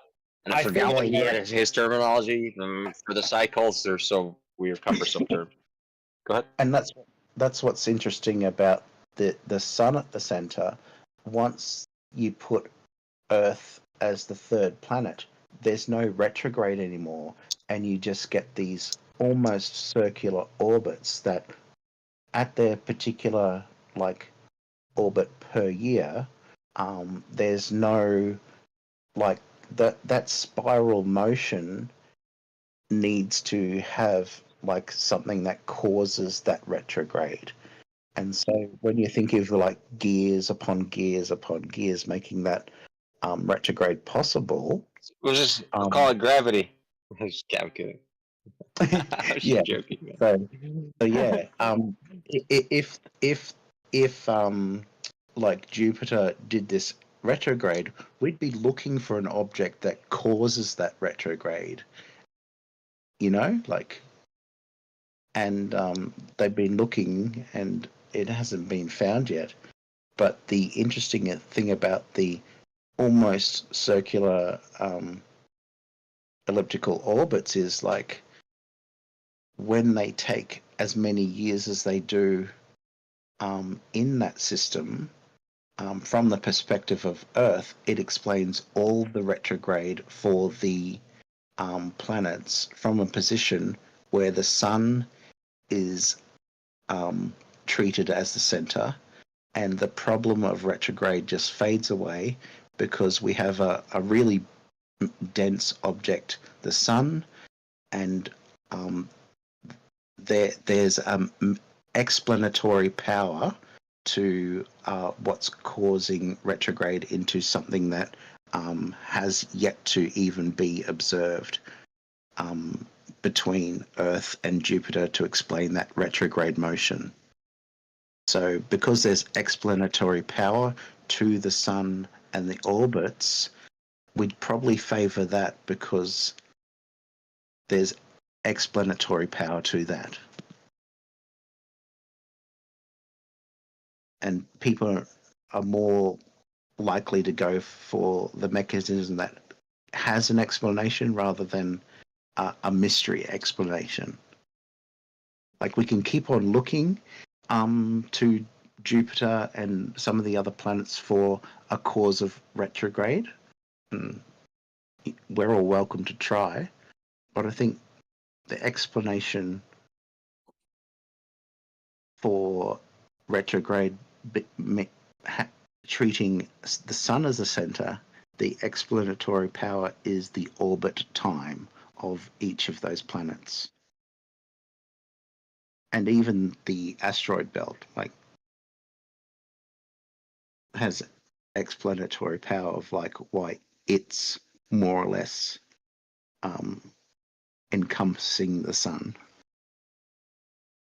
Yeah, it's a good model, man. I won't say nothing about it. I like it. Just don't worry about it. I just don't subscribe to it. I like it. Yeah, I'm just letting you know why. Yeah, something that has an explanation is more appealing to something that doesn't have an explanation. Like, we can keep on looking around the universe for an alternative cause for retrograde, and I welcome that investigation, because that would change a lot about our current notion of like how the planet works. But it would still result in a globe Earth, whether it's retrograde via some sort of other mechanism or retrograde caused by orbit around the sun. I know. And that's why I don't want to use the Ptolemaic model, because I need to go back and study it heavily and modify it to flat Earth, geocentric, and then come back and use his model essentially. Yeah. Because if I can't, because it's a ball Earth model, you know. But I do like it too. So. Yeah. I don't mind the heliocentric. I don't mind the geocentric. But you know, for me, it's not a sphere, like in nothing. But it's okay. I understand the model well. Like I like it. It's fine. Yeah, and like you said, like, we don't necessarily have to center it on the sun. We could even center it on the Milky Way, and so you've got that same sort of spiraling system, and our own sun is part of that. And like, over a very long time, we might eventually get one orbit of this thing. And yeah, like, I like looking at it from a rotation speed point of view, like in the context of the Earth Sun system. Like, one orbit expressed as an RPM is such a low number. Like, and even just the Earth itself, to just the background stars, has a rotation of like 0.0006 RPM, give or take.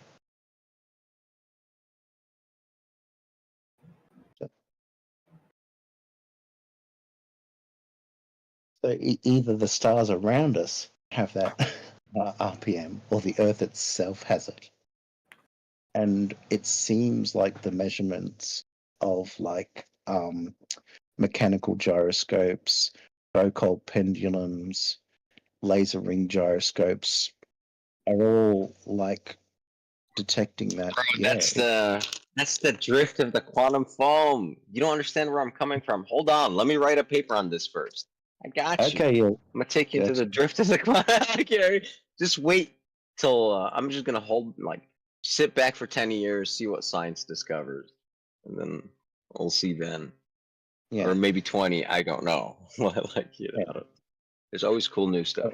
Well, that's the thing. You're quite welcome to try, and I commend that. Like, it's worth asking questions like, could there be another cause, even though like the consensus says, or like, not like they say, it's like we've we've got like over 101 different devices planted all over the Earth, and they all seem to indicate like that there is rotation, and you're welcome to try to see if other things are affecting our devices. Yeah, it's a welcome inquiry. Welcome.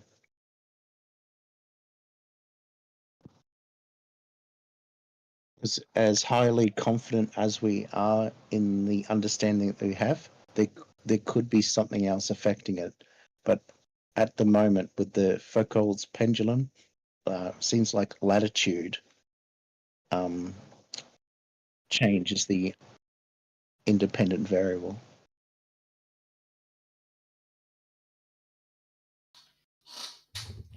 Yeah, but the problem with flurfs is that they basically stack incorrect claims on another incorrect claims. So in order to explain to them how Foucault pendulum works, you would have to start with explaining the entire scientific method, because when you tell them something like you said, that the independent variable is the latitude, then they will think that latitude is what causes the precession, because they think that the independent variable literally causes the dependent variable, instead of the change in the independent variable causing the change in the dependent variable.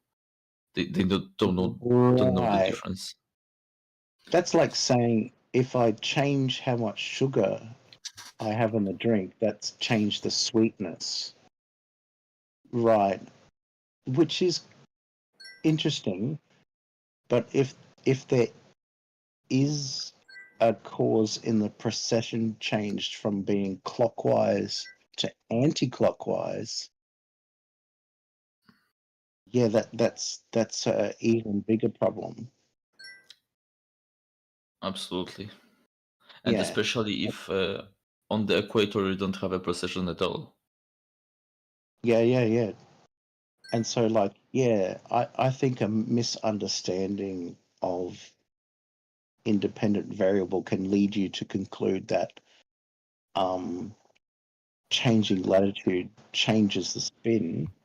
But on a flat Earth, if you change the latitude, I don't think there would be a change or any change on spin, because there's no momentum on a still Earth to cause a deviation in what the pendulum's doing. Mm-hmm. Yes, I fully agree. I mean, but so the logic, what caused I talked to Flurves about this many times, and their logic is basically that they don't have to give you like an alternative story to explain why it's happening. If you have a claim why it's happening, then it's on you to prove it.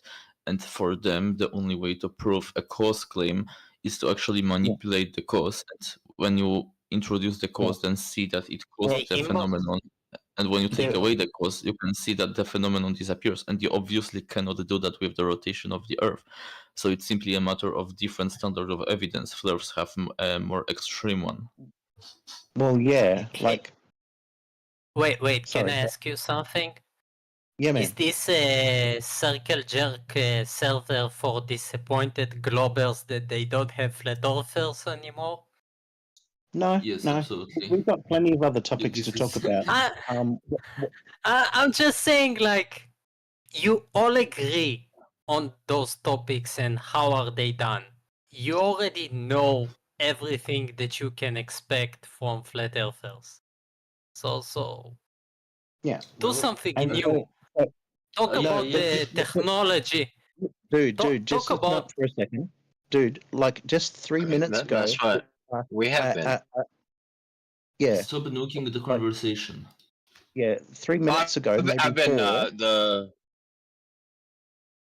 pleasure a talking to you, by the way. British guy. Yeah. So, great comment. yeah, I'm from Australia, but I do have the eloquence close of enough, right? Yeah. I'm just joking, man. I'm a son of a convict that got ejected from England, and I use the eloquence of an Englishman. Yes, I do agree. I prefer eloquence over being a bogan. It's talking about his shrimp on the barbie. Like I can go there, buddy. No, that was good convo, man. And I appreciate that we were able to discuss everything from dark matter in the macro large scale of the mass of the universe and the quantum scale when it's very small. And yeah, feel free to investigate like what might be affecting other things of our scientific experiments. Like, yeah, it's a good thing to double check because other people have double checked before and thought, oh, the other bloke was wrong, and I have to take the humility pill and just go, okay, let's go on to the next issue. And so it's not a globe earth therapy session. It's a result of having a nice conversation with somebody who's not sure yet or who wants to perform more inquiry and go, sure, you're welcome to try. And so the good thing about understanding things as they are is like, let's do some inquiry, look for some answers, but also we've got these socio-political issues. You've got people in Australia who came here and there was a culture here and they weren't agricultural. They went away to the land to find their food, and then they went to another place to find their food. And the difference with agriculture was that we're bringing all this kind of plant life to a particular location and called it a farm. And so, like, there's a big social change between a culture that goes from hunting and gathering to a culture that goes agriculturally to take the land and put it in a particular location. So yeah, we're definitely happy to discuss other things in the regards of helping humans get together on this very real world that we all share. And if we want to be part of the solution, it's most welcome.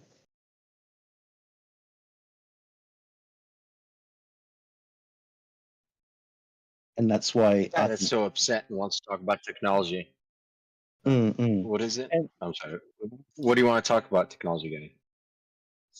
Oh, I No, didn't because necessarily.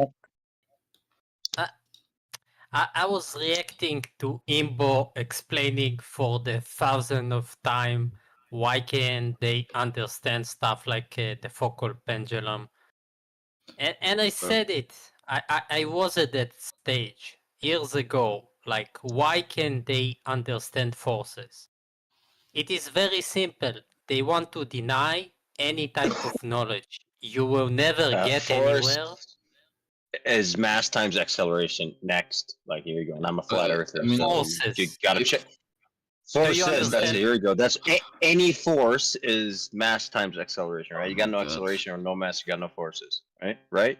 Wrong? But anyone knows No. that. No. Not what I mean Physics? by flat earthers denying forces. Okay. So, What do you mean then?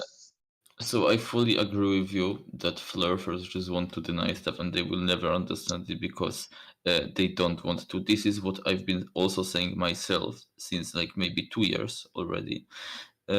But I was explaining this because maybe some other globe earthers who are in this voice channel don't know about this. Maybe they genuinely believe that fluffers are in good faith and they don't know all of the tactics they use. And I wanted to explain it for those globe earthers who potentially may not know those flurf tactics. Not to circle jerk, but because genuinely I thought there are people who don't know it. I hope that's not towards me, because I am genuinely like the person I am on here. I am in real life. I don't really change. Like the other guy came in here, he was an asshole. He shot at me for no reason. I shot back. Like, it depends on how you treat me. Wait a I'll treat you back. second. Wait a second. I was just sarcastic and satiric. I know you will forget it in like in half an hour, and someone will come with his observation of the lake, and you will fight with him for the 100th time about reflection, no reflection. It is all good. I know. I'm just kidding. Yeah, man. And I wasn't talking about you. The other guy, I think he was a flat earther or something. Yeah, I'm just saying to Imbo and like the TFE killed it, but like And when I also talk about to you, science, and also to you. I'm in good faith, you. man. When I'm talking about the gentleman from Australia about quantum mechanics, the dark matter, and all that, it is genuine, like faith, bro. Like I've told him my position, like you know what I mean, like straight up, Right, you know. but I find it very difficult to believe that someone truly understands you in different physics topics. Why I say forces? Because sometimes when you want to talk about how a plane flies, you should draw it and actually show it what impacts the plane. You can, you can, but I'm talking in general. Like when you're talking to a flat earther, he needs to understand, okay, that overcoming gravity means generating the lift. But you are getting stuck Absolutely. on the gravity side because he wouldn't accept there is a force to overcome. No, never. Not. I'm never getting stuck here because like stress. If you're standing on a piece of concrete and you weigh whatever X amount of pounds and you're not piercing the concrete, which means the concrete is pressing back upon your foot with equivalent force. Okay, whenever that force is not equal, guess what? You're going through the concrete, right? Which means it gave way, it yielded, because the stress, which is force divided by area, right? Sigma, yeah, for the engineer guy, agent. So it's stress divided by area, you know, gives it PSI or pascals, whichever you want. You're butchering. Forces. No, forces come in pairs, and I'm not butchering anything. Like so, you're butchering gravity stuff down. and I'm not there's butchering no need. shit. I'm explaining science actually as it is from the textbook. Forces come in pairs, right or wrong? Just one force out of nowhere is imaginary shit, dude. That's not Newtonian mechanics. That's not any mechanics. If you have like buoyancy, if you have a balloon, if you model the FFB pointing upwards, your vector buoyant force, then your down is G, like straight up, like two pairs. There you go. And you see equivalency, right? This is what, so in the study of mechanics, we study statics and dynamics. And the difference is when the forces are no longer equal. When you have summation of like if you have a bridge and you got cars moving on it, it's got forces trying to break it, but the summation of forces equals zero. The bridge is stronger, right? The minute the forces are greater than the forces that can be reflected by the bridge, it breaks. That means it goes dynamic. It goes into motion now. That's why it was static because it can resist it. So that's the line between statics and dynamics right here.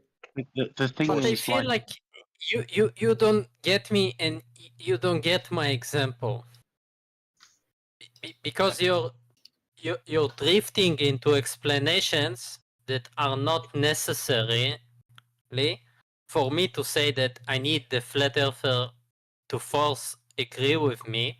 There is a downward bias or gravity. Yeah, your explanation is just constantly repeating that flat earthers are stupid and ignorant, which we all already know, so you're not really saying anything new. Yeah, like a hollow canoe being buoyant isn't the opposite of gravity. Like, because the buoyancy formula includes gravity, buoyancy can't be the opposite of gravity. Where did you hear I don't think I claimed such things. I modeled it correctly based on the fluid mechanics I studied. And if you argue with that, please post your fucking free body diagram and your forces, motherfucker. And let's go to work. Put some numbers on this shit. I can math, asshole. So let's go. Fluid mechanics. You want me to bust out the book and just take you to school? Free body diagram, submerged object. I guess FFB is up and G is down. You serious? Wait. Okay. Can I ask a question of this gentleman? Come on. So you understand then that when we use gravimeters to detect underground mass deposits due to minerals, that cannot be due to local buoyancy effects, right? Absolutely, but I do not know how that device works. But based on what you're saying, I know buoyancy involved here. So, You're detecting some mass anomalies, yes. No yes, buoyancy. we're detecting mass anomalies by detecting deviations in the gravitational acceleration that we measure. They use different... So density, essentially, right? No. So you wouldn't map the density of local densities in the Earth as you're mapping this with your But density isn't. But I thought you understood. Sorry, sir. I thought you understood mathematics. Density is not a fundamental property of matter, is it? Density is a derived property no. of matter. You need to That know is its correct. mass and you need to know its volume. Therefore, yes, we can turn these results into a density map, but we are mapping the mass distribution under the surface, aren't we? That's the fundamental thing that's happening here. Okay. That's fine with me. We can discard this density argument, and we can demonstrate that this is mass attracting Bro, mass. I In didn't fact, argue with you. I was asking you if they mapped it. Holy shit, relax. I was not saying that you're mapping density, motherfucker. I was asking, dude, relax. I was Calm in the down. middle of saying something, so I'm going to continue talking as though I wasn't interrupted. So Whatever. if we have one of these instruments, and for instance we change the mass distribution near it, say we put a proof mass above it, we can reduce the downward acceleration measured by the instrument because there is now a mass above the instrument that is attracting the proof mass upwards. So that demonstrates mass attracting mass, does it not? Sure. I thought we already moved on from that. We weren't talking about that. And those properties are called intrinsic properties that you're talking about, right? I know. Yes. I know the difference. Yeah, thank you. Okay. So what is the dispute about buoyancy? What are you claiming about buoyancy? There was no dispute. Okay, the guy started off by saying flat earthers deny forces. And I went on to explain how forces come in pairs. And then another guy, the Russian guy, he said, my explanation is whatever because everybody already knows that. I was like, I modeled it correctly according to the fluid mechanics I know. And then you hopped in. So this is how the conversation went in my head. Well, how do you define a force? I have three strings of force, mass times acceleration, m times a. Nice and easy. So and how do you define acceleration? Acceleration would be force divided by mass. That's a circular argument, right? No, all right, fine, all right. If you don't want it mathematically derived, then it's a change in velocity. Delta v over delta t equals a, sir. So, but you understand time. You understand that relativistically, your velocity depends on your frame of reference, and therefore you're saying that forces are frame of reference dependent. Okay, so you have to put your x and y somewhere. Yes, you do. But this is all I'm asking is because the way a relativist would define an acceleration is that an acceleration is what is measured by an accelerometer. What you're defining as acceleration is coordinate acceleration, which is a different thing from what a relativist means when they say acceleration. So I'm just trying to get a handle on where you're coming from in terms of defining forces and accelerations. Tony, no worries. The accelerometer on the inside has resistors and a moving mass. Does it not? Yes, MEMS correct. MEMS accelerometer. Okay, so you still do depend on variation of distance, or actually, electrical resistance that will give you essentially a voltage reading, and you program that to give you a number, because that's how it really actually works. Yeah, but it's working through inertia, right? So if I drop an accelerometer, I see the accelerometer accelerate in my reference frame, but the accelerometer doesn't register an acceleration, does it? Correct. Okay, so the results of the accelerometer are different from what I experience in my reference frame, and that's kind of the point that relativists are getting to. Okay. So when you say that there's an equal that forces come in pairs, that's not what a relativist would say.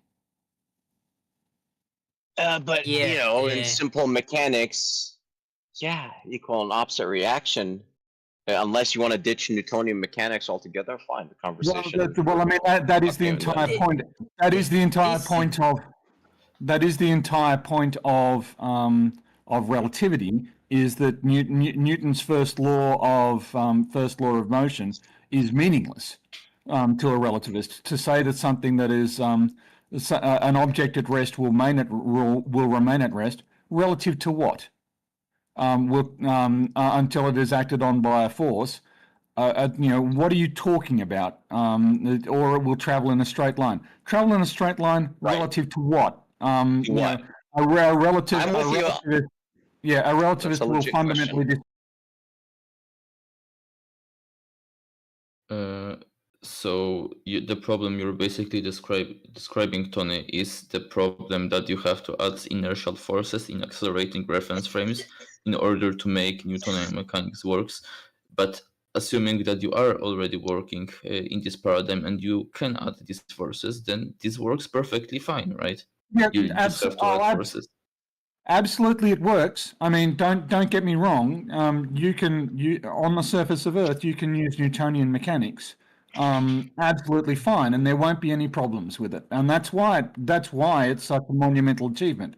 I'm just pointing out that relativists come at, and indeed that's my intuitive way of understanding any physical system that I look at.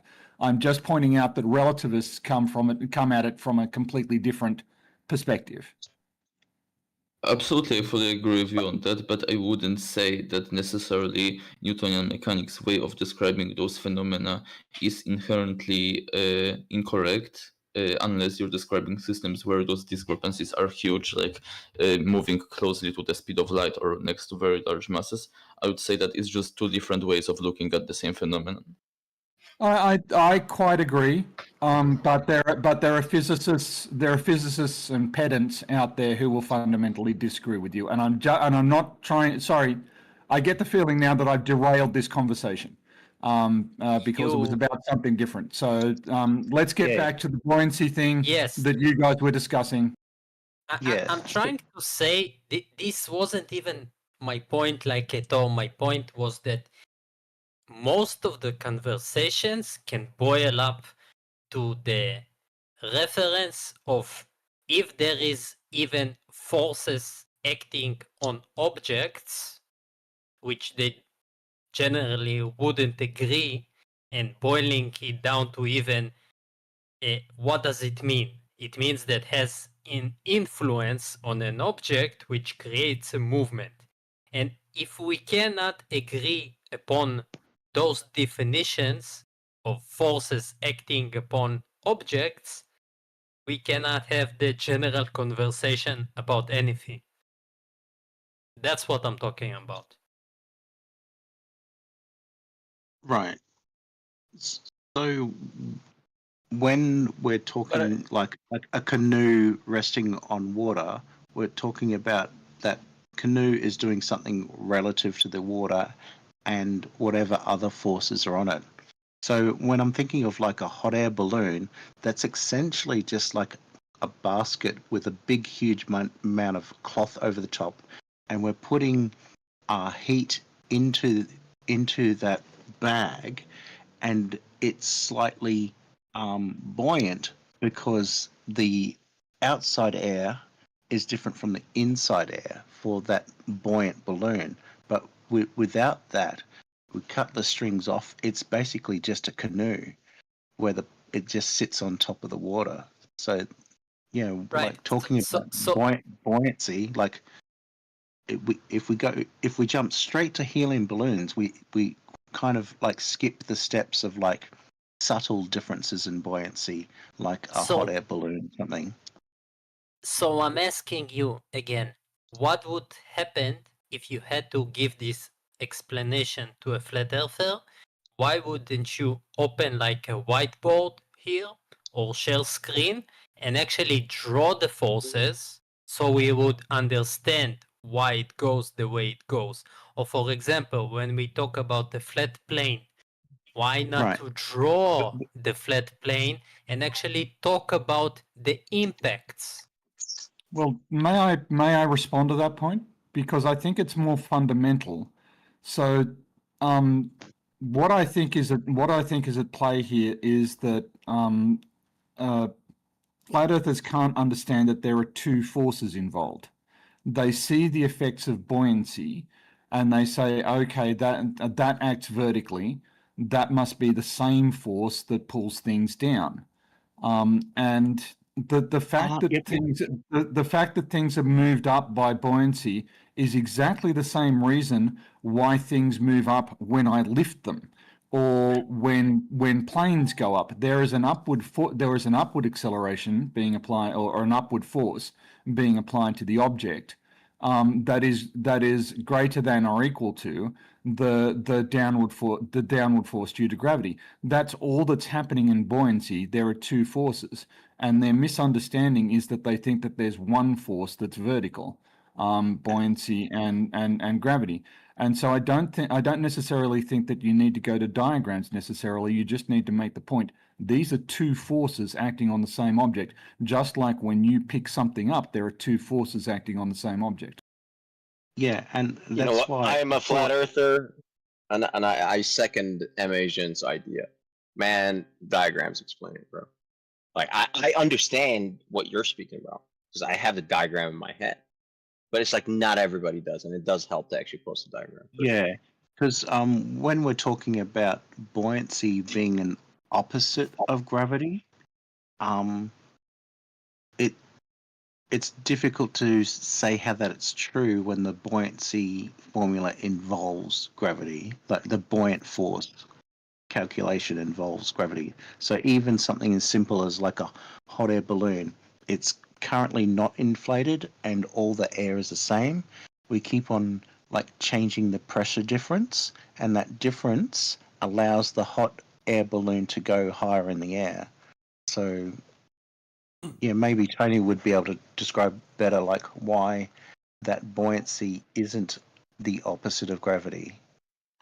Well, so buoyancy is a force that arrives because of a difference in air pressure.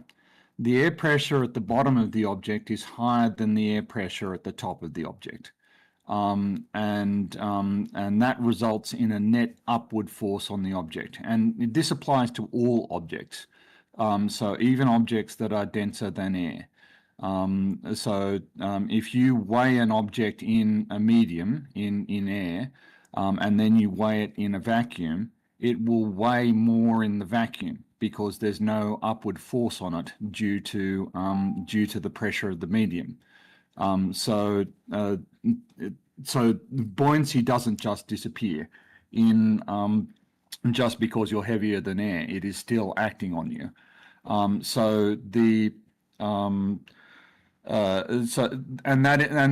where the formula comes from. The formula comes from calculating the rho g, the difference in rho vg. Well, it's rho gz. It's rho times gravity times the change in height. Is the change in pressure. Yeah. That's the pressure gradient. So it's rho g delta v is the change in pressure gradient. Rho g delta z is the change in pressure gradient. And as you say, when you do the force diagram, it turns into rho g rho minus rho medium times the volume. Yeah. V times gravity. So it applies this upward force due to that, but it basically gets its origin from the fact that the atmosphere is hydrostatically ordered, which is to say that the pressure at each altitude is due to the weight of the overlying medium. So it's just like water in that sense. So because of that, that's why air pressure increases as you go downwards, and that's where the buoyancy force comes from. I'm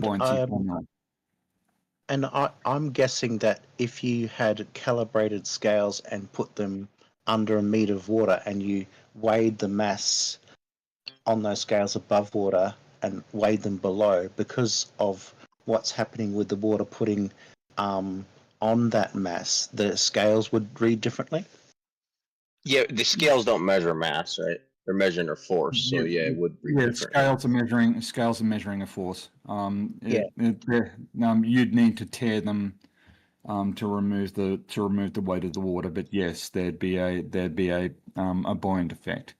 And indeed, ultimately, when the thing is neutrally buoyant in water, it wouldn't register on the scales at all. It'd be floating above them. Yeah. Yeah, it would be floating of itself. And so this is where there's a common misunderstanding about buoyancy, where it comes from. And you can talk about ultimately this comes down to the fact that air pressure is due to the weight of the overlying air. And indeed in the ocean, pressure is due to the weight of the overlying material, that is the atmosphere and the water that's above you. That's how I always understood it. It's the weight of the column of air above you, or fluid, from both water and air. That's exactly right. And okay, I agree with you on that. Okay, so you Cyrus, you say you're a flat earther? Yeah. Okay. Can I ask you, do you agree with the following statement? If I move 69.1 miles or 111.2 kilometers north or south, I have changed my latitude by approximately 1 degree. And I haven't changed my longitude. Do you agree with that statement? You're on a sphere, yeah. Well, even on a flat plane. Is that true on Earth? On Earth, let's assume that the Earth is flat.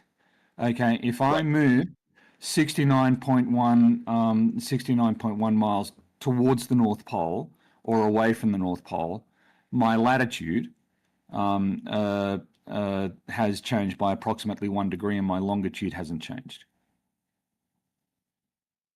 Well, how'd you know it moved by 1 degree? So well, this is an axiom that I'm trying to establish, but generally that's what we observe isn't this what we observe in reality? Yeah. Okay. That if we move, so you agree that in reality, when we move this distance, can't we mathematically then demonstrate, then derive a flat Earth distance formula? Can you? Wouldn't you be driving a sphere? My head. No. Can I do an explanation just briefly, Tony, before you go? Sure. Yep.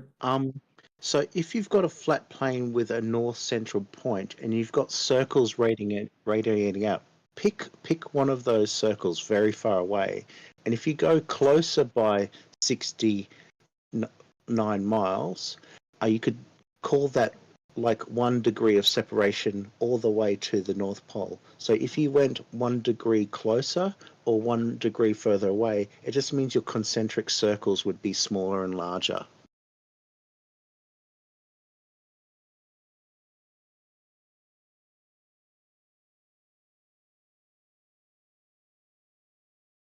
I would assume I'm like going up a surface of a cylinder if I'm observing such. But we can. Okay, well, let's take a step back. So you agree that the Earth is approximately planar, leaving aside second order topographic effects, right? Yes, that's your position. Okay, we'll assume that this is true. And you agree that there is a point on this plane that is called the North Pole. It doesn't matter where it is on the plane. I don't care. There's a point on this plane that corresponds magnetic? to true north or magnetic? True north. Yeah. Okay. Polaris. Yep. Right. Yep. The approximately the ground point of Polaris. Sure. That's approximately the line that's towards. Yeah.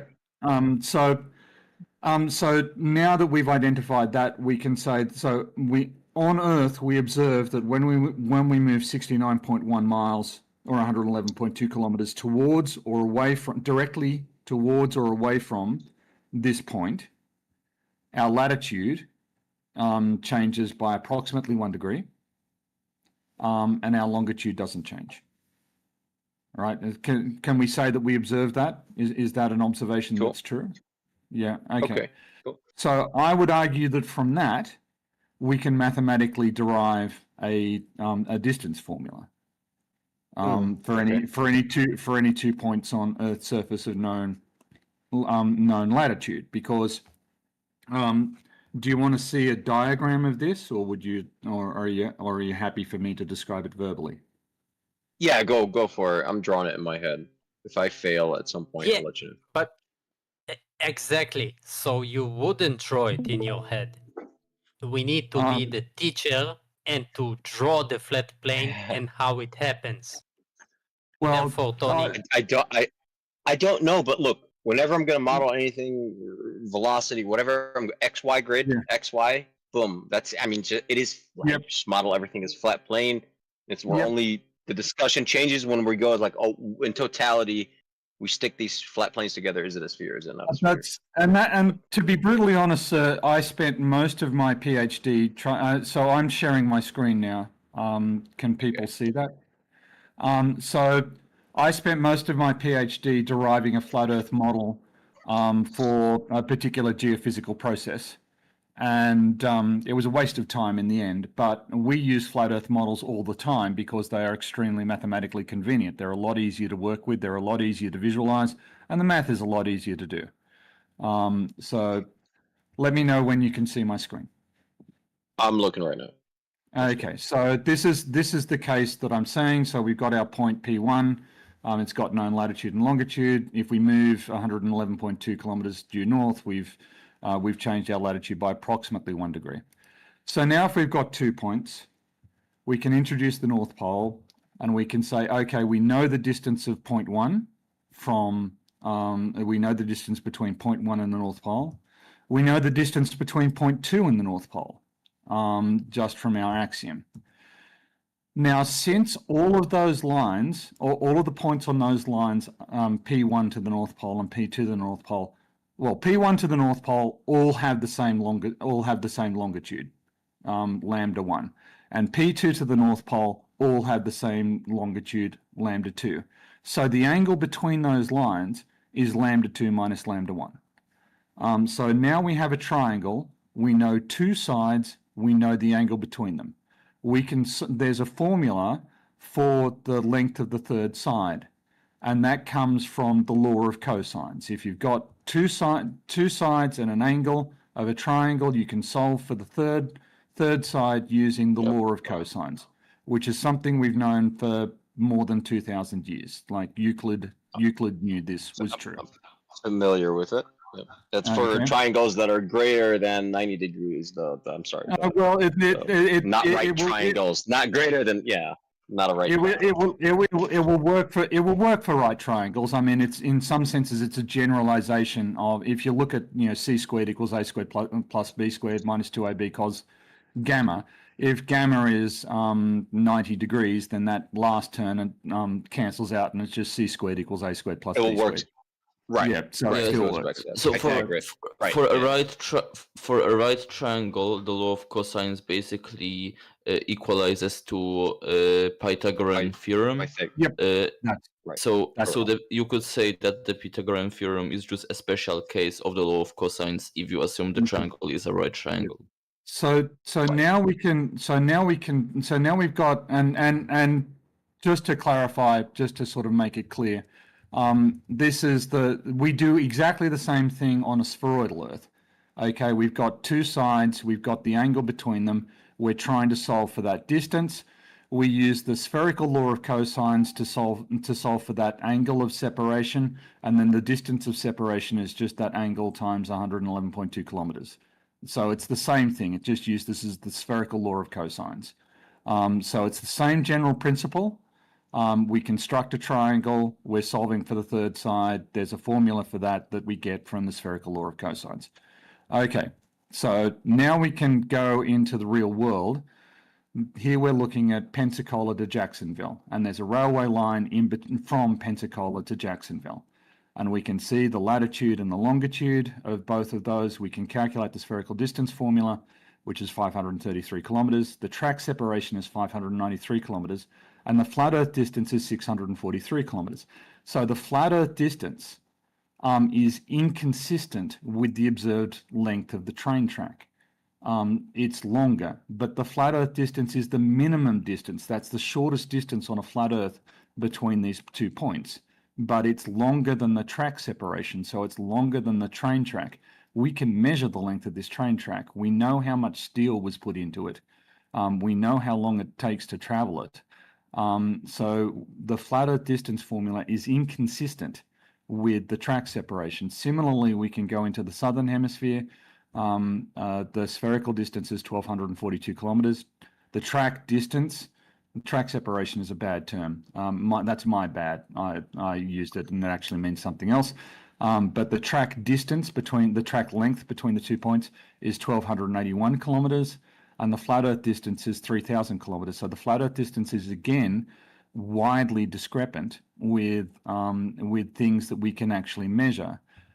We can do. That's just verification of where we get those track lengths. Assuming, like the track length, like you've assumed laid flat, absolutely flat, and adjusted for terrain, average that shit out. I haven't assumed anything of the sort. All I've done is I've measured the distance. And even if it isn't laid flat, so it obviously isn't laid flat and straight in this case. Okay. Because so if we look at the spherical distance formula, which on a sphere, that's the minimum distance, and the track separation is 60 kilometers longer. And the explanation for that is, well, it's obviously not flat and straight. But that is actually worse for the flat Earth distance, right? Because flat Earth distance, so the flat Earth distance formula is bigger than the track separation, and the track separation is not the shortest distance between the 2 points. So that actually makes it worse. Here again, we've got two train stations in Argentina. Sorry, Argentina. And the track length is about 450 kilometers, and the spherical distance 405, and the flat Earth distance would be more than double that, 1,200 kilometers. And we can do the same with sea voyages, like when Captain Bligh was thrown off the Bounty. He got attacked by natives the first time he tried to land on an island, and so they decided they needed to get back to civilization, and they couldn't risk putting down on land. So they had to calculate how far they had to go, how much food and water they had, and in order to do that calculation, they needed to calculate the distance that they were going to travel. The actual distance that they traveled was 7,000. If they'd been able to go in a straight line, it should have been about 5,600. Obviously, there are lines and there are land masses in the way, so they couldn't travel the shortest distance. But in the flat Earth, it adds a considerable distance. The Shackleton expedition got trapped in the ice near Antarctica. They had to eventually send 4 guys off in a boat to sail from Elephant Island to South Georgia across a sea, one of the roughest seas in the world in the middle of winter. It's actually, April, May. That's the autumn here. We've been using spherical calculations for over 300 years. And the last one that I want to bring up are the length of submarine cables. So there are submarine cables between various continents, such as this one, which is Hawaii Iki, which goes from Sydney to Seattle. The cable length is listed as 13,528 kilometers. The flat Earth distance is longer than that. And that would require that the cable is at unbearable tension, that the cable is pulled taut across intercontinental distances. Here's another one, the Perth Oman, where the cable length is again shorter than the minimum flat Earth distance. And we can go on and on, examples from Sydney to South America. This is the Humboldt cable, and this is the Umoja cable that's being built between Australia and Africa. And again, the spherical. So the cables are shorter and the tracks are longer. So no, they're both the tracks shorter. are shorter. The tracks are shorter and the cables are shorter. So if you look at this, the cable length is Sorry, let's go up to this one. In all cases, the cable length, the length of the physical object, is shorter than the flat Earth distance. The flat Earth distance is longer, and that's true in the sailing examples as well. That the distance traveled is shorter than the flat Earth distance. And it's true with the train tracks that the tracks are shorter than the flat Earth distance. The flat Earth distance is always longer. How are you getting? So the flat Earth distance, how's it measured? Is it like it's calculated? It's calculated from the formula we derived. You remember we derived a formula up here for the flat Earth distance. So based on yeah, based on the axiom. So I mean, you can take issue with my axiom, but my axiom, all I used was one axiom. And I agree with it. Yeah. I was just trying to figure out what the problem is. So the problem is there's that obviously a problem, right? Yeah, the problem is that every time we actually, well, not every time, but when we go and actually measure stuff, the flat Earth distance turns out to be demonstrably wrong and inconsistent. So if the flat Earth distance is longer, if the minimum flat Earth distance is longer than the actual length of track, that's a problem for flat Earth, because it means that the flat Earth distance formula is demonstrably incorrect. So in a way, they don't see too far; they measure too far. Well, they measure too short. We measure the stuff, and it's too short to be consistent with the flat Earth. And again, with the flights, we can do the same thing with flights. In this case, I've just taken flights from from southern hemisphere things. So why is it shorter? Because like isn't so from point A to point B, if that was along an arc path, isn't that longer than a straight line? No. Why no. not? So there's an illustration for this. Let me just get it. You know what I mean? Like on a circle, if I have a what do you call it? If I have a arc, it would be a sector. So if I have an arc, an arc and a sector, then I two. What is that? A chord? Would that be a chord from the two tangents? It's called it's a sagitta. Is the technical That's the term? name? Okay. Yeah.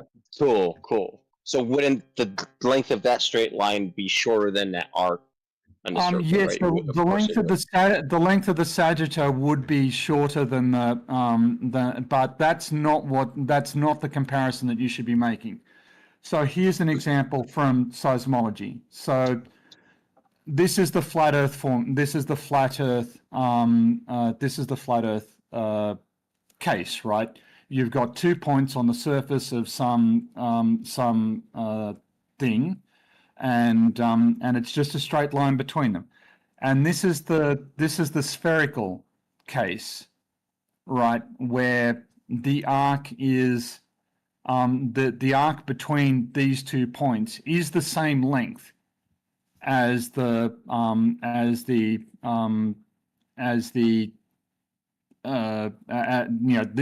arc here is the same length as this line here, so they're the same.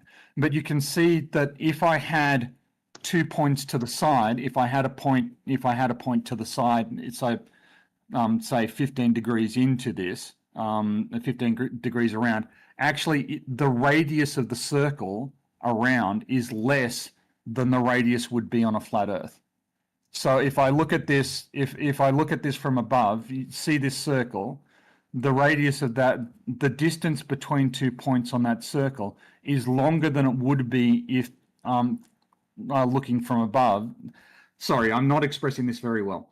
If you've got a planar circle, the distance between 2 points on the circumference of that circle is greater than it would be if that circle were on a sphere. Because on a sphere, you've actually reduced the radius back to this central axis.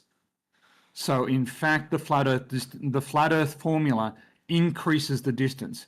And I don't know if you want another real world example, but sort of one of my favorite ones is earthquakes.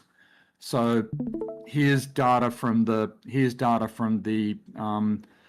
Macquarie Rise earthquake, which its epicenter was that red star, and we're just going to go through and we're going to look at when the seismic signal arrived at stations, and that's going to be marked by a blue circle.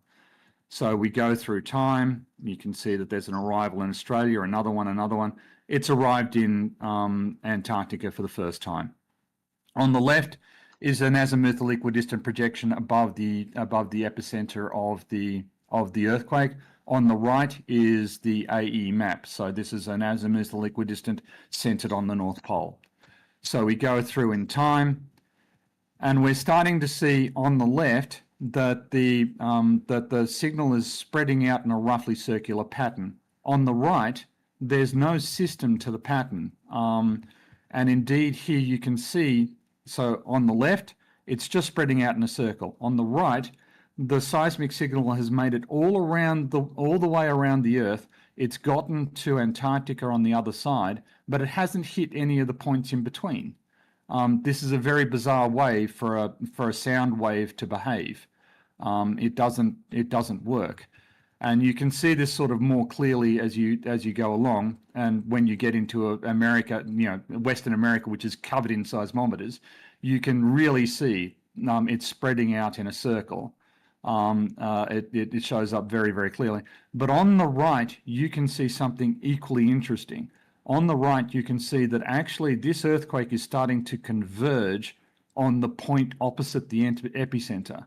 It's starting to converge in a circle on the antipodal point, and this is if we keep on going, you'll sort of this is the P wave shadow zone. So this is why you're not getting any arrivals. But now you can see that it converges in on the antipodal point. Off you go, M Agent.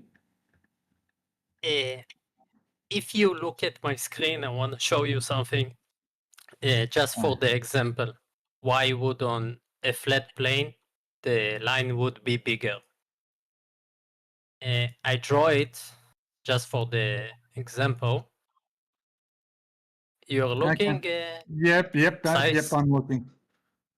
So you see, if I measure this line and I give it 3 dimension, it will be 460 millimeter. But if I measure the curve for the same line, it will be 330 millimeter. Yeah. Okay. And it shows you. That's an extremely good illustration. Thank you so much for doing that. Because I was confusing myself in trying to express it verbally, but that's a really good demonstration. Thank you. So anyway, I can show there are actually seismic waves. Sorry, let me just. Okay, here we are. So there are styles of seismic waves called surface waves, which are caused by the introduction of P waves and S waves, and they spread out and they stay along the surface and they go around the Earth multiple times. So here, for instance, we're looking at an earthquake in Indonesia. You can see the waves spreading out. One's going away to the right and one's going away to the left as we look side on. And these are called Rayleigh waves, and they're actually the most destructive earthquake waves. They're the ones that can cause buildings to collapse and that sort of thing. Because they're extreme, they involve extremely violent motions of Earth's surface. And so here we've picked up R1, and they go around, they get to the antipodal point and they cross over, and then they come back. And you can see that this second wave is going to come up behind the receiver. It's going to come from the opposite direction, and it's going to be detectable there. and then they cross over, and you can see that the original set of Rayleigh waves coming from the epicenter, that is detectable as R3, and then it goes round again, and it's detectable as R4. So sort of these data sets and these mathematical arguments are why we are very confident that the Earth cannot be planar, because planar seismic models do not work. We've investigated planar seismic models. As you say, when we do stuff, we like to work on the flat Earth because it's a lot simpler. It's a lot more intuitive, and so we have a lot of flat Earth seismic models, and we use them in industry when we're surveying for oil or whatever. We use flat Earth seismic models because why wouldn't we? Sphericity isn't important on those scales. And so it becomes an important question. When do flat Earth seismic models stop being accurate? And it turns out that once you get up to 200 kilometers, things start falling apart, and they get much worse as you go beyond 200 kilometers. So we have flat Earth seismic models that are very accurate in over distances less than 100 kilometers, and they start falling apart at distances over 200 kilometers. And nobody, and I'm one of the people who has worked on flat Earth seismic models, nobody has been able to get flat Earth seismic models to work. And so this is, sorry, I've been talking for a long time, but this is sort of these are the strands of evidence that convince me that we have a lot of reasons to think that the Earth is not planar. Does this make any sense to you, or am I still, or is this sort of babbling? No, it makes absolute sense to me, actually. I like it. And I want to add again the first example that Tony gave and what I was sharing. We know the actual amount of cables that we need to put, for example, for communication. So we know that it doesn't fit the flat Earth direct line. We know it fits the curve when it comes to the niche, the final length of the cable. Therefore, we know that our measurements are working in reality, and we expect, and we get what we expect.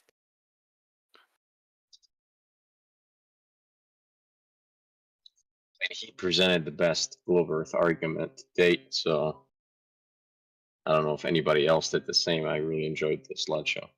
I can tell he actually spent time doing it, and I appreciate that.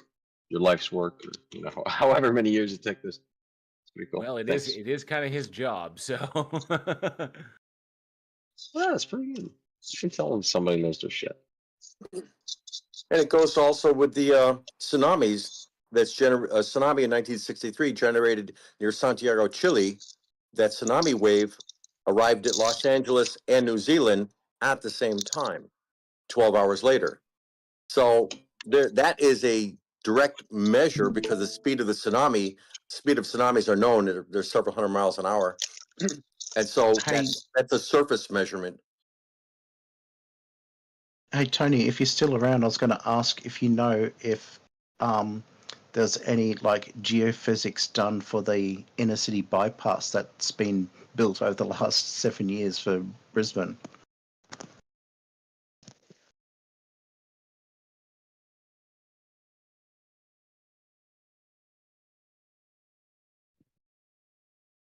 That's all right.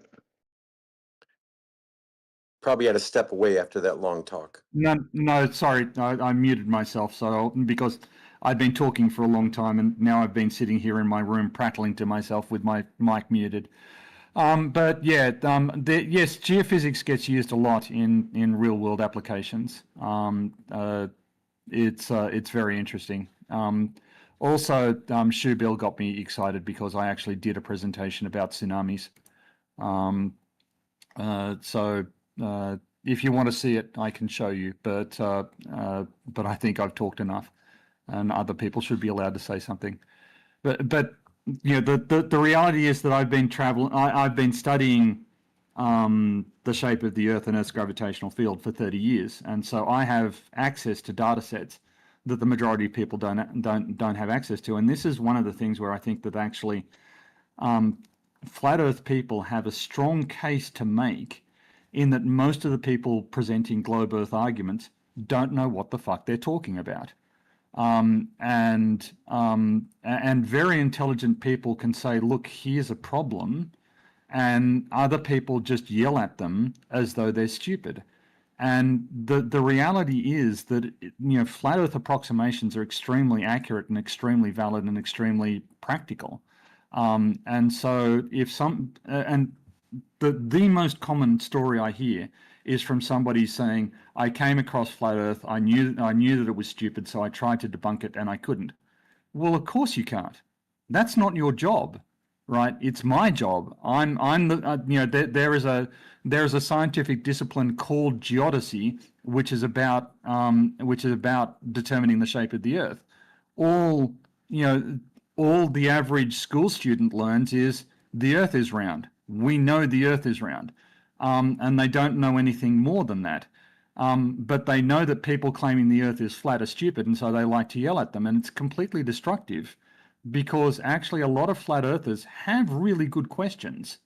I saw a video of Dearth asking, well, why can I see the sun shining off the ISS when I can't, at 200 miles or 250 miles, when I can't see the sun shining off a plane that's at an altitude of 10 kilometers? And it's a great question. It's a really, really good question, because when light reflects off the aircraft, the sky is still very bright. When the light reflects off the ISS, the sky is dark. That is possible because the ISS is so high, but because planes aren't high, the sky can't be dark while the sunlight is reflecting off the plane. There is a complicated reason that he wasn't able to think through himself. But it's not a stupid question. It's a good question. Why does this not contradict the globe Earth? Why is this why does this not expose? It's a good question, and it deserves to be treated like a good question, rather than the guy just be yelled at as though and mocked as though he's some form of idiot. And I'd agree. It's similar to the question, why can't I see the stars during the day? If you're just talking about brightness and contrast, like there's a really bright sky blue, and I wouldn't necessarily know if I could tell if there's a star beyond that because of the other light. And because of the contrast between a distant plane in light against a very light background is different from that same kind of light against a very dark background. So it's a contrast issue, I think, initially. Yeah, that's exactly right. And sort of you get people like FTFE, who is particularly cheerful guy, etc. But he just he often gets science wrong. His explanations are often wrong. And it's sort of frustrating, because you can kind of see that if a moderately intelligent flat earther is watching this and going, well, this guy is the globe defender, and he's just making mistakes. And so and he has a tendency to just yell at people. On the other hand, I have if I get interrupted, I do get a bit shouty. Well known failing of mine. But sort of, I think we can improve the discourse by actually focusing on persuasive forms of evidence and treating people as though they aren't idiots. I feel like we can get it. And in this chat, like I used to have a very low opinion of SE Montreal. He's a great moderator.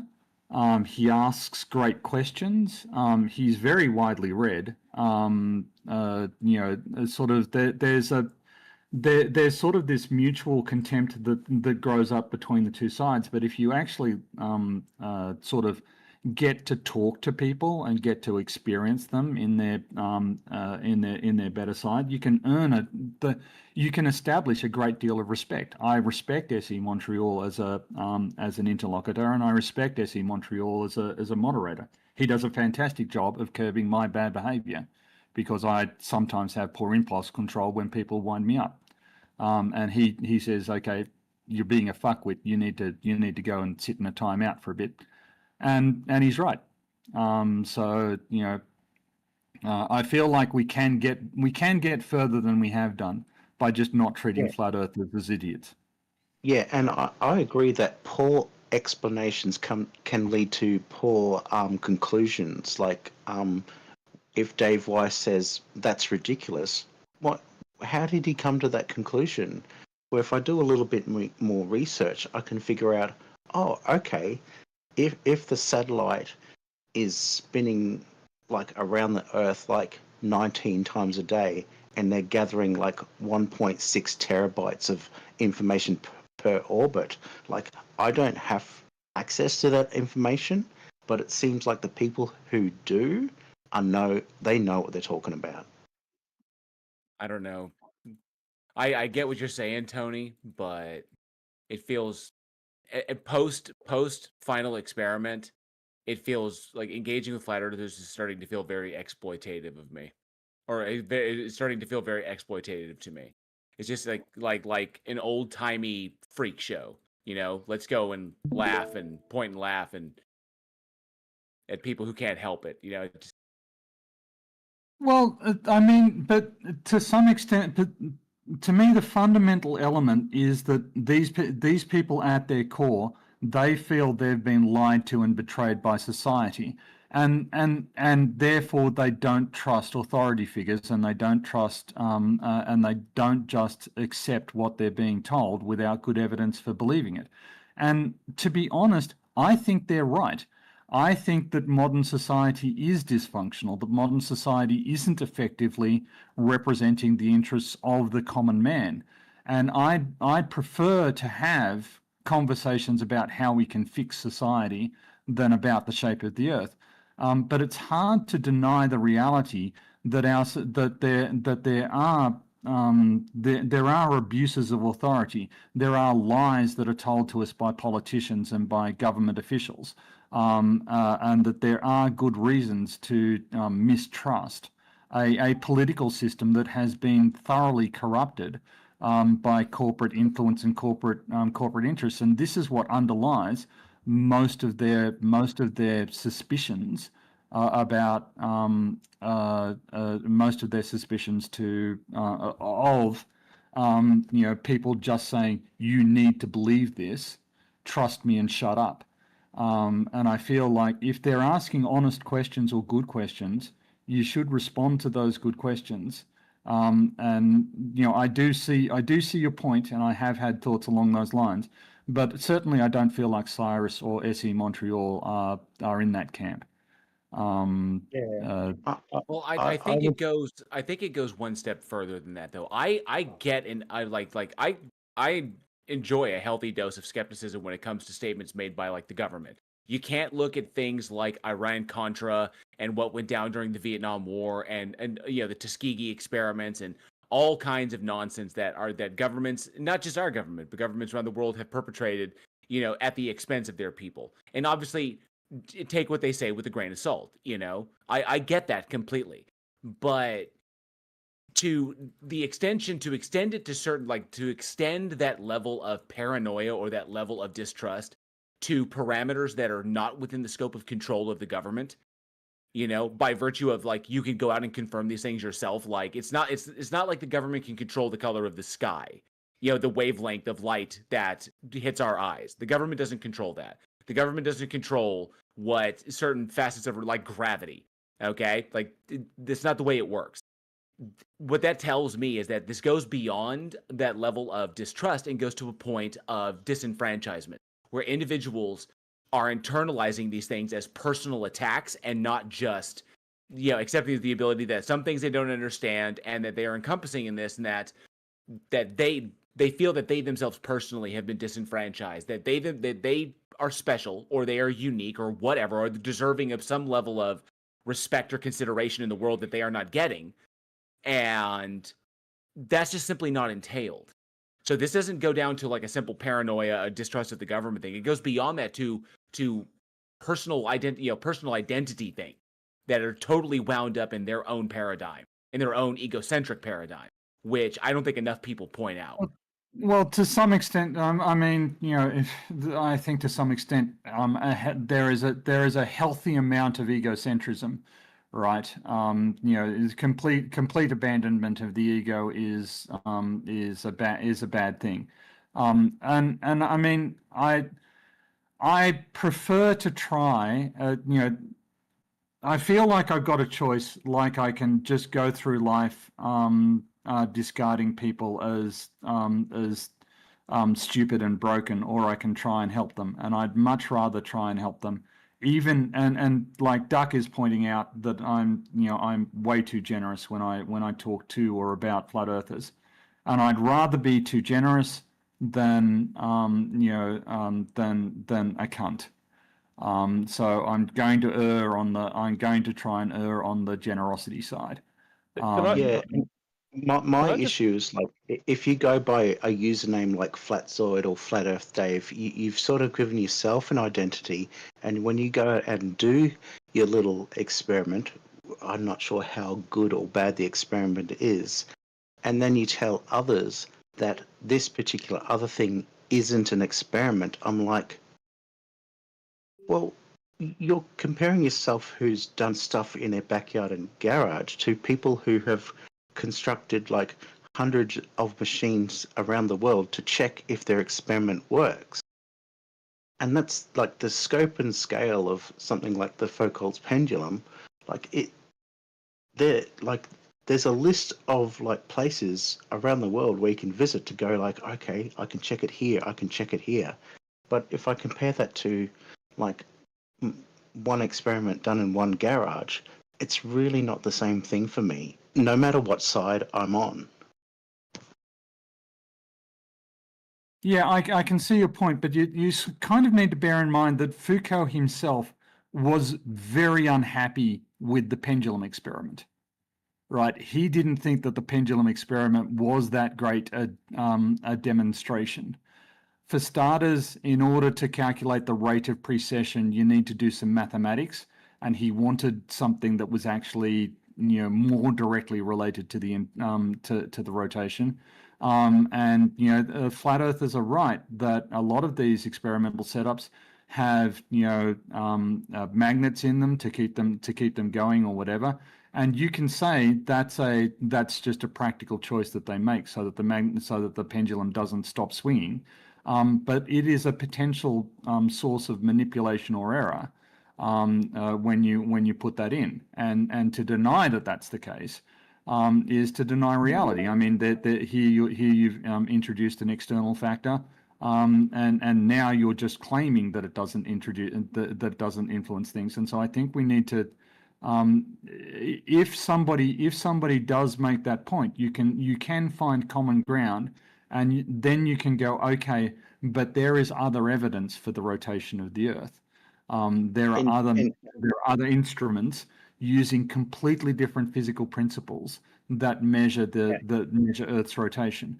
And I feel like that's what I'm trying to bring is the awareness that there are other data sets that we can use to supplement. And if the more, which is the point you were making earlier, the more independent experiments you have using completely different mechanisms, using completely different physical processes that all give the same result, the more weight that result has. As opposed to a single experiment in a garage, as you say. Yeah, because I think of like if you think the mechanism of keeping the momentum of the pendulum is there, you can just say, let's just turn that off and see what happens when it turns off. And like, I'm fine with that too. And I agree that's not the one and only kind of mechanism. Like we acknowledge laser rings, gyroscopes, mechanical gyroscopes. and a whole bunch of other things help solidify that, like through like 5 or 6 different mechanisms that are often unrelated, bring up the same result, that there's a detectable kind of motion on Earth, and that's just revealed in the skyline as the sun goes east to west. Yeah. Okay. Unfortunately, guys, I've got to take off. I'm donating plasma, so I need to rush. But thank you very much for a wonderful conversation, and also great to meet you, Cyrus. And I hope I've given you something to think about at least. Yeah, man. Likewise, dude. It was a pleasure, man. Hopefully we talk again. And I do have a question for you. Always. If you got time. Yep. Just I'm always. If it's a quick question, I can answer it now. Super quick. Yeah. Would it be fair to agree with you on everything you presented to me? Would it be fair for me to backtrack and like try to attack the axiom? Yeah, no, that's yes, it would be fair for you to try and backtrack the axiom, but then I would ask you to demonstrate. So, this is the thing. So, falsification criteria. So you can falsify the globe Earth in the following way by showing me points where the spherical distance formula does not well approximate the distance between two points on the surface, by showing me a point where spherical trigonometry does not give you the bearing from 2 points on Earth's surface, by showing me a case where if you've got 2 points and you've got a celestial object with a ground point over one of the points, that the elevation at the second point is not 90 minus the distance between the 2 points divided by 111.2 degrees. If you can demonstrate that, you've falsified the globe Earth. Similarly, you can attack my argument by showing me at some point where you can move 69.1 miles or 111.2 kilometers north-south and not change your latitude by approximately 1 degree. So any of those four, that one refers to my proof. The first three would be disproof of the globe Earth. And if you can do those, we need to take you very seriously that the globe Earth model is wrong. And that's only fair. Like, there are falsification criteria, and I want to establish there's evidence you can present to us. If you can present this evidence, we have to take the error, an error in the model seriously. But so far that hasn't happened.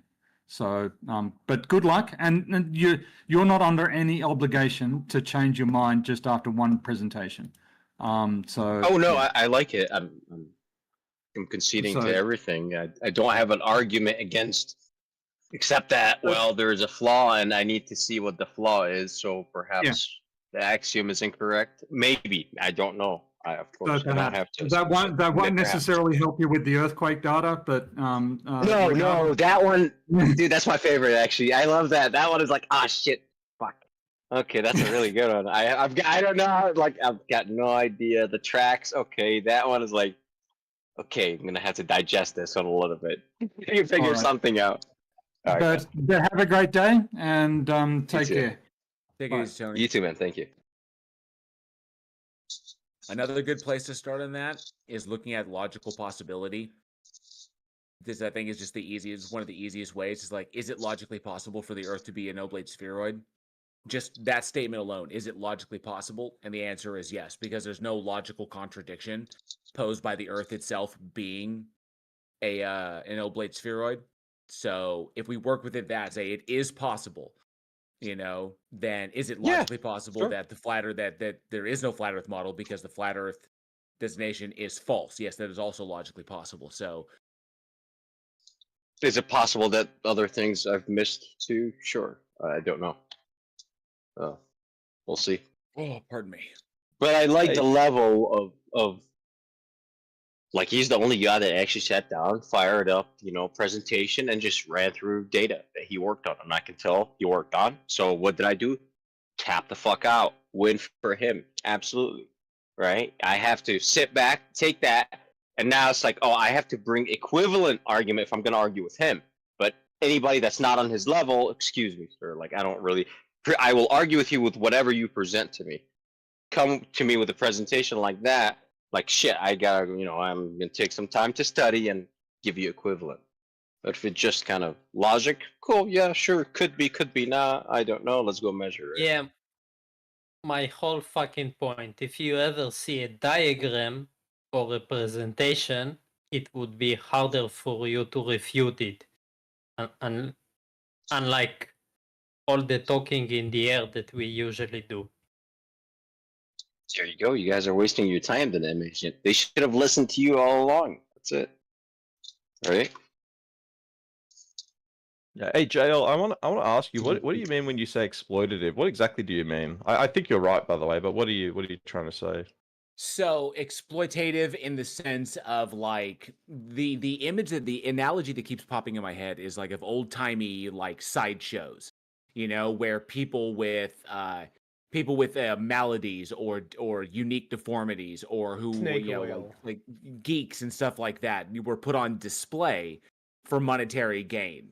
And people would go there to laugh at them, poke fun at them, and say, "Look at them, haha, they're not like us." And and I didn't start getting that feeling until after the final experiment. After the final experiment, which in my eyes put the final nail in this, is done. The only people I see really advocating for it now are the extreme fringes, are the extremities on either side. The bottom, the middle pretty much fell out. You've got the extreme grifters who can't let go because of the money they make off of the zealots who are either being willfully ignorant of the reality of it, or they are mentally ill, and so like they fundamentally lack the capacity to like understand these things, or like they're paranoid schizophrenia, or wherever you want to go. I don't want to get diagnostic on it. And so putting these people on a platform, like pedestaling them, or like putting them up there and then engaging them, pointing at them, look at the audience, hey audience, come and look at this guy, listen to the things he's saying. Let's all laugh at him because it's so profoundly either an obvious lie because he's a grifter, or it is demonstrably batshit because it is just flies in the face of demonstrable reality. And that began to feel extremely exploitative to me. I wouldn't want to put a mentally ill person up there just to laugh at it and be like, haha, it feels like an old-timey sideshow, Yeah, I get you. Yeah. Well, the other day there was someone who said you can't square constant numbers because they're constant. I'm not going to say who he is. He's all right, but that felt like that too. It just he's trying to take on the shape of the Earth, and he doesn't know you can square a constant number and it still be a constant of nature. It felt weird. It did feel weird.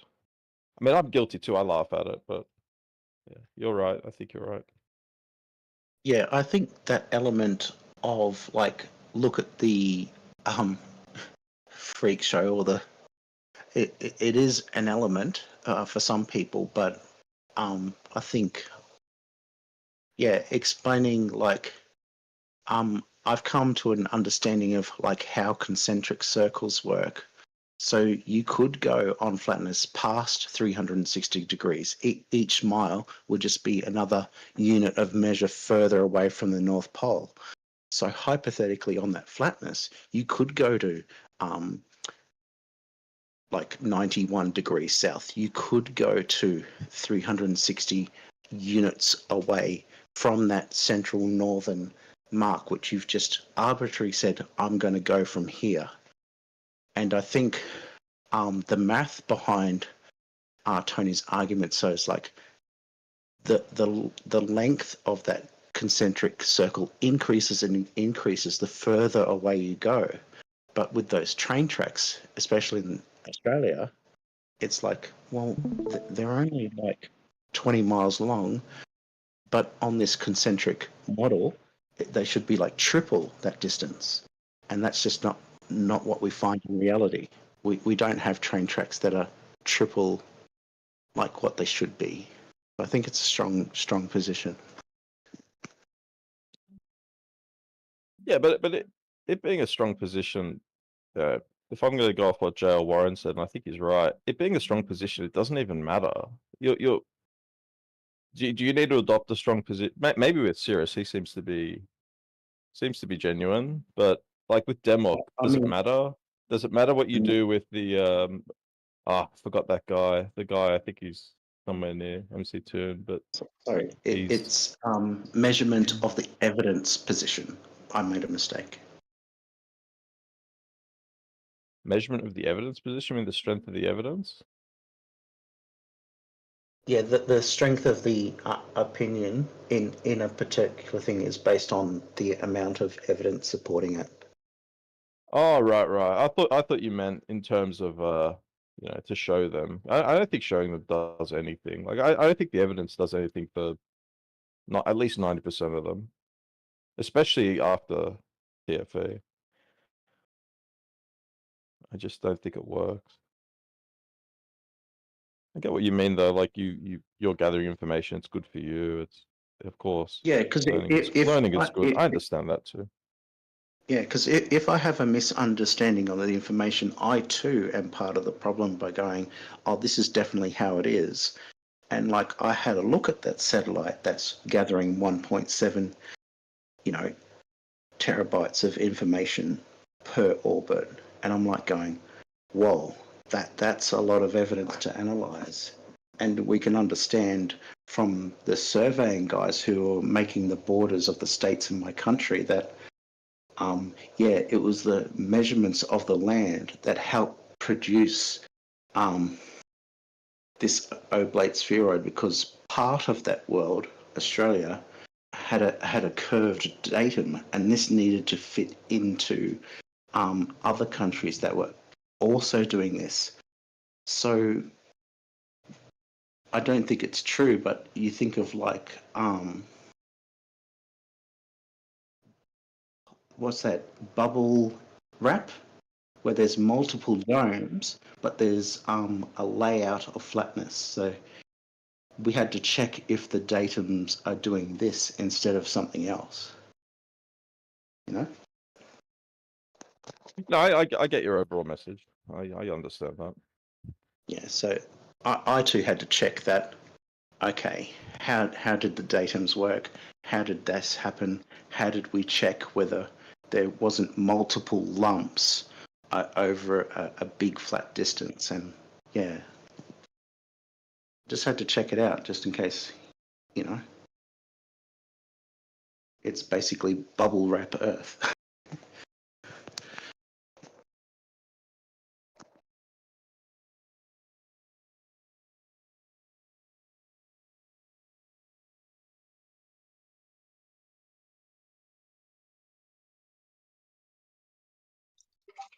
Neil deGrasse Tyson said it would be smoother than a billiards ball. So I don't know about that bubble wrap.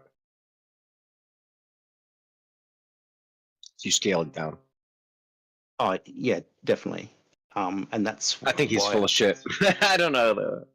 Yeah, like DeGrasse is an interesting communicator, but his word uses like pair gives a different mental image than saying, let's say you want to draw an ellipse, right?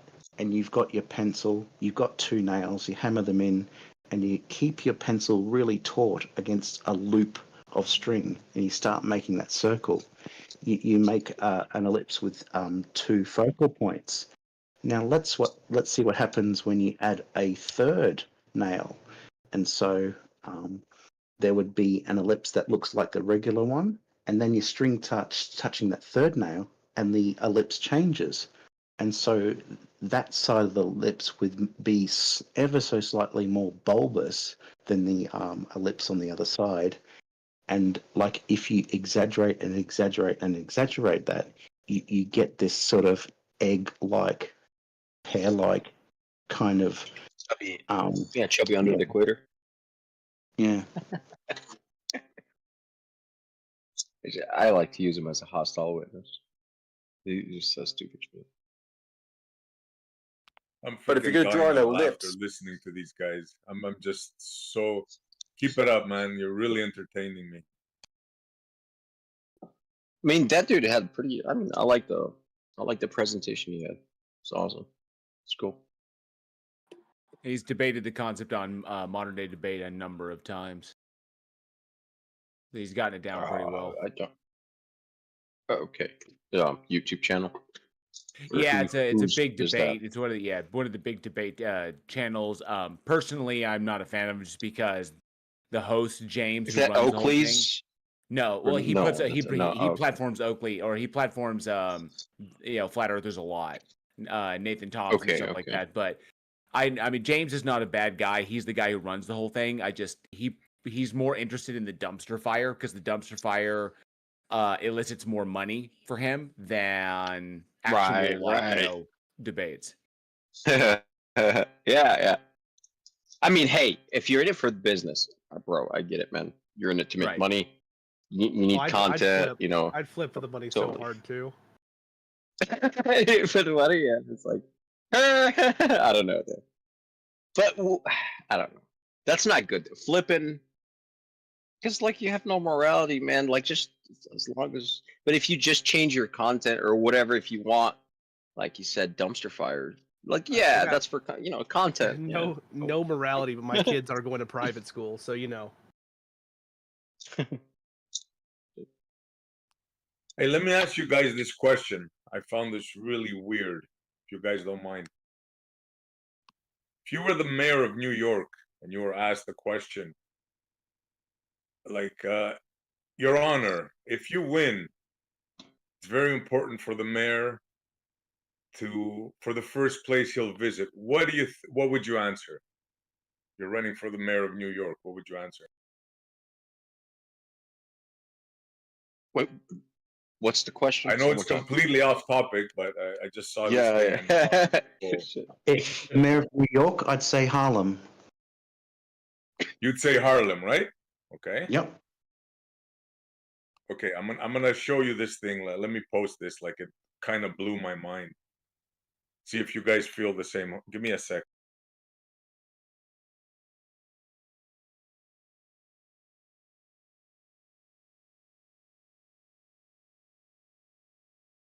Is Long Island a part of New York? Yeah, it's one of the 5 boroughs. Oh yeah, then I'd visit there. It's a nice place. Long Island, Queens, the Bronx, Manhattan, and Staten Island. I'd also visit the airports because like they're having obviously all the shortages and stuff. Probably visit them. Isn't there one that's a state? Or no? So I posted it, Island? guys. No?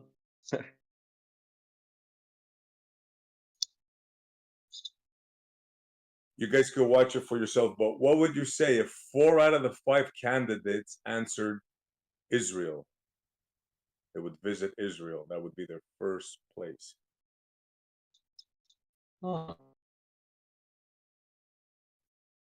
As important as Israel and things are, like for the local Your country New should Yorkers, I'd be interested in a mayor that's taking care of New York.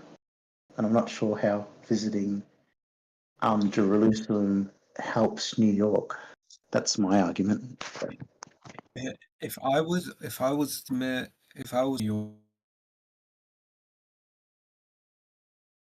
nature reasons and shit like that, just appeal to the idiots in the crowd, or I'd go to the airports because they're obviously having shortages.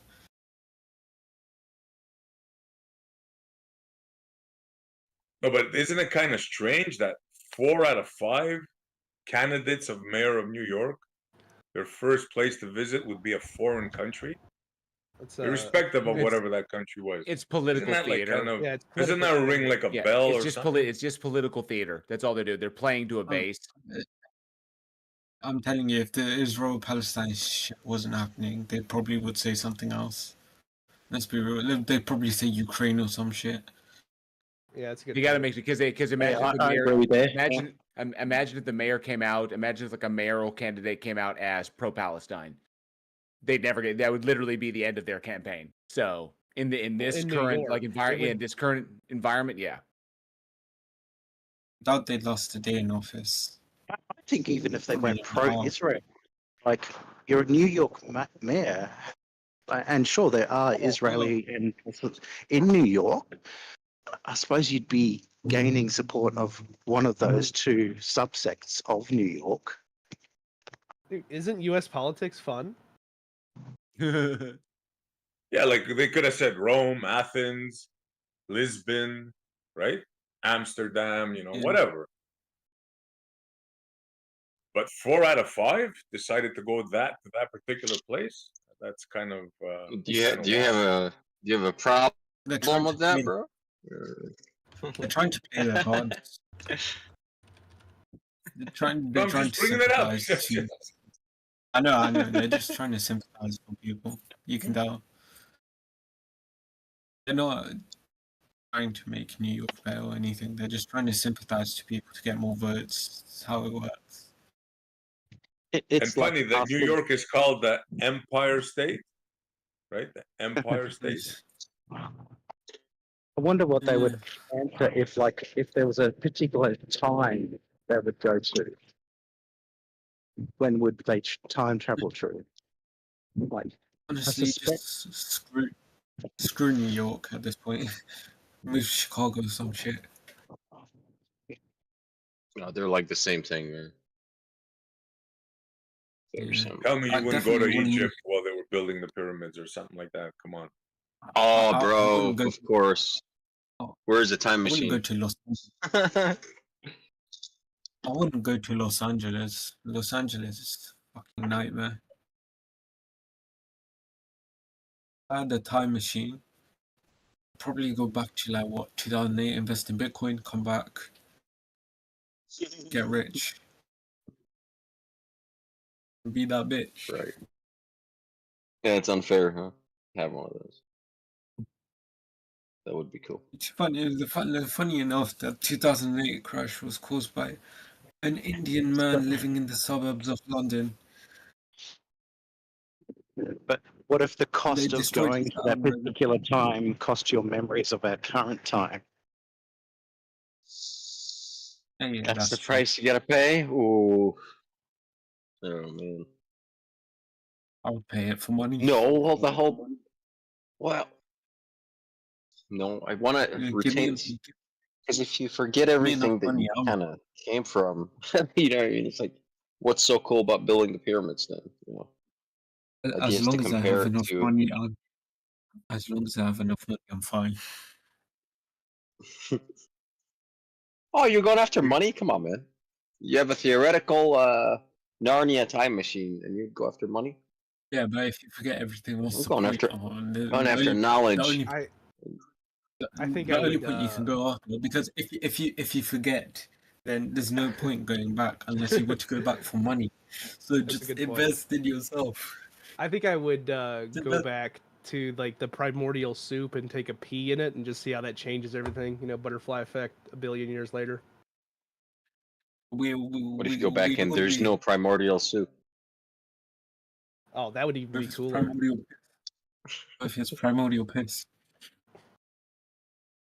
If you think you're liquid rock soup, that's interesting. I'm what's the term for the bacteria fucking? I forgot the term. Let's all be real. They just divide, right? They divide. Yeah. Mitosis. And yeah, meiosis. That's the term I was looking for. Depending on the cell. But, okay. I mean, imagine with your knowledge today, any person at all was just dropped in the Renaissance period. They'd be fucking worshipped, man. And you wouldn't be able to communicate very well, depending where you're at. Yeah. The English would obviously be a slight barrier, but let's say you get some. I mean, you could theoretically. I was asked this once. I mean, if you're. What if I was to teleport you? Let's say if I'm gonna teleport you with this time machine, just forcefully, and to take you back to the medieval times, and you just show up there, and you tell them your story. You're from from the future or whatever, and they're gonna chop your head off unless you prove to them that you're actually from the future, and the king will give you access to everything. How are you gonna do that? I thought about that. Like, what? You could. No. Let's say I'm not from the future. Let's say that's the story. They can. You're like, nah, fuck that. They already know. Yeah, let's just say they already know for the sake of the story. Yeah, The way you dress and whatever. They're just gonna kill you. You gotta prove that. I don't know. You know something they don't. I would probably either make them a really good meal, or I just show them how to make some basic stuff, and then they just start fucking worshipping me. You know, like very easy. I mean, with what you Just got, you got the blacksmith shop. You have access to that. You got the farmer's field. You got access to that. So with what they have, what are you gonna make them? But meanwhile, try not to die from the plethora of livestock illnesses that are going around at the time. That's true. You got vaccines. You got vaccines. You came from the future. That's true. You said medieval times. You said medieval times. Yeah, I'm gonna teleport you back to medieval times. Right? I said I'm gonna teleport you there. Tuberculosis, cholera, tuberculosis, hantavirus. The numerous things that you could get from living in close proximity with animals, because that's what people did back then. I would probably just cover my face and call it a day. And then with the leprosy. Leprosy's a good one too. Yeah, I'd probably just cover my face and mouth and my nose. Not my entire face, just my nose and mouth. Probably just either make them a meal or just build them something that I know that wouldn't be from that period. That you'd get something from like say late 90s, early 2000s type of shit. And then they burn you for being a witch. Yeah, I love how confident you are. I don't know if I could build anything that in the past like 30 years. Come on, can't you guys get creative? Like, seriously? How about the piezoelectric? You don't think you can show them a piezoelectric effect or find a magnet? You got batteries? That's what I'm saying, Montreal. You got no batteries. Yeah, you have to make batteries from scratch. You know what I mean? Like, really, you're gonna be like, the simplest thing you could possibly make, like the simplest device, would probably be a bicycle. Okay, because it's a simple chain. Yeah, it's a simple chain pulley system. Simple chain pulley system with wheels. Okay, and but let's say the king is not impressed. They're like, you know what? We've got wheels. You just put this fancy rope on it. Fancy metallic rope of yours. There's two outcomes I can see out of this situation. One, obviously, you have like people like such as like alchemists, you have physicists. You can prove their theories, whatever they're working on, or some shit through basic high school knowledge, even. Or two, you make them a really good meal. You see, you couldn't even actually, and probably an even simpler one would be like a hot air balloon, because all it takes is enough cloth in order to capture the hot air. But the problem is the shit that we use today is specifically designed so it doesn't catch fire. And so, yeah, and it also depends when you land in time as well, because you could you could still be in the medieval time, but land after the invention of the hot air balloon. To be fair, and I mean, like, if you're lucky, you could land during the time where electricity is in its baby steps as well. But I mean, the most safest place to go would probably be Amsterdam, because they used to be the most accepting of random shit like this. If you're talking before the Mongol invasion, the Arab world in Baghdad would be really cool too. And that's true. Yeah, I mean, it entirely depends on like time, what you have, what you don't have, where you land, when you land. It's entirely dependent on. Because like, let's say you land 1780. I think electricity's already been invented by then. Light bulbs are starting to become a thing, stuff like that. You have less. You guys are missing the obvious, right? Like, nobody thought of it. Yeah, but if you transport later in time. No. I'm saying if you transport later in time, if you know your history, you know what to do. If you know your history, you can tell them what will happen in years from now. The Battle of Hastings or this. But it has to be very significant within of each other. So, how do you know what year it is if you get just poofed back though, right? I mean, you could look at a newspaper because the printing press was invented around that time. Yeah, It was yeah, but you invented said around you 15. said medieval. You said medieval times. So Medieval, you're bro. looking I at did, like yeah. the 1200s to the 1200s to the Wait, let me 1400s. let me Yep. check when it was invented. None of you guys, no one is an English chap here. Go to Steam Power, get a boiler. Let me show these guys how to make steam, moving things with They like knew about steam. get you. Oh, they had steam locomotion? No, No, not no. until I mean, like like, James Watt and these. James Watt, like what, Listen, 1700s? Or Sir James Watt? You said 1400 would count as medieval, and that's when the printing press was exactly invented during that time. So you could technically read the date on it. Okay. So they have the printing press. So what are you going to do? You got to do better than that. What are you going to do? Yeah, the printing press will obviously tell you the time you need. Then by So- that you'll be able to do what SE Montreal suggested, or do a couple of things I Future. suggested. Okay. The answer to the question about the being James Watt is there was no, depending where you're at, there's no precision engineering, right? There was boring techniques that had to be invented that I don't know how to invent. That in the 1700s that made the cylinders that actually sealed, the stuff. You couldn't do that in medieval times. I mean, you could instruct people You to. can. The early stuff was more primitive than you think. It was done with iron and wood and stuff like that. Then they quickly, with the Industrial Revolution, I agree with you. Then when the takeoff of the Industrial Revolution, that's where lathe and milling machines and stuff like that, the manufacturing processes really, Theoretically, brought everything. Theoretically, ahead, you bro. could make a frying pan. And what else could you make? It is, it's just a frying pan with You could make with a cap you on could it and a make gas tube, can- essentially. Well, they should have all that. The Alia You could make pile, gas I think is what it's canisters as called. well. They had that, the toy steam turbine thing. Yeah, you could Yeah, also but not make a gas toy. canister Do as like well. the Industrial Revolution, right? Like run machinery and mills off of those belts, like essentially bring them up to Industrial Revolution, like Eli Whitney. Just pull off an Eli Whitney with whatever they got. Knowing the assembly line and stuff like that. That's me. Not everybody. I If just you're like to somehow see how successful people with think. this, if you're somehow successful with this, you could tell them to invade Saudi Arabia and take all the oil fields that will eventually come into existence. I mean, the Crusades will finally have a reason then.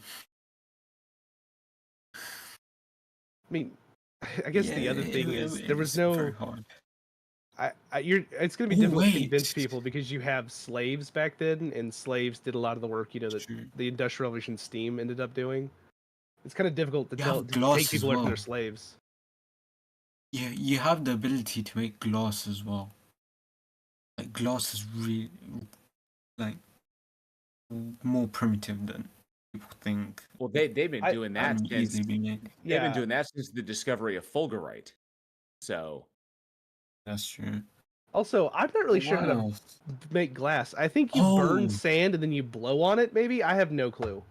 yeah, well, just it's essentially along the lines of like fulgurite. The intense heat on sand can turn it into glass. So he's like, well, if we could just recreate that in a forge, there you go. Obsidian is the most. Obsidian is the strongest one. Obsidian is the strongest. You could make a gun. Yeah, if you could go back before the introduction of gunpowder, but the problem was, that was Marco Polo that took it from the east and brought it to the west, didn't he? What would you say, Demon? Less Marco Polo and more like the transient trade networks that was happening across the God, what's that thing from Asia to Europe called again? Oh, the Silk Road. Yeah, the Silk Road. Basically, you guys know about obsidian. Wait, what about obsidian? Oh yeah, we do. It's the material you're kind of talking about. It's one of the hardest materials. They weren't really looking for gold as much as they were obsidian, because gold back then wasn't going to help them get more gold. It was the obsidian that helped them grind through any material, anytime. Because it got like whatever the state of that malleable material was when you heat it up and it cools at a certain state or a certain rate. certain things you mix in it, like steel, iron, copper, gold, aluminum, like And with whatever you diamond. mix. Yeah. And it's basically harder than diamond and cuts like steel, harder than steel. It's obsidian. Yeah. You know, Jet black. that's a good point. I think instead of medieval times, I want to go back to the Bronze Age just to see how cool it was, and to make the Iron Age happen because I know how to do that. Yeah, basic metallurgy. Yeah. Okay. I So would you're gonna if you're I gonna had get a the choice. furnace going, huh? If I wasn't going for the finances to 2008, I'd probably head towards the 1800s to stop, like pre-Einstein and just do everything Einstein did. If I can, Bronze Age. You said Bronze Age to Iron Age. What culture would you introduce iron to? First? The ones Irish. it would definitely be the Middle East because if I was going to the Bronze Age, I would be everywhere from like Babylon, Assyria to Egypt there. So those places definitely. Oh, dude, bring it back to the indigenous Americans. Oh shit, that's even better. I need to think of that. Bring it back, let the indigenous Americans discover iron before anybody else to show them basic metallurgy so that they can start making weapons out of iron. Holy crap! The advantage. That's really fun.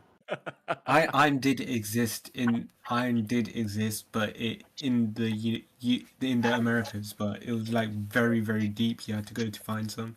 So, like that's probably why it didn't. Well, I mean, with the introduction of that, you can get to certain alloys, and if they start making their weapons out of those, that makes them more effective hunters, and they can defend themselves against armored opponents that would eventually show up because they would have armor piercing technology. The obsidian would be armor piercing or steel piercing, like a knife. Yeah. And the first major test would be when the first major test would be when the Vikings showed up. Yeah. Well, they the also only knew a problem lot of with different obsidian things. There's one problem with different forms obsidian. of It isn't alchemy. that malleable. You It's can't very really brittle. bend it into shape very much. Depends on the chemical. There were certain plants Yeah, and certain trees and that's stuff that grow, and well, certain ones grow. So And they're you so guys are gonna give badass them that they can weaponry, huh? grow. They can cut through I would give the Irish all weaponry. stone.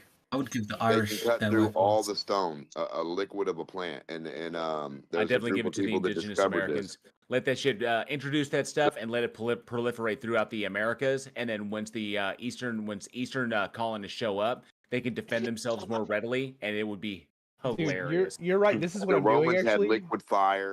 They had a couple secret weapons that people didn't know about. I'm bringing back I would give it to the ironworking Irish. and like 40 chickens, like modern chickens to the Americans. Dude. It's gonna be great. I would give it to the Irish because screw the British Empire and all that. Irish are better. I'd just come back Well, with a couple 9mm and give 9mm and say, make these. That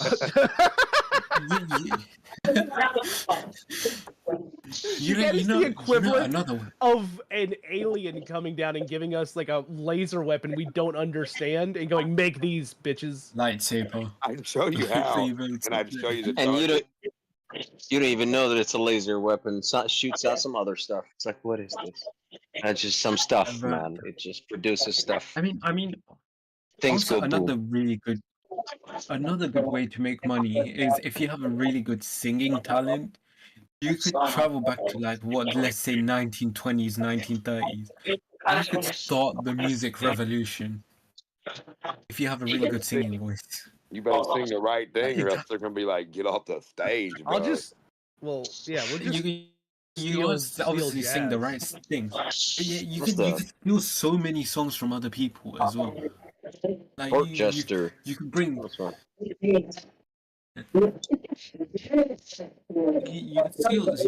just gonna end it. Do you think rap would go good back then, or heavy metal?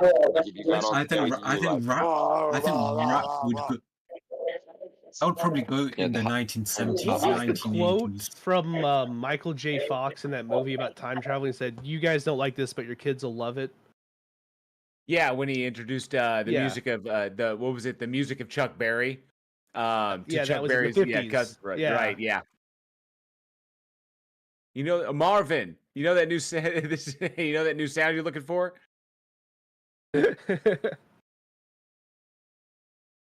and maybe a little. Once I was swimming across the Turtle Creek. Okay, let's say if you got transported not into the past but in the future, what would you think? I was dreaming. I think it was a dream. I would want to go farther. Like instead of like 100 years, I'd love to just see what happens in 6,000 years. You know what I mean? Like I just want to, see. I want to see the point where like countries don't even exist anymore. It's just like everyone's just living in one big society, or everyone's just fucking nuked themselves. Yeah, exactly. I would go 3 days. I would go 3 days before. I would very now much like to see and the get- reality or see the Earth if the dinosaurs had never died out. Yeah, I'd get the big game numbers for like 3 Would or the 4 di- like I'm just kind of curious. If the dinosaurs had never died out, would we eventually would eventually the dominant species on the planet, which were the dinosaurs, eventually have evolved intelligence and bipedal? I mean, that's what I was saying. You don't think anybody had a rifle? I mean, the you just gotta shoot it, man. Like, you don't think anybody had a rifle back then? I'd go in the dinosaur future, get era. the lotto numbers, and come back. I would highly doubt a rifle would penetrate that thick of skin. It's just a big one. Bird. It's just a big bird, guys. You don't take It's just a big rifles bird. elephant hunting, but I was saying about peeing in that primordial soup. Like that would just because of I guess if you go back far enough and you make just a single change, like crush a fly or whatever, it's going to change a lot of things. A lot. Butterfly effect. Yeah, you don't know what it could do. But what if you go in the future? Like, that isn't affecting, is it? Well, the question is, the problem is that whatever, if you could go to the future, you're only going to the future of one realized potential outcome, because you're going to the future that is realized from the moment that you left, which is just like one possibility. You're not going to a guaranteed future, which means that if you went back to the past, you would have to go back to before you ever left, because that's the problem with time travel, is because the minute you go to the future, that future becomes your new present, and the past Also, you have paradoxes as well. Yeah, paradoxes only happen with backward time travel. You can time travel to the future and have no issues. You just can't ever go back. Right, yeah. If you go in the future and kill yourself. And it's also one of the weird ones that always stuck out to me, is that the moment time travel is invented, the moment time travel is invented, it has always been invented. Yeah, because what is it? Say you're traveling to the past. Basically, your line of travel would loop back, cross at the point where you time traveled, and go in a different direction altogether. What if you found If you've out never the seen past was the future? independent film Primer, I strongly recommend it. What if you found out the past was the future, or the future was the past, and you're like, "What the fuck?" Because Infinite it deals with regression that. loop. It deals with two guys who accidentally discover time travel and then engage in it and then do everything in their power to try and stop it. But What do you they don't think it is? realize the extent of it. And so, duplicates of themselves keep popping up at various points in the timeline. Oh, like, what is it, Family Guy? Yeah, pretty much, Family yeah. Guy episode. So Primer did a really good job of explaining it. I think Family Guy did a really good job as well.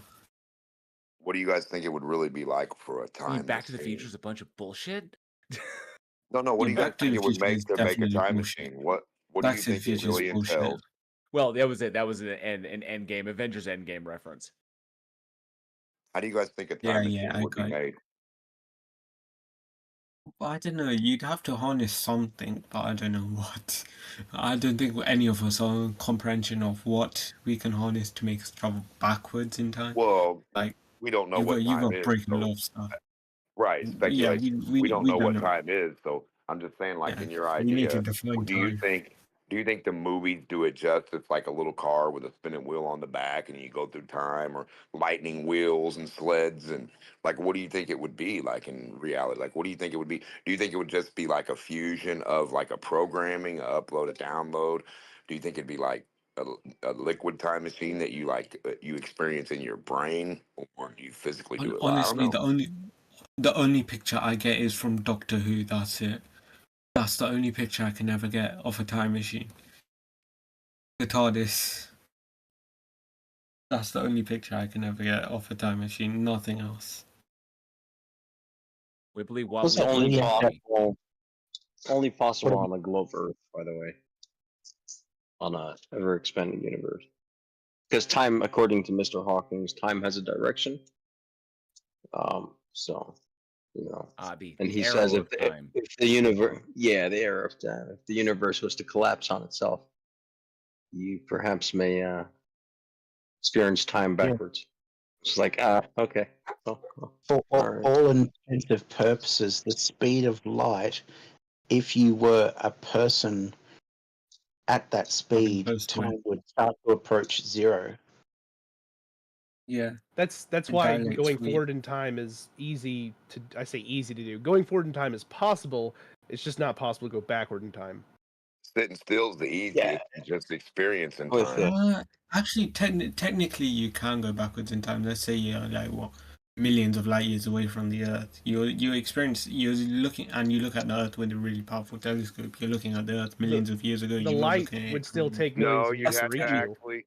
How could you prove that with an actual dinosaur or things happening in your thing like watching a TV? There's not really. There's no way you can play that TV back.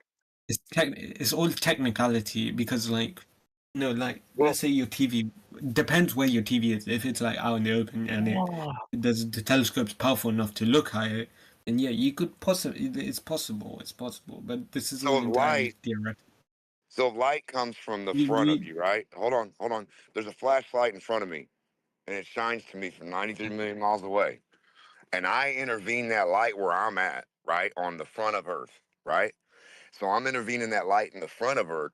That's going to show me a certain amount back in the past. That's what the claim is, right? It's going to carry info for a certain amount of distance, and it's going to take all that time to travel to me. So all that time built up in a line is going to come the oldest time first.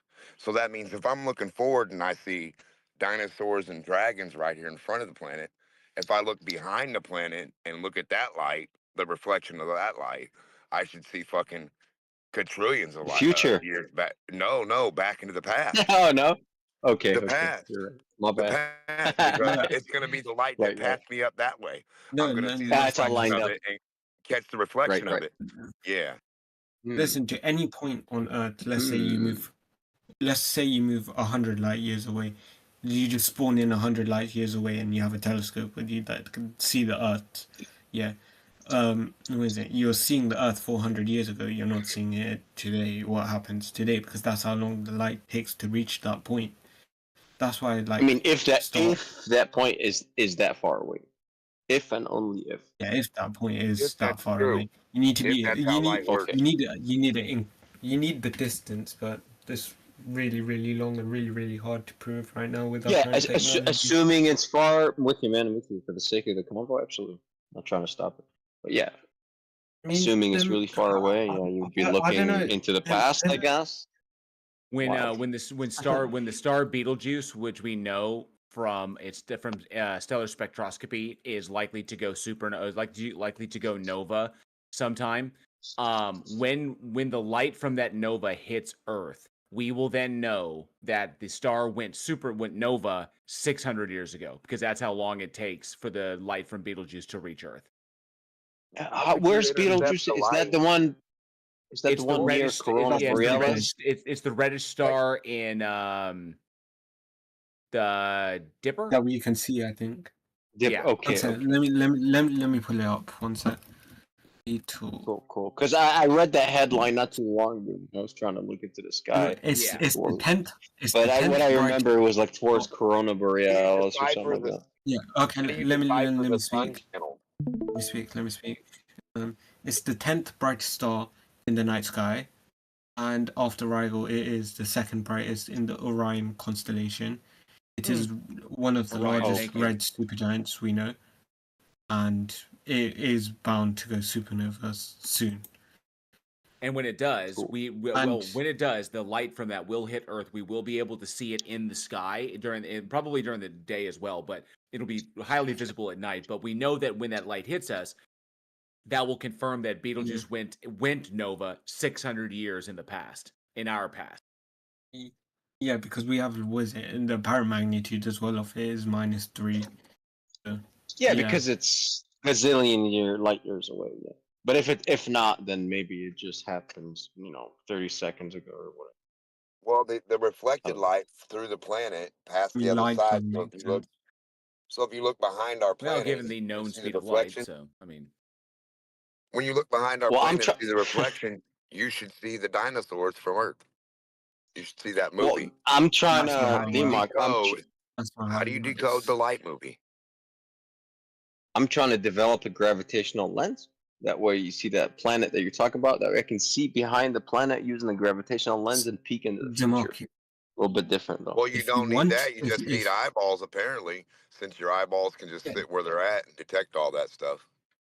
But they detect the past. you do. I need reverse Apparently, eyeballs. they can, They because detect aren't the you future. deciphering the light that's cut? Aren't you seeing the light information that's coming into your eyes? What does From it the look like past, to you? right?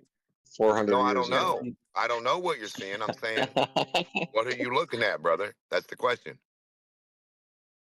Stuff in my Are you room, looking at light? walls. Are you looking at the light that hits the Depending on your information? distance away from the Earth, that's how you see the light. That's how you see it.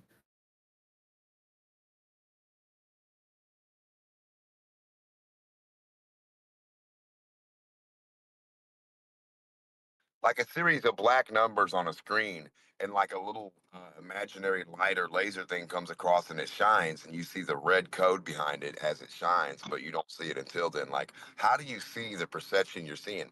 Are you just seeing like even when it's dark time, you can still see trees and stuff in front of you. You can still see stuff. I mean, maybe not as made out or separated from itself, I but you said, see. I said, if you have like a super big, ginormous telescope and you look from that point in distance, you'll be able to see, and you somehow see the Earth with this said telescope, you'll be able to see the light in the past. It just depends on your distance and how you are able to see the light. Well, a TV camera needs like. You need, because obviously you need the telescope to look at the Earth first, because You'll Earth's need a light. receiver. Yeah, you need a receiver. Essentially, you could say, describe it like that. You need to be able to not only see the What if Earth this? from wherever you are, but also you need to be the right distance away to see what you want to see if it would happened. What if the speed of light is different in space? it's not. That's what we measure It's it in. not. Because if light traveling through a medium is different. Is because the medium can have an effect on the light. So it doesn't change the No, speed. no, no, It no. simply changes our relativistic about your perception of the dream? speed. We pumped out the medium long ago. We got rid of that medium, and we're just talking about the electrical conditions of free space. You said we got rid of that medium a long time ago. It's a painful process to bring it back. We lost that medium technology. No, but hey, hold on. That was funny. But listen, in your dream, when you're under the black covers in a black room, you can even be under the bed and in the closet. Where's that light come from, and where's the speed of light come from inside your dream?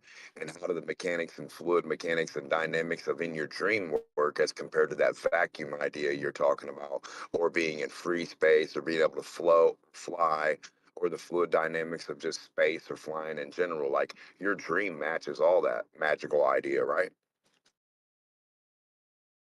You can see light when there's none.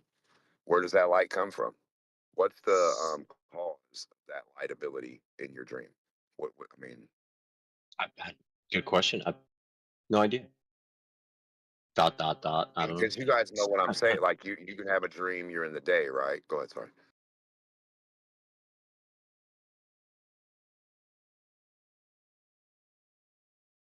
I've never had a dream about space, but I've had dreams about flying over the Grand Canyon all kinds of times, and it being daylight out and shit going down, but not just never like in space or anything like that. Never.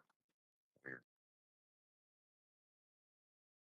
I mean, Demark, if you want to see yourself dreaming in the past, you would travel to a time where you travel to a distance in which time on the Earth is a time where you slept outside or near a window where you'd be able to somehow see yourself. Then you'd be able to perceive that. You'd be able to see yourself dreaming, but you wouldn't be able to obviously re-experience that dream. Dreams are Right, individual like to the in and out of everyone. body experience. Yeah, like if you get into a car wreck, you'll actually be on the side of the car wreck or in the front or on the side somewhere, like right at the point of impact that you notice you're like, oh fuck, and it's gonna happen. Like the last car wreck I got into, I was thinking about it. And I'm like, holy shit, how do I remember looking at my tire pop if I'm the one in the fucking car driving it? And I'm like, how does my memory perceive that? Like, how could you be in the car driving it, going through the green light, and then somebody ram into you? And then, like, in my memory, when I think back, it's like I see the car ramming into my car, popping the tire, knocking a little head, like doing all the damage. Like, I see it. It's fucking weird. Like, I don't even understand how that makes any sense. I'm in the car driving it. How could I fucking possibly know what that car, how it's just weird.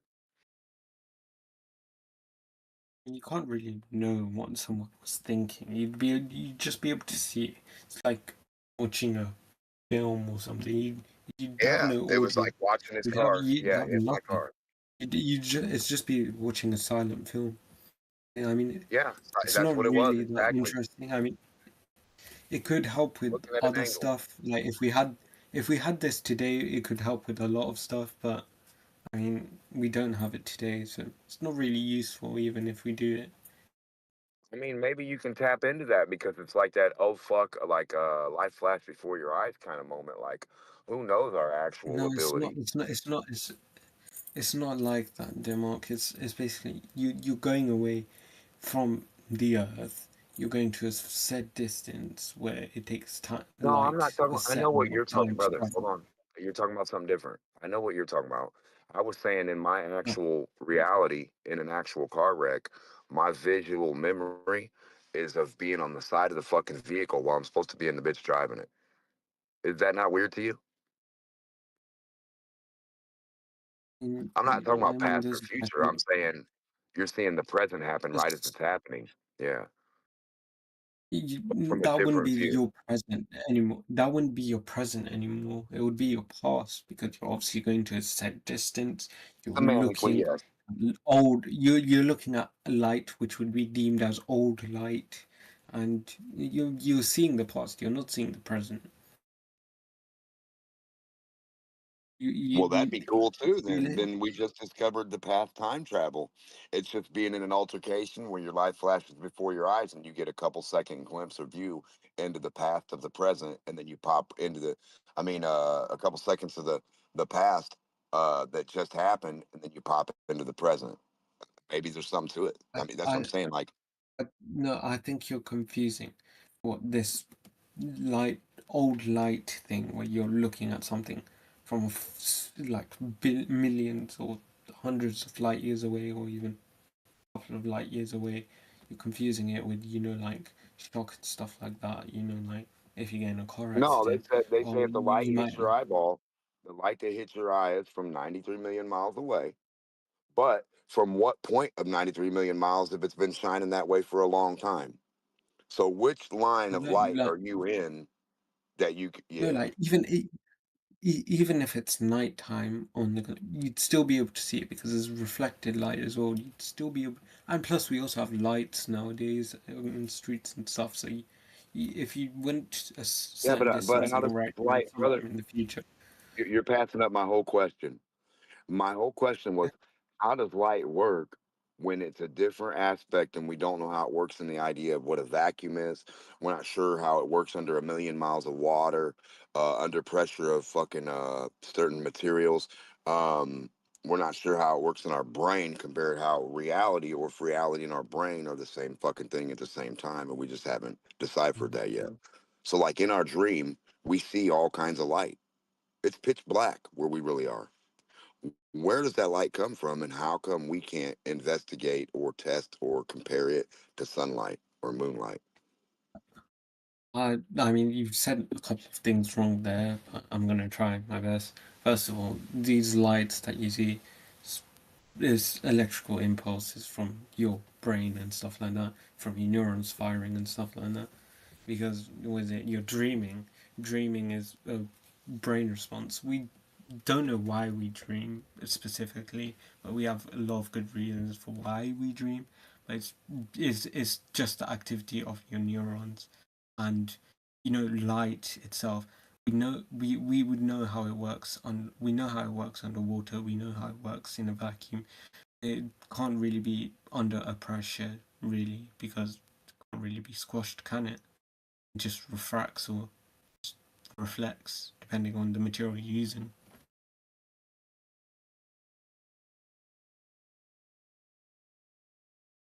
So what's the speed of light in our brain? It's not light in your brain, and that's electrical impulses. You think you're seeing light, but you're not. This just like when you're hallucinating, or when you're just daydreaming. Even it's the same thing. You think you're seeing light? Yeah, your brain tricks You're you not into seeing thinking light in you're your seeing dream? light. You're not seeing light in your brain. It's illusion. It's like optical illusion. Like you think you're seeing something, but you see something else. Of what? I would say you've got sensors. That would mean Like it's processing information. well, that would mean you're seeing an optical illusion. Because the light I'm seeing right now, you can't tell from the dream, can you? How do you compare?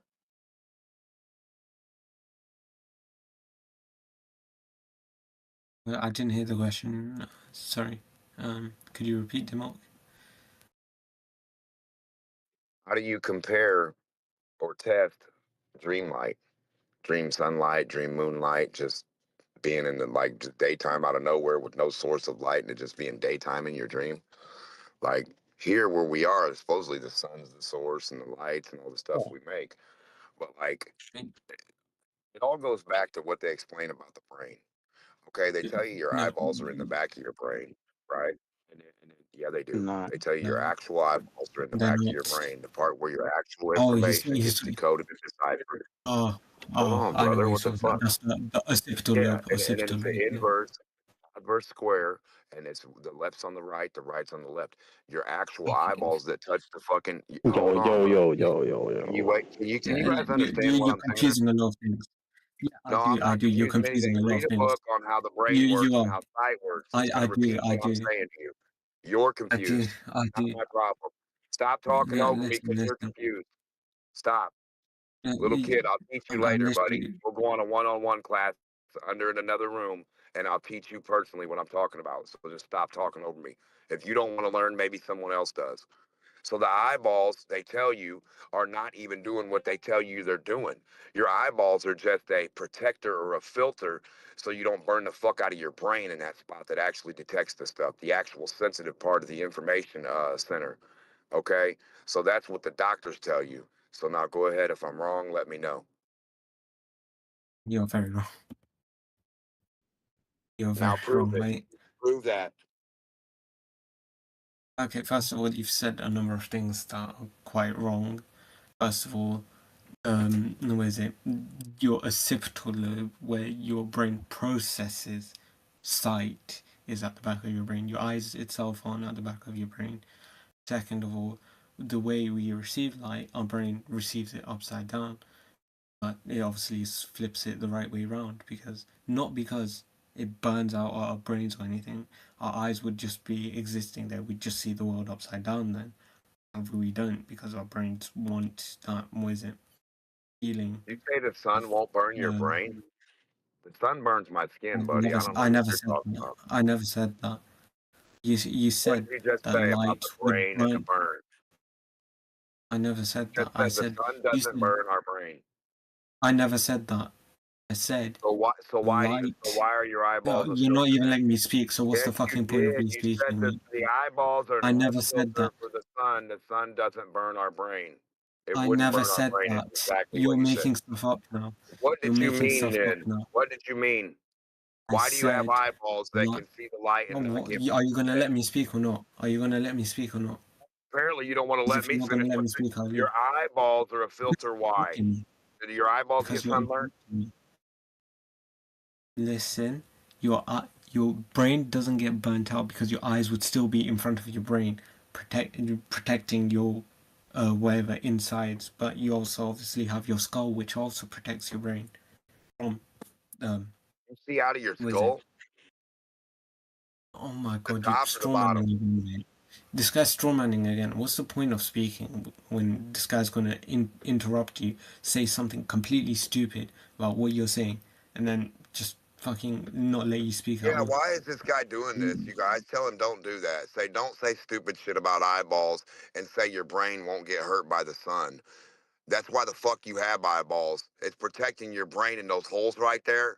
Because if you had just two holes in your head to your brain, the sun would fry it. Shut up. Thank God. You said God. My God. this guy has Open up twisted your every head, single thing put it I've out in the said. sun, and see if This the guy sun has doesn't fry your twisted brain. every single thing I've said. What does a That's why your sunburn ears look like are on a there. gaping wound? I am curious. Your I ears don't. are a filter for the sound frequency that has to come in, the little hairs, That's the liquid for your okay. Now, equilibrium, and all of it for the vibration and now everything. Your mouth is a filter, your it nose, your eyes, and your ears, doesn't and your understand fingers. what he's talking. Your It fingers are a doesn't filter, understand. so when you get touched and burnt and cut and fucked up, you feel it through shock. So a shock feels like a burn, a shock, or a freeze. When you get frostbit, it feels like a shock. When you get burned, it feels like a burn. When you get shocked, it feels like a burn. It all feels like a burn. I wonder why that is. So your brain protects itself from all that shocking and burning and electrical, okay? From your body, protecting it like a shell. So that's why you got your skull. That's why you got everything for that. What do you say that? What the fuck? You're not protecting yours. You're like, what are you even talking about? Is he done? Yeah, he's done. Oh, thank God. Because he twisted every single thing I said. The way he's saying it, as if, what is it? I perceived it as if the eyeball still existed, just our brain weren't able to flip light. So, my mistake there, Demok.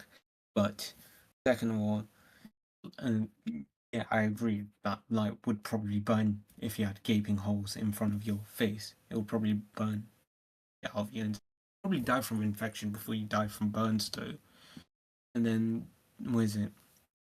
The way your brain perceives light and stuff, it's through electrical impulses. It's not light itself. It sees electrical impulses of the information it receives, because the light you receive into your eyeball, it doesn't go into like some reflect of anything. It goes into your optic nerve when it hits the cones and retina. I mean, you can't really see light, you perceive light.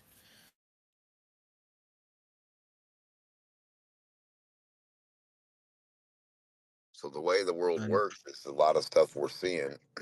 We are the perceiver of whatever the fuck it is, and we have to translate all the information with our brain. I'm sorry. You're saying you just said we don't see light, but we perceive light. I'm That's what. sorry. What is sight? What is seeing if not the perception of No, light? I'm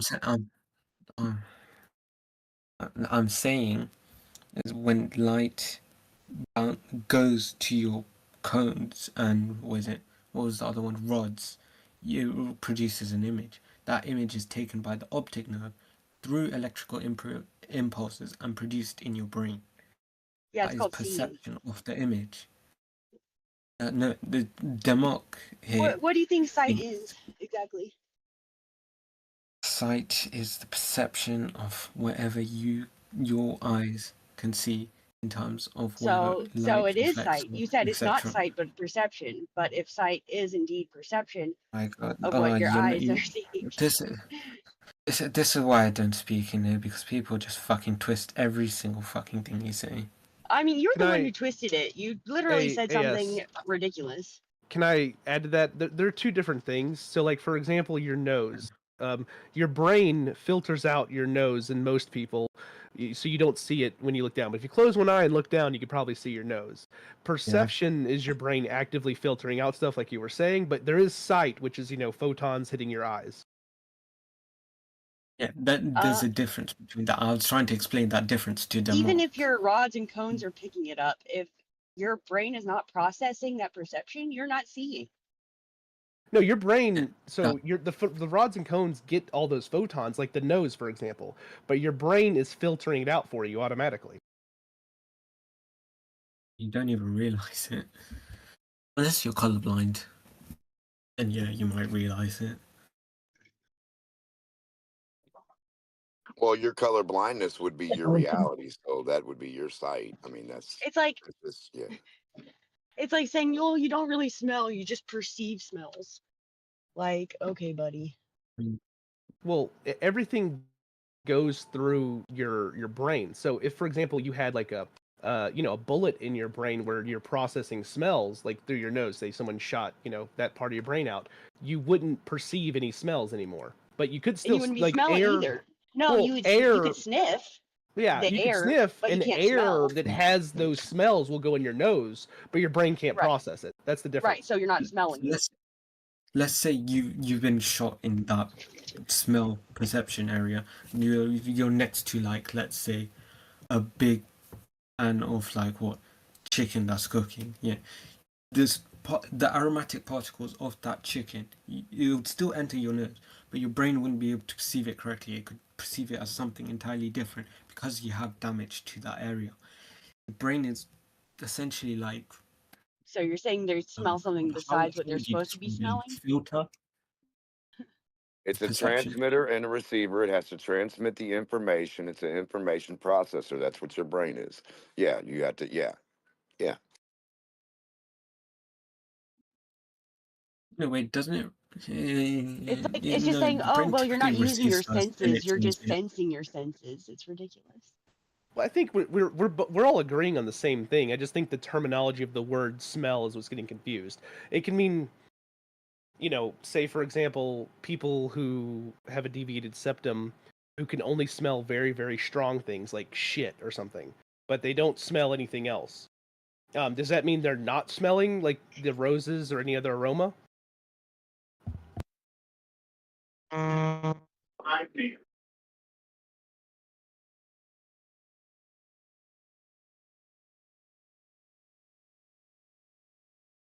So what's the speed of perception over the speed of information? Do you guys think that you have to be able to perceive the information faster than the rate it comes to even gather it and then get to actually put it in the format?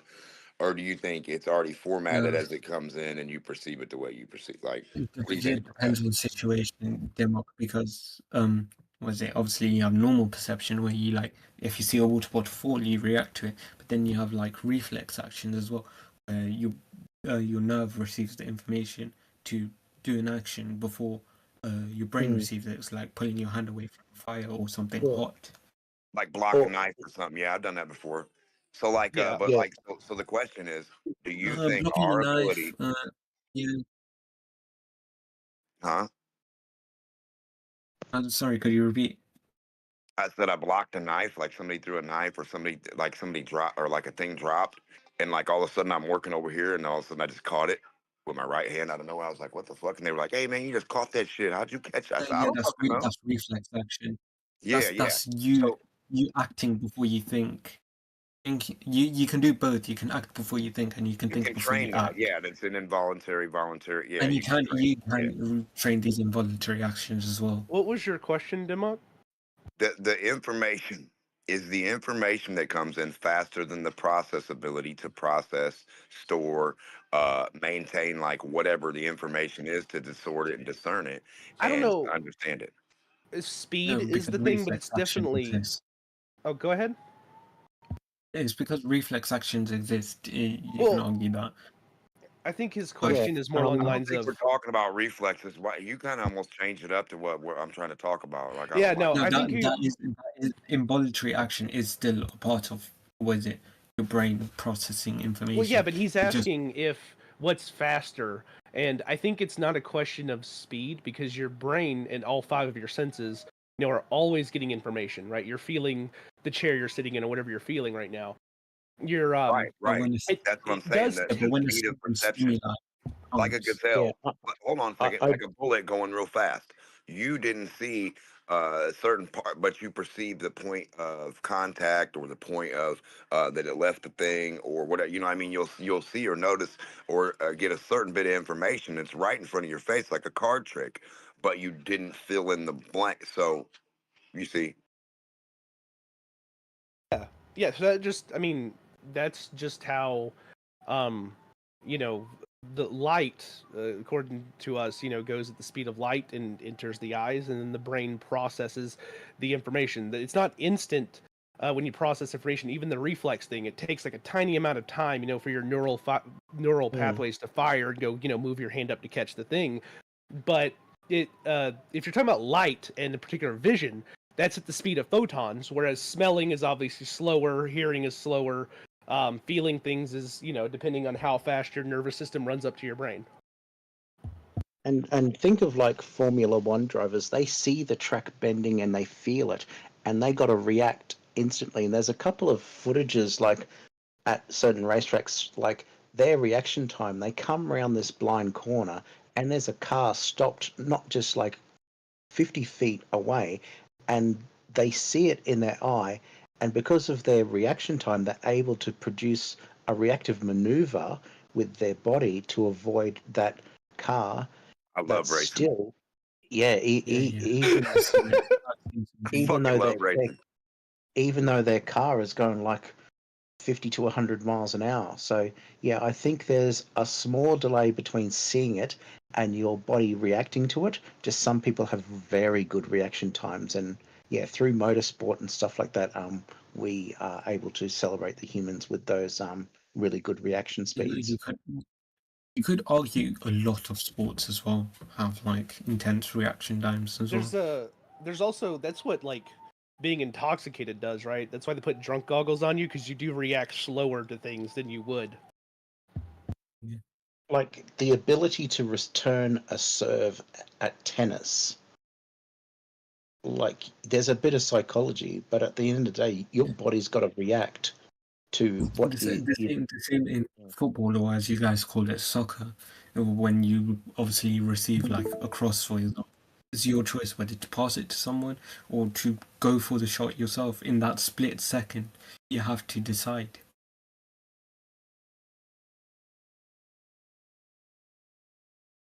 Or you could just decide to do skill move and fucking. Yeah, because you could say, I think he's going to cross over to me, and no matter what's happening, I'm going to try and decide to kick it. How successful you are with that reflects on the scoreboard. That's a different matter. That'll depend if you accounted for Coriolis or not before you kick it. So you got to account for Coriolis when you're playing soccer. I mean, Coriolis might be happening whether your brain's calculating it or not, because like everyone else in the world, you play soccer at different locations, and there's a very small difference between receiving a cross. What do you mean? Or Neil deGrasse Tyson said it's a 1/4 inch. You're kicking a football, American football. Did you just? Say what? Quote Neil deGrasse ass. Well, Neil deGrasse didn't do the math. He had like that was just a claim. I'm just going to use this I know, claim. but listen, 1/4 inch. what I'm saying. Can you let me finish? I'm not saying anything about that. Just listen. Neil didn't personally do the math for it. Like he could probably do some math. Don't get me wrong. I'm not saying he's a total retard, but I'm saying he has a group of people that do the math. So he's he's speaking from some people who wrote that script of shit for him, and then he read it out. He didn't write his own script for national TV. I'm telling you that right now. You could use a computer as well. Figure the math out is easy. The math of a 3-dot body problem? Show me. It's not a 3-body problem. It's just a simple ballistics problem. What is? It's a ballistics. We're talking about the football being thrown or a kicking a Do football. the problem right now. To you? What's No, the you don't spin of know the math. earth to the east? You don't know math. We need to. NASA show. Exactly. That's what he wants. Does the sun go with the earth, and the earth chases the sun? I'm not going to do the math for Dave Mock. He doesn't I want to know. understand. I want to know. He can't do math. Don't worry about it. It's all right. I just called He wants you to do the math for the just projectile said he can do the moving math on a for moving Earth You know what I'm saying? Rotating around all that. You don't have to do all Also, that. you need a lot. I know you don't have to. moving with the Also, soccer you need a guy lot of running. things to calculate. You need That's like going to the be a mass of the. complicated. Yeah, it's going to be a You lot need of the mass of the software. ball. You're You going to need. need the That's like a density of the 10-body ball. match problem. The player, the runner, the kicking of the ball back and forth, the kick it to forward, and then it to choreo, and then the spin, the rotation, the tilt.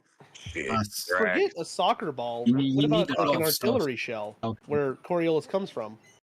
Man, Coriolis isn't even a real thing, but What? that's here nor there. Do you know who it's named after? I don't give a fuck, turkey nuts. Captain Coriolis. I'll give you. Yeah, I'll give you the history of it then. In the I don't care 1700s, if it's named after Peter Pan. What's your well, point? you can measure though when you're No, shooting you artillery can't. You can't shells measure. You whether don't they measure land. Coriolis. You notice it. What? You can't measure it? What are you You measuring? can. That's how planes fly, my friend. Show me how you're measuring from you They to the will plane. fly on. Well, I'll just Give give me you a a simple string or a example. cord from you to the plane. Show I'll give me you a what you're simple measuring example. from where In your to where and backyard, what. Demok. Are you ready? You have a First what? cannon. You have a What are you cannon. measuring? Okay. From where? Can I give you the example thought process here? You have a You cannon. can say a lot of garbage, but I mean, You have a cannon and a cannonball, and you just shoot it out of your backyard. Okay. Now, depending how, let's say it goes 500 yards, right? You can measure it being slightly the target where you're hitting. So you're trying to hit a target that's only 1 I'm meter going by to 1 shoot meter. it right back into the cannon. You very well may hit that target, that range, but as you increase the range, I think it's definitely closer to 1,000 yards. But you're going to be I'm just going slightly to to shoot the it right vertically and up, and lower it's going to land back in because the of cannon hole. the It's Coriolis not going effect. to let us see. I'm going to shoot it directly up. It's going to land back in the cannon hole. Depending on how hard you shoot it up, I don't think so. If you I'm shoot going it to up, watch my helicopter sit there and my helium balloon not move anywhere. Come up, because wait. also You can't have both. really- We only have the budget No, my for one helium balloon balloon. tells me whether something's spinning or not. So get in your Come up, car, listen, go come get up, a listen, helium come up, balloon and a come up, regular listen. balloon. Get a helium balloon, get in Come your up, listen. car, drive forward. The helium balloon will the race you down helium the road. It'll go to balloon. your windshield. It'll go So, ahead of you. The It'll try helium. to move the It's front. Back to spinning the with the original. The Earth, though, helium is D-Mock. going to show you. Spin your car if you want while you're driving down the road. I don't care. Dude, I'm me asking wrong. you. I'm Right. It's in asking you this lockstep question. with the Earth. You know what I'm saying? Every Show me what that means. single artilleryman Show me what in air the in past lockstep with a ball means. 250 years What's that has mean to with real affect material? the Coriolis Dude, effect. stop talking. Stop it, dude, in the background. A guy just said air is in lockstep with the ball. What the fuck does that mean, and how do you do that? In what lab? I'm just answering for the globe model. I'm just saying. I'm repeating their answer. I know, but if you were a glober, balloon and I is was a moving glober, with the where Earth. would I go produce this Right. for you to show you and prove it to you that makes any fucking sense? It's produced by the mass. Saying relative That motion, didn't make yeah, any but sense. In a lab, where can I get a ball and put air on it and make it lockstep? can I give you a balloon, bro. So it's all impossible. You guys Weather just balloon. say a No, whole it's bunch not of- impossible. A Get big a cannon. idea is You're gonna not how letting you're him gonna prove a That's big why idea, you're finding right? it impossible. You're gonna I just can look measurably show you. Easy, man. Oh my goodness. Big idea of numbers doesn't discuss. Get a drone. Just get a helicopter, a quadcopter, hover Helicopter's not over going the Earth. anywhere. The Earth's not There spinning you go. underneath See, it. bingo. It's spinning, but it's in lockstep. That's the idea. Also, No, the you Earth just is can't not perceive it spinning. because The Earth is flat and not spinning. The Earth is stationary. A superconductor will show you that, and a helium balloon will show you that. Let a helium balloon go. If it doesn't go the way the fucking planet's spinning, then it's the planet's not spinning. Okay. What about the Physics Coriolis are effect? You said it's hard. fake, right? Can you explain wind then?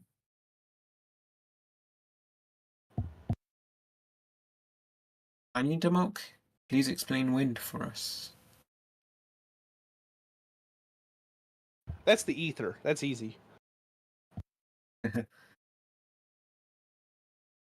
But also his cannon example, it has many flaws. First of all, the cannon will recoil, so it'll move positions from where it initially was. Let's say you had it locked, you'd still have rotational forces of the cannonball, as well as wind, if there is any, that day. Oh, even temperature variance, how high it goes up, right? Yeah, also density of the there as air. well. I think that's a win. That's a win for Flat Earth. Also. It's a win for flat Earth, but well, back to the Coriolis effect though. You, Cyrus, do you think like when they shoot artillery and they factor in? I'm not even talking about the curvature. I'm talking about the slight. If you're going east to west, the slight like it lands to the right and a little down from where its intended place is supposed to hit.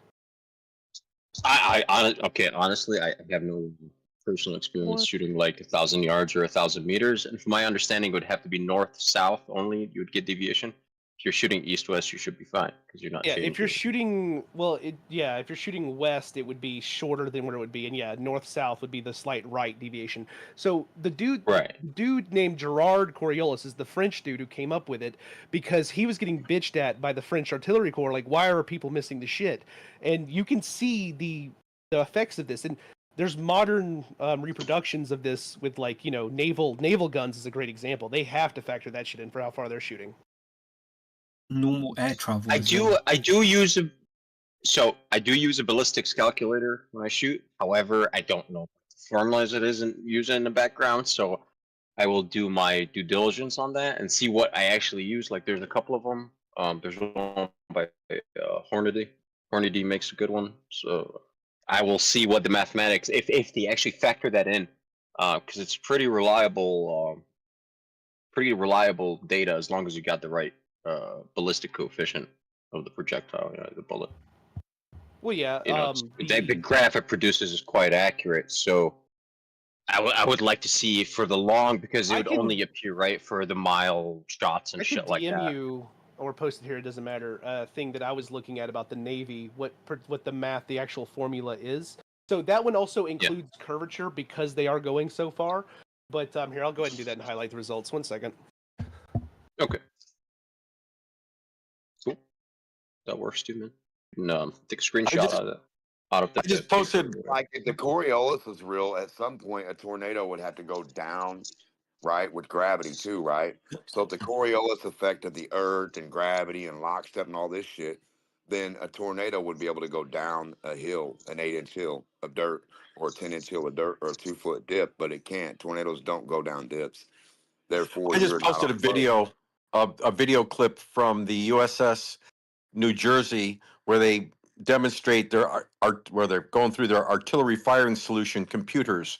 They have the ship to ship firing solution, and then he goes across the room. He goes, and here's the computer for our long distance ship to shore land base artillery firing, which has a hang time of a long time because it's like 25-mile range. He goes, and here's where we calculate Coriolis and curvature for the firing solution. So that computer exists. It's that guy was talking. That computer exists. It's still there. You can touch it. Didn't even listen to what I said. You're talking about computers. I said a tornado can't go down a fucking hill. I know, and I was ignoring that. I know, I was ignoring that. Curves. Tornadoes don't go around curves. Globe debunked. To get away from a tornado, you hide in a ditch. Globe fucking debunked. Gravity debunked. Goodbye. Don't get away from this. Fuck your computer. Your computer ain't shit. Your computer can show you fucking Superman rubbing his balls on your head. That ain't real. I can give you the math for it too. I can give you the math for the Coriolis of his nutsack. Get the fuck out of here. You guys are stupid. So listen, Coriolis for nutsacks don't exist. We know that, right? Or do you think that's a real thing? Because I made it up. I can do some math. Put it in a computer. Send it to the old US. Hey, boys, tell this guy you got nutsack Coriolis computers. He'll believe everything you say. So tornadoes, why do they not go down curves? Tornadoes, physics. Why do tornadoes not go around a curved planet? What kind of curves? Any curves. To get away from a tornado, you get in a curve. You go down a dip. You're in a dip. Surely your little microscopic dip of your 8-inch fucking body can't be negating the size of Earth and gravity and everything else, could it? The 8-inch dip that is the Earth curve couldn't negate itself, could it? So why can a tornado not dip down dirt? Why can't it go down and up and down? If it's on a globe, it has to, right? What evidence made you point Evidence, towards go that get in a conclusion? fucking ditch in Oklahoma and you'll be No, safe. I'm asking you what made you point towards the conclusion that it has to be on a globe, that it moves up and down? Because the globe is curved, you fucking retard.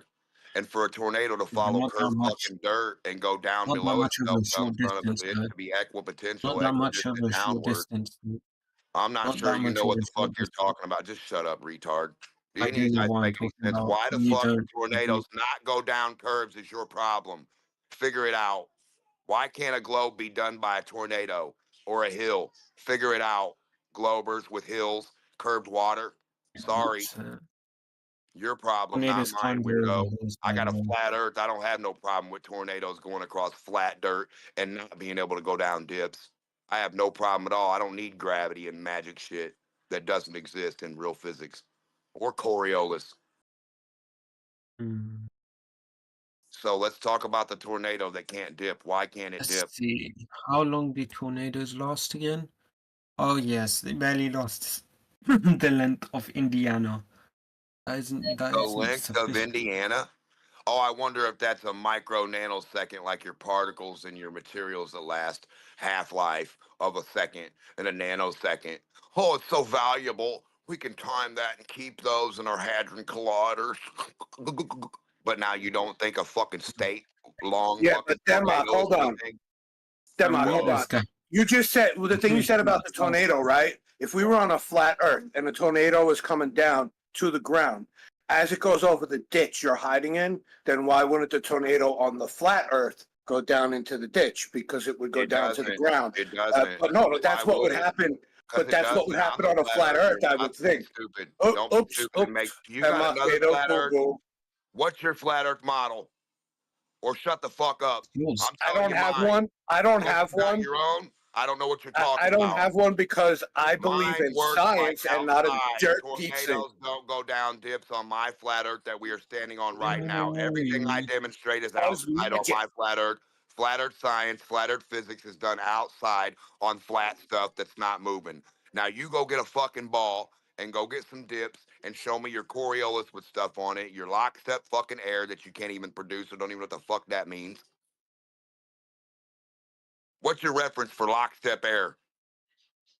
How do you start the math for that? When the fucking clouds are moving, the wind is blowing, the trees are It's moving, really smoke easy. goes that way, Gravity. smoke goes that way. How does smoke go to the left if the fucking wind's moving to the right? If the air's lockstep, you retards. Because gravity is holding it. Yeah, that made no fucking sense. Do you have a demonstration of that in the lab? Made no fucking sense to you, mate. It made fucking sense to I us. have a demonstration of flat fucking sand doing everything, or flat floor, or a flat table holding water. It's equipotential to itself, equidistant the whole fucking way. Something your curve isn't.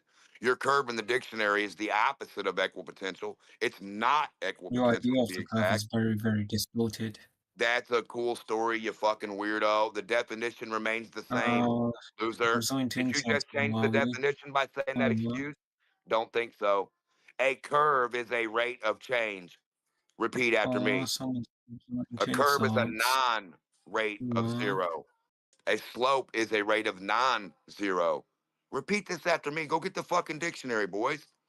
Horizontal line, no rate of change. Curved line, rate of change. Your globe is debunked by your own fucking dictionary and physics outside. Outside, I have a hill. If I can't put It's water in debunked the by your side of little it, I foreman. can't put water in the 8 side of it. inches. 8 I inches in my can't put backyard. water. Gravity will not help me. Thank God. Who muted him? Who muted him? Who muted Demok? Hello?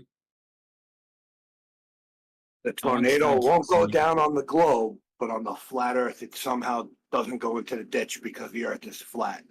That is a level of cognitive dissonance I did not know exists. Yeah. I mean, if a tornado's going down a hill, there's nothing stopping it from going into the ditch, is there now? Who knows, man? He says, what is it? Oh, thing defines curve, and his defines straight. His must be correct because his says straight. It doesn't say curve. let's not forget that long tornadoes don't even last. Yeah, but that he's long. not he's not presenting an opinion or a position or anything. He's just a random word stream of clown. He says words which he tries to formulate an opinion, but he can't because then it just goes into some lunatic bullshit. I don't think he is trying to present an opinion.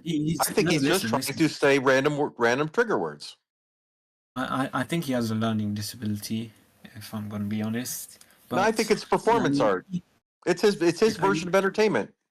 I do too. I mean, I'm with you, Bill, on that. I kind of think that it might be a bit like because last night he was on a roll, like he was on fire last night, and somebody made the comment like, "Dude, we like need you to do stand up," and he couldn't stop himself from laughing during his thing, and was like, "Well, if you start a YouTube channel, I got a lot of shit to say," and I was like, "Oh, okay." I have a feeling he's either faking or he has a really bad learning disability. Because even when he says, "Oh, I'm going to provide evidence," he just quickly moves on. He never even just does the stuff. Yeah, it's honestly, Mock's an interesting person. Understatement. Such an understatement.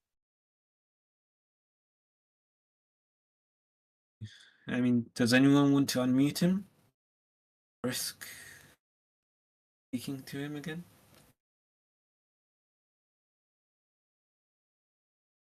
That is no.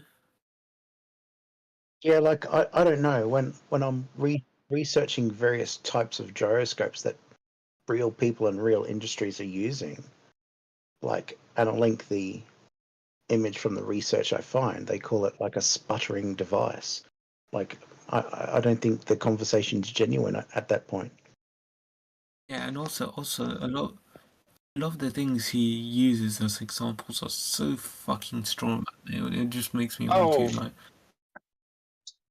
Fucking, hey man, I don't know what conversation you were having with that vacuum apparatus. I just saw the plasma in there, and I was asking you. I've got no idea what that is. And I saw the plasma inside, and I could see it's a nice vacuum chamber. So I was like, oh, I don't know.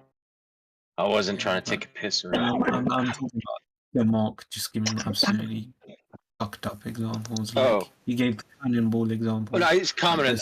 I said it. I was asking if that was a sputtering chamber in text. No, that's a Coriolis detector, not a vacuum. Well, it is a vacuum apparatus, isn't it? Looks like one. Well, that's why I like to do in-depth research. And I was looking for alternative methods to measure Coriolis, and there was something called a quantum gyroscope that the Navy was using, and that device and that ship are in use. There are probably many more like it, and we continue the research, but yeah, I mean, a lot of the examples Demok gave as well as like models to represent flat Earth were really, really, really stupid. Like it made me want to put my head to the wall. Like I'm gonna have to look into that device. I didn't know they have that. Yeah. I mean, like, an example. There's so many things that affect it. Yeah, he just decides to ignore every single one. Just focus on the fact whether or not it will land in his thing. If it doesn't land, then it's there's really so many different kinds of gyroscopes doing different kind of things. Like you got a huge mechanical one, like a Foucault pendulum. You got smaller ones used in avionics using gyroscopes. You got this stuff in the Navy that's like using incredibly precise stuff. Like they want to know they're going in the right direction. Like it's really important.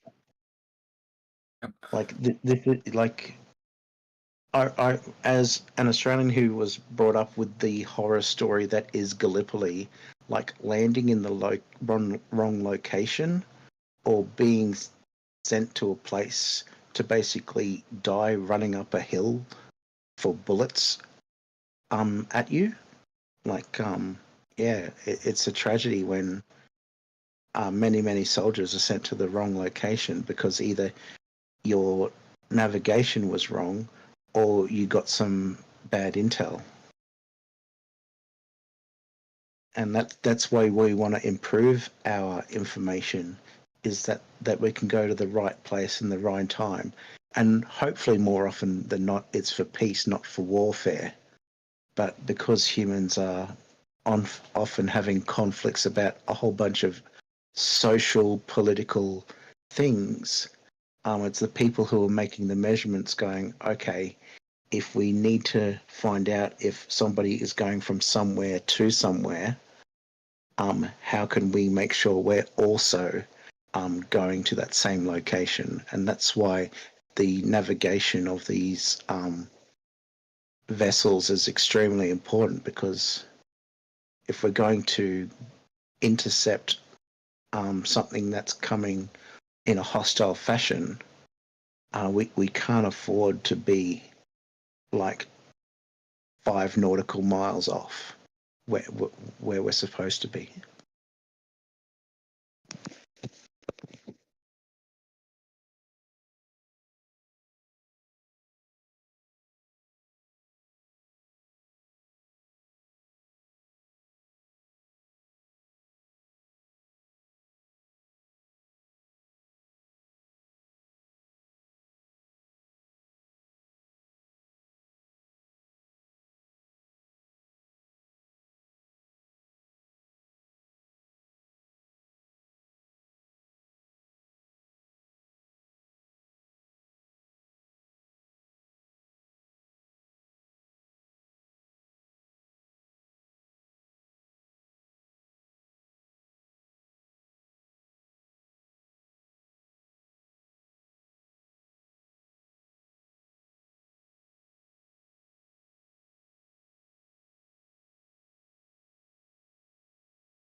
Just really quiet in here. What the fuck?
Good morning. Anybody around? Yeah, yeah. Just finished a bit of lunch here in sunny Queensland. What's going on? Oh, just morning time. I'm coming. I was expecting a talk to be going on here, but apparently it's quiet now, right now. Yeah, there's a mixture of talking about Coriolis and gravity.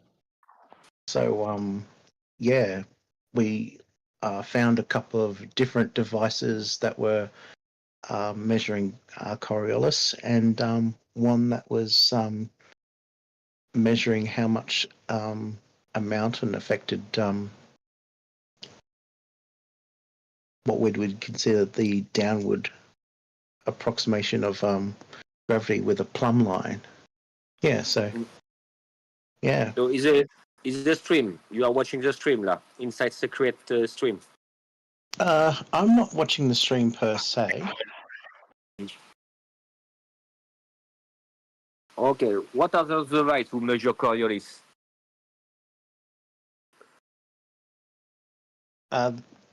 Well, amongst many was the various types of gyroscopes, from mechanical to ring laser to what I found out later was they call it a quantum, but it's basically using atoms to detect changes. And those were in Navy vessels, and I both linked the device and the ship used onto it maybe 15, 20 minutes ago. Okay. I miss it. Yeah. But it's in the chat. Yeah, it's in the chat history, so I will go.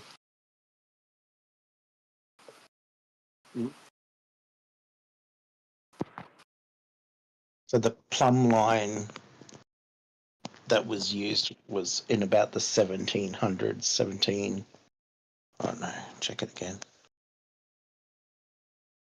33, c'est 20 minutes ago.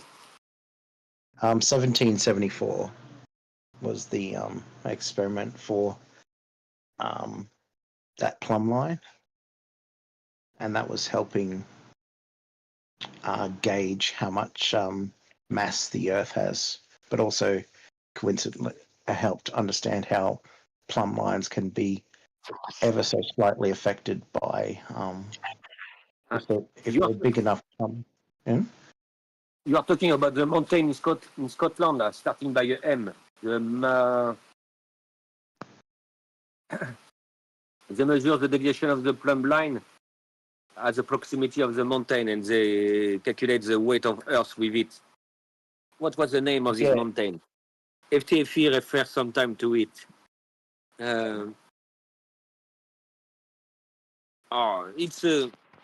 It's a crazy name, là. Scottish name again.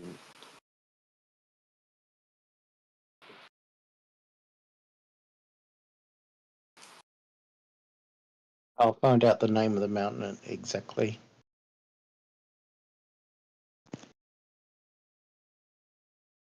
Yes, it was on a Scottish mountain. Start with the M, the name of the mountain.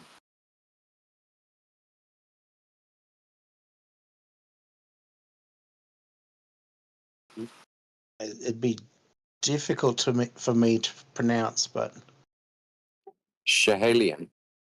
Yeah, that's Schehallien mountain.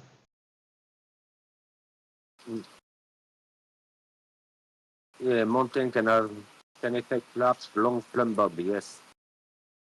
So it's a 3,500 foot mountain. Yeah. I'm not sure I will be able to find it back, but also you have the kind of the similar experiments that have been done in the Alp mountain in France, that they measure the deviation of the plumb line proximity to a mountain. Yeah. Okay. Yes. And there's that, compared to the vertical, they were measuring that. With that also, there is another also, but that is long time ago that I have been reading, is the deviation of the plumb line, but not to mountain, just to the obliquity of Earth with the star. you have the star should be vertical. They check with a plumb where is the vertical, and they measure the deviation of the vertical to the star. Yeah. So it's like aiming for the best zenith that we can at that time. Yeah.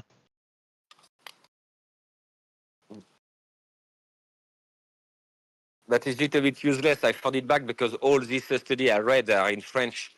So for English, it is useless. Or I could give it a go at like, I think their work has been translated appropriately, I would think. Let me 5 minutes. I try to find it back. Better than my French, and it sounds like your English is a lot better than my French as well. Okay. I will. Let me 5 minutes. I will try to find back those study. Okay, thank you. Yeah. It wouldn't come as a surprise that something similar to the Schehelion experiment was done in multiple places. But if it was the first, it was definitely able to be repeated and tested.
Yeah, the French did it on their mission to Ecuador at Chimborazo. La mission en Équateur, the Spanish-French expedition now in Equator, was not to measure the deviation of the vertical, but to measure the obliquity of Earth. Yeah, and it was a similar kind of way to measure the deflection of the plumb line. So it's not technically the same experiment, but however, like, yeah,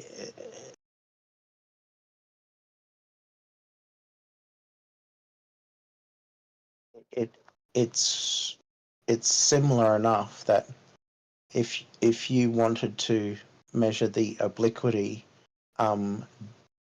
gravity might affect your results. Yeah, so yeah, from 1735 to 1744.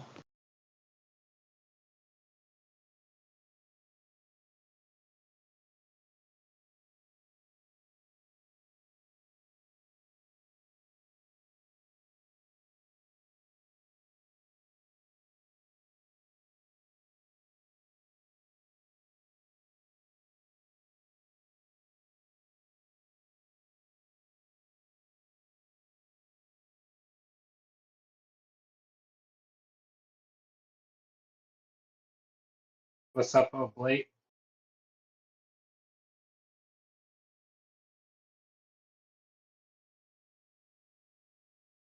What are you doing?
Okay, so it looks like any subtle deviations in the plumb line while surveying the latitudes and longitudes near equatorial locations by the French weren't changing these sphericity, but those later experiments by the guy in 1770 something were better for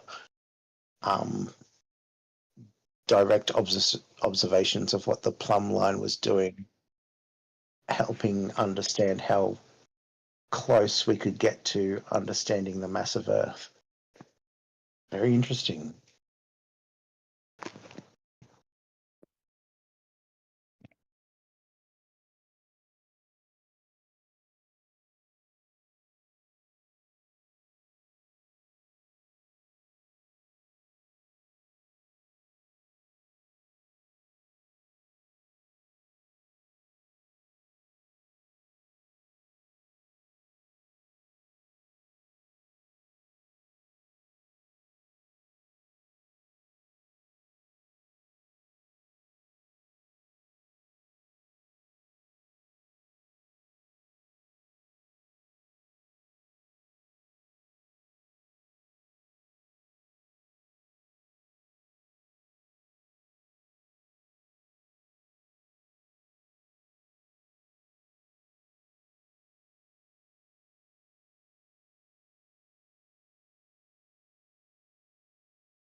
I found one. I found the one.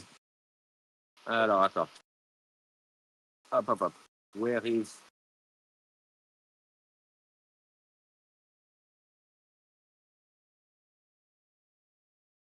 Oh yeah. So after the Schehelion experiments, they moved on to doing Cavendish experiments because not every mountain is symmetrical and as isolated as this particular one. So in 1798, they went to do Cavendish experiments, which are smaller and easier to do in many locations around the world. So instead of looking for specific kinds of mountains, a laboratory experiment using these masses could be like set up in a similar fashion worldwide.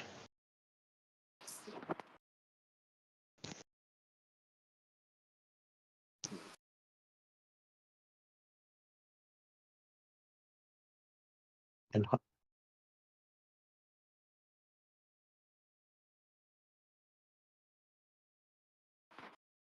Yeah, I posted it in the chat. But it's in French.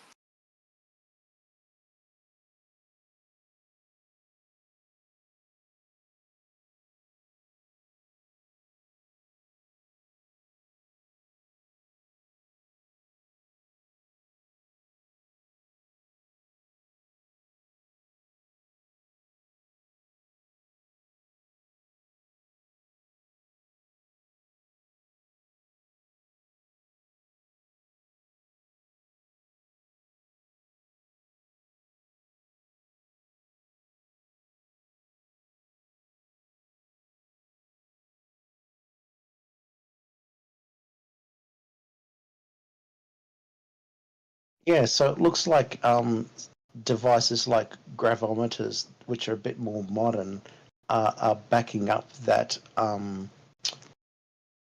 evidence within France itself of what gravity is doing over that gradient.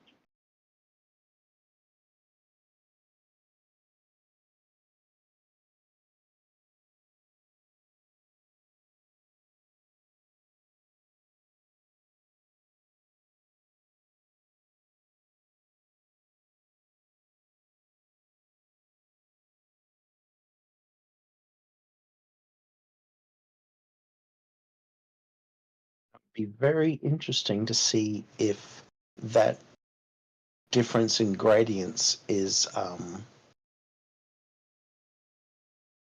approximately lined up with the mountain ranges.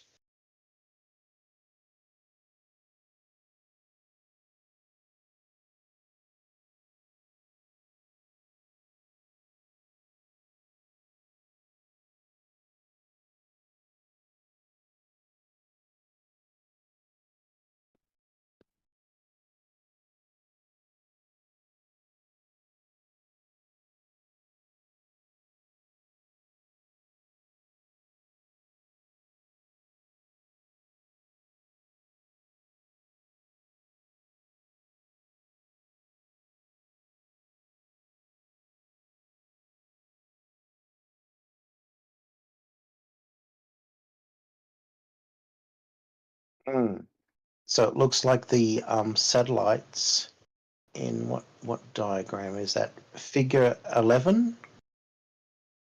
We're doing gravity detection above the S surface. Or P2 could be a star as well. Okay, yep.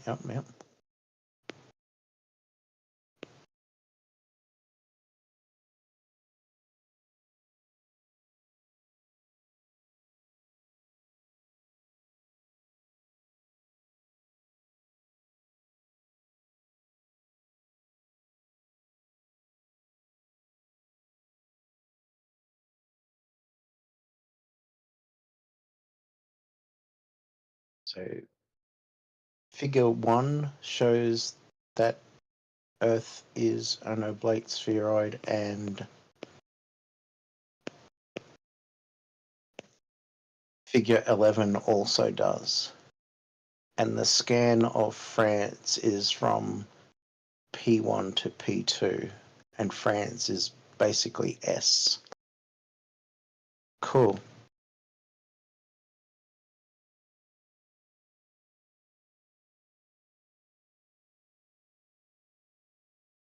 I'll download that and see if I can translate the literature. But from the diagrams and the mathematics, there's a lot of radiuses and cosines, which gives a heavy indication of arc lengths, which makes sense for a round Earth.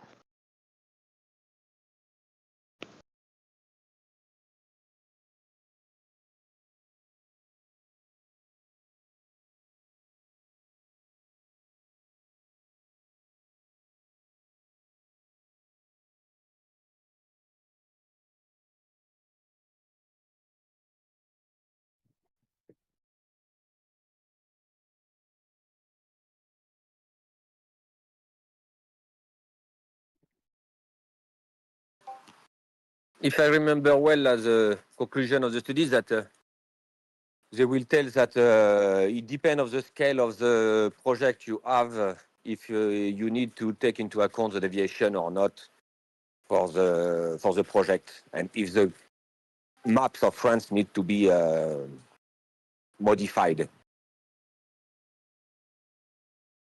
It's just illustration. They measure what I like. They measure the deviation you have due to the Earth's shape. Can you type that down? The accent got very heavy for me. I can try to do that, but not easy. It's natural for me. Yeah, I got like 80 to 90% through the accent, and I think I'm grasping, but there was a couple of things that I might have missed.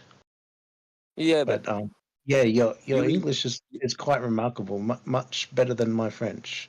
Like I only know au revoir, and that's about it. It's like, yeah, my French is pathetique. Yeah, but you will get used to it. People Yeah, all yeah, time people at the beginning have some trouble yeah, with my accent, but time by yeah. time it's easier. Yeah, it is slightly easier for me because Australia is very multicultural. So we have half German, half English families, half French, half English families, and yeah, it's a little bit easier for me to grasp what you're saying because when their grandparents came from France to Australia, it's like, you know, there's the accents really strong, and their grandchildren have slightly softer accents, and by the time they've grown up in Australian schools, you have yeah, basically people who talk and act like their fellow Australians, and they've lost so much of their accent. They're all the kids are on the same book, and so it's really interesting when growing up in Australia. There's different immigration waves, and you know, people make fun of the Greek accent or the Italian accent or the Chinese accent because, like, it was heavily influenced of their um, original languages, where B's and T's and L's, you know, fried lice, And and yeah, and it's the and the fucking th in English. The th mm, sound is a nightmare for French. ah the. Yeah, it's a different motion that yeah, even even impersonations of the French, it's like Z problem. Yeah, yeah, you're quite right. Z problem. Yeah.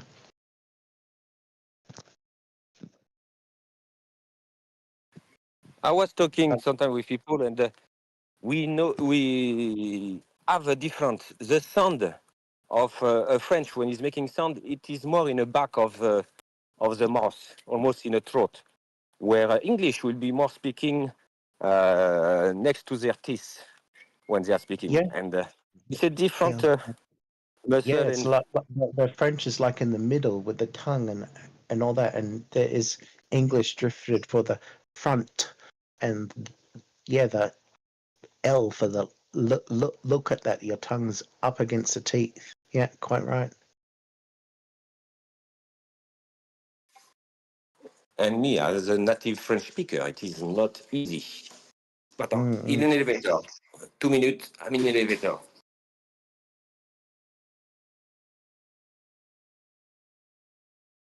No, you're doing pretty well, mate. For someone who's had a bit of a multicultural background and trying to weave in between different accents since the 80s, like uh, props to you, man. I don't think I could do well as well in the French language without like hearing it and repeating um, the sounds, you know. Yeah.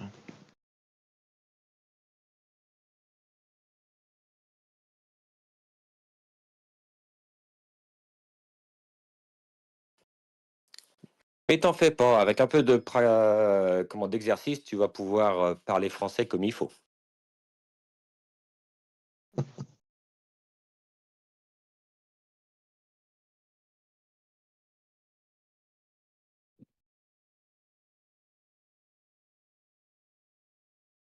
But anyway, I will have to go. My boys are awake. I need to take care of them. So see you in a bit. Yeah. All the best, bro. Mm. All the best. Yeah. All the best. I wish you happiness in your household.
Yo, can you guys hear me?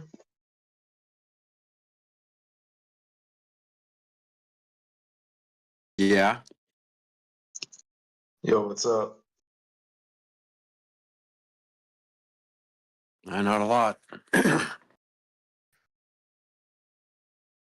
Hey, have you heard of the James Randi project? No. It's a guy, I don't know when he started it, but he would pay $1 million for any demonstration of paranormal or supernatural powers to anybody. Yeah, there's been others, but if Randy's putting up the $1 million, it's a safe bet. Funny enough, nobody's came forward. Yet, every religitard that's out there is going to say, my Bible says so. So,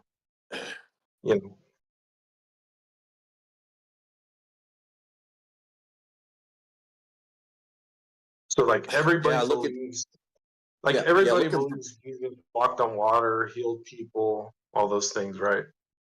Yeah. And granted, I mean, there could have been people that witnessed it, right?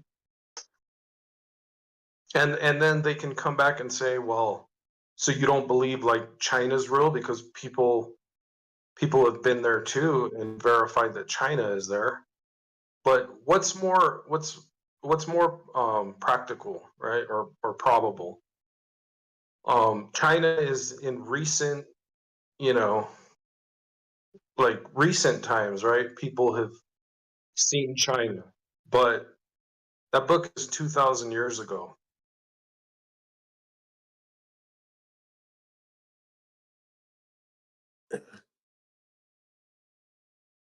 Yeah, the Bible is a very it's overblown. it doesn't contain what people want to say it contains. But why do 1 billion people hinge their whole life off of it? And not expect nothing more than anecdotal evidence. I don't know. I thought it would have expired a long time ago. And from my upbringing in a Catholic environment, they're only Catholics on Sunday. I know that. Some of the worst people I've seen were religious. I mean, you witness that here all the time. Yeah. Yeah. And I consider it like a kind of behavioral therapy. Like I'm a human who wants to do certain things, and sometimes I feel guilty for doing them. And so when I feel like I'm doing harm to somebody else, I got to think, okay, if I was that person receiving that, would I like it? And so I understand the value of doing unto others as you would have unto them. But I also see the value. Yeah. And that's just describing a very real evolutionary, development of empathy. We can place ourselves in that person, that other position, so we know. We've seen that in the great apes and chimpanzees, where they share food, they recognize injury. And you know what? Like animals can recognize suffering. So if there's an animal in panic, you've all seen them videos of like other animals helping animals that are panicking in water, or pulling them out of a treacherous situation. Yeah, and I was thinking the other day, like maybe either your mother or father or uncle or auntie or even grandparents were not as good to you as you wanted to. The story of Jesus goes like, I can forgive that, and like as hard as the like real things happen in your life, sometimes you might have to go, I could either hold resentment and let that live through me, or I can just go, I forgive that even though it hurt me, and carry on with my life, because that doesn't mean the rottingness, toxic attitude of I'm going to hold that against you until you die kind of attitude. That might mess like with your attitude towards either yourself, others, or even the person who did that particular harm to you. So regardless of how real or not it is, and I think the message is clear. It's like there's a certain power in forgiveness that it doesn't let the harm rot inside you for years and years and years after it happened. Yeah, you learn to move on. But yeah, and bottom line, putting energy or effort into something that will have no return. And Well, I mean, this could be considered that too, right? Because FE just denies all of the scientific evidence, and they choose to to believe their own inference, right?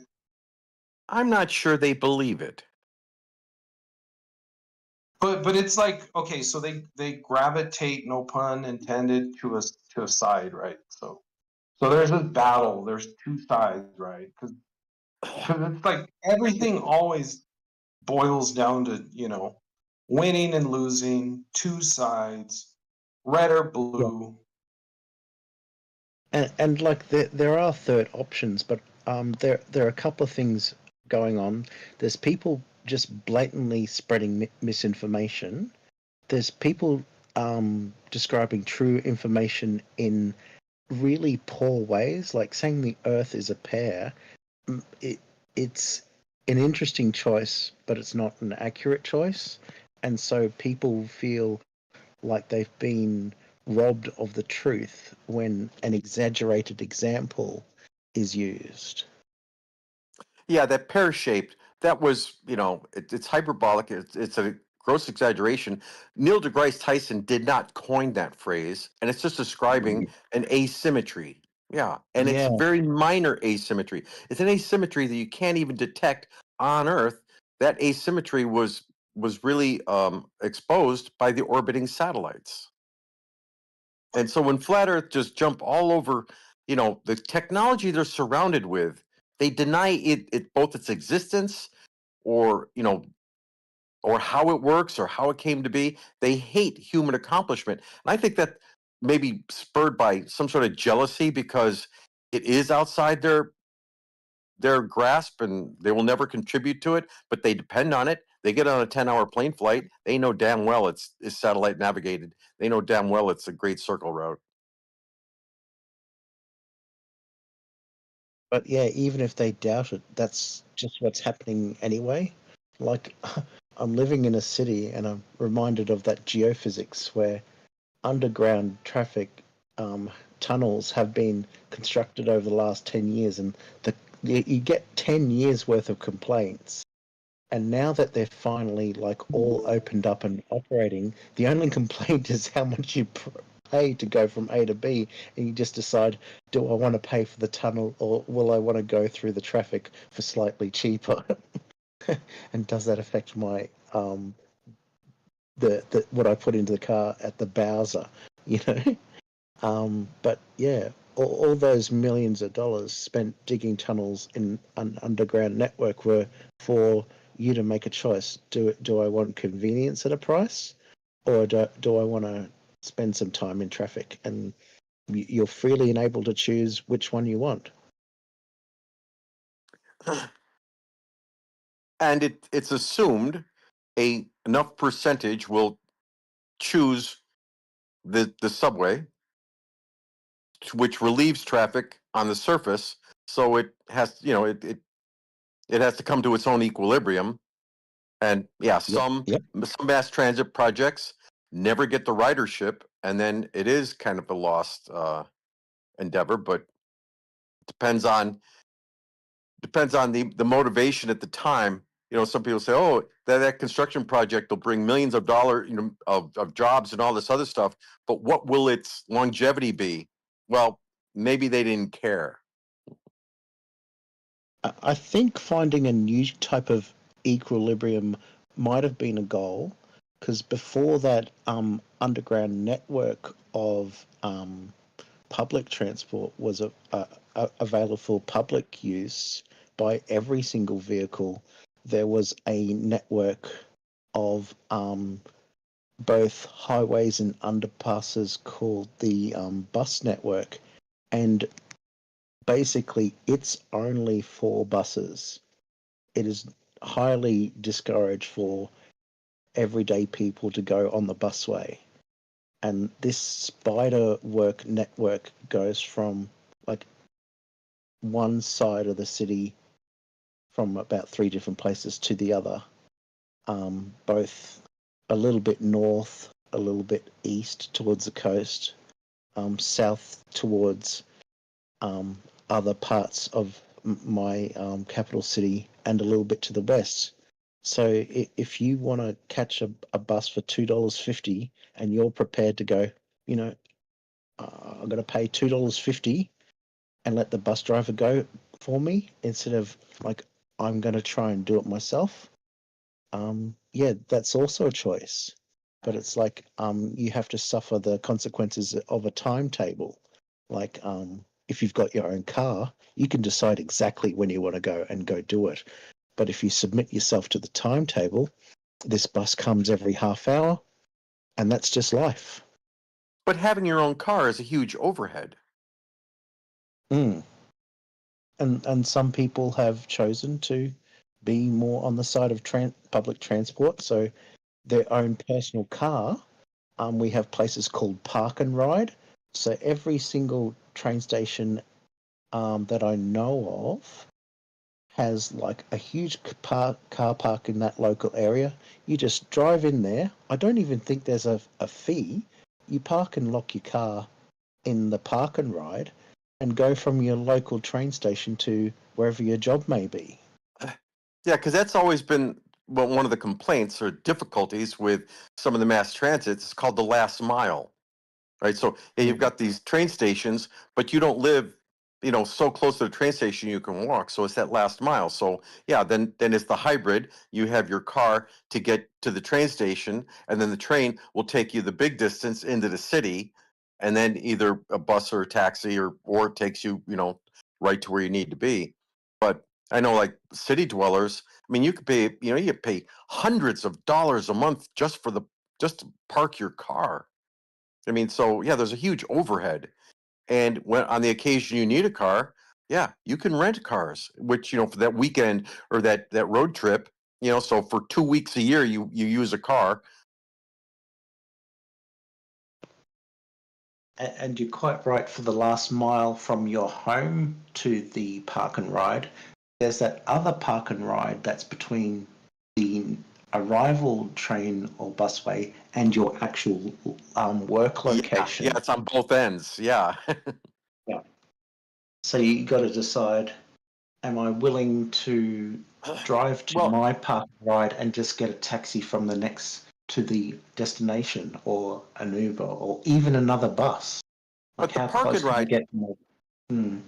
But the park and ride, that's kind of a suburban thing, and the transits go down to the dense cityscape where you're either in walking distance or short cab rides. So I call the last mile, at the origin, you're down to like the last quarter mile when you're in city. Yeah, and yeah, for the businessmen and women that I see getting off the train, there's a couple of stations. One's slightly north of the city, one's in the city, and one's slightly south. And you can decide to get off at any of those three, and there'll be at least one service east or west as well. So the main thoroughfare is like a north-south direction for the train and bus. But you could, yeah, people would decide to hop off the train on the slightly north place and just walk that quarter mile to their work, especially for inner city workers like I think they're looking to reduce traffic just so the logistics companies and the little truck drivers could go, we've got, 21 boxes of like ice cream for the restaurant. That's what the roads are for. They're getting for the ice cream to go to the hotels, not necessarily every single employee in that hotel needs their own individual car for that car park in that hotel. Yeah. And that's the difference between in the U.S. like the East Coast and the West Coast. And the West Coast, yeah, everybody has every employee drove there himself. The West Coast is just built completely different than the East Coast because they just had it was just built on a different time frame, different time scale, and with different master plans. And our East Coast and our cities, they didn't necessarily have master plans because they're 200 years in the making.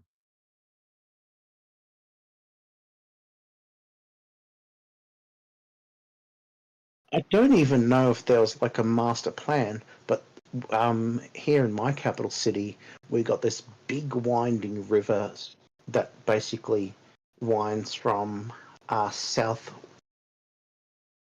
west to northeast, kind of diagonal flow, but it's really winding, and that's the situation we're dealing with. Whereas like Sydney is this massive harbour, and the solutions are sort of hugging the coastline of that harbour for North Sydney, West Sydney, and South Sydney. So their options are different.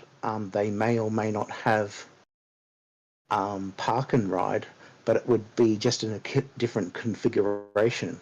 And it'd be interesting to talk to a Sydney sider about what solutions that part of Australia is doing. Ladies and gentlemen.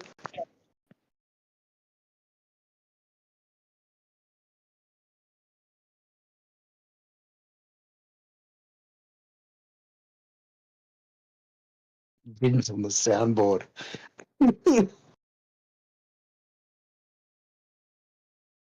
Sounds like it. It's like drinking, I don't know, broken brick particles in sand. Like every time he cut, it's like it's like a noise that happens every time he like stops. I had to get over a small flu, but also a cough came up, so I had to quickly mute before I blasted everyone in the room.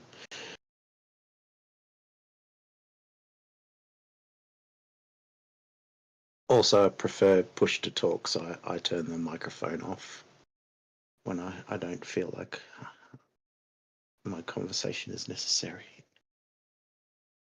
That's the best way to do it.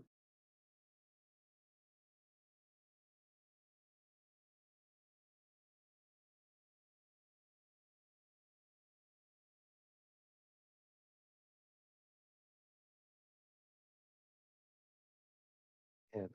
It's been a very interesting experience watching the infrastructure affect not just my local suburb, but the city as a whole, as different things have been built up over time to deal with certain problems and change how that equilibrium of traffic for different people and open up those choices for, do you want to park and ride? Do you just want to Uber, or can you use a mixture of both depending on where you work? Because when I was doing labour hire, the company would phone me up and say, do you want to work for a month at this particular location? I thought, okay, can I wake up at 5:30 in the morning, get on a bus and arrive there by 6:30, 7 o'clock? So if the company is okay with me arriving at 6:45 and we make an agreement, I'll be looking for the transport plan on public transport as much as possible to get me there, because I don't want to spend time in traffic. And if there is something wrong happening, I'm willing to pay for the Uber to bypass that option. And more likely than not, there's probably some Uber driver within 10 to 15 minutes to pick me up to ensure that I'm not late for that job. So it didn't happen often with the bus and train timetables, but yeah, I was basically an essential worker for 2.5 years, even though this COVID scare was happening. I was able to be employed at minimum 4 days a week or 3 days a week for 2 years. And then I thought, okay, I've tried the temporary stuff. I'll go for permanency again. And I looked for a job that would be near a train station, phoned them up, and been there for 2.5 years, paying relatively cheap bus fares. And in my city, they've basically reduced the fares to 50 cents. So my transport costs are $1 a day.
Yeah, so I travel to work 7 miles. It cost me 50 cents to get to work. After work's done, I pay 50 cents to get that 7 miles home. And it's just my choice to go by the transport timetable, which is basically every half hour. So I don't usually miss it, but I can just have like a bit of takeaway, have a little bit of feed, and by the time I'm done, the next bus is due, and I'm home with a full stomach, and yeah, I just do whatever I need to around home. I think it's suiting me quite well.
Ladies and gentlemen.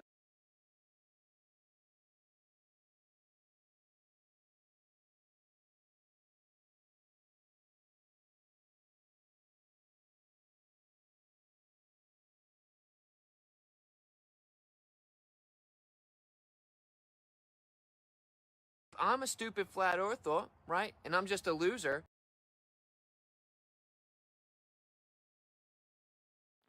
I don't think I can get any more dumber than that.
Hello, you nanobots.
Give me just a second. I'm trying to get it pulled up.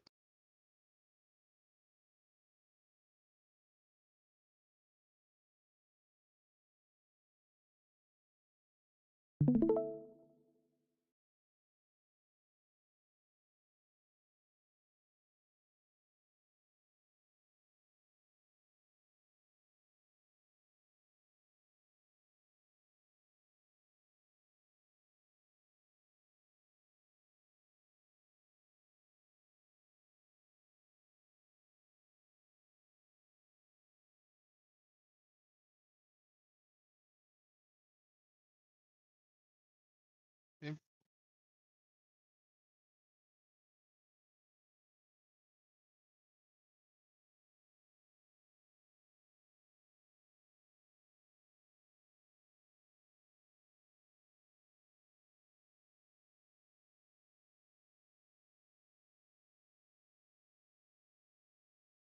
Let's open this.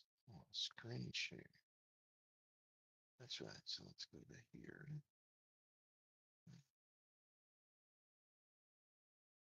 Right there.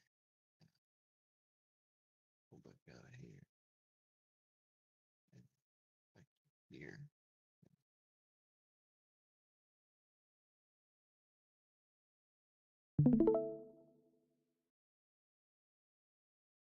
All right, there we go. That's better.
I don't think everyone's AFK. What's going on?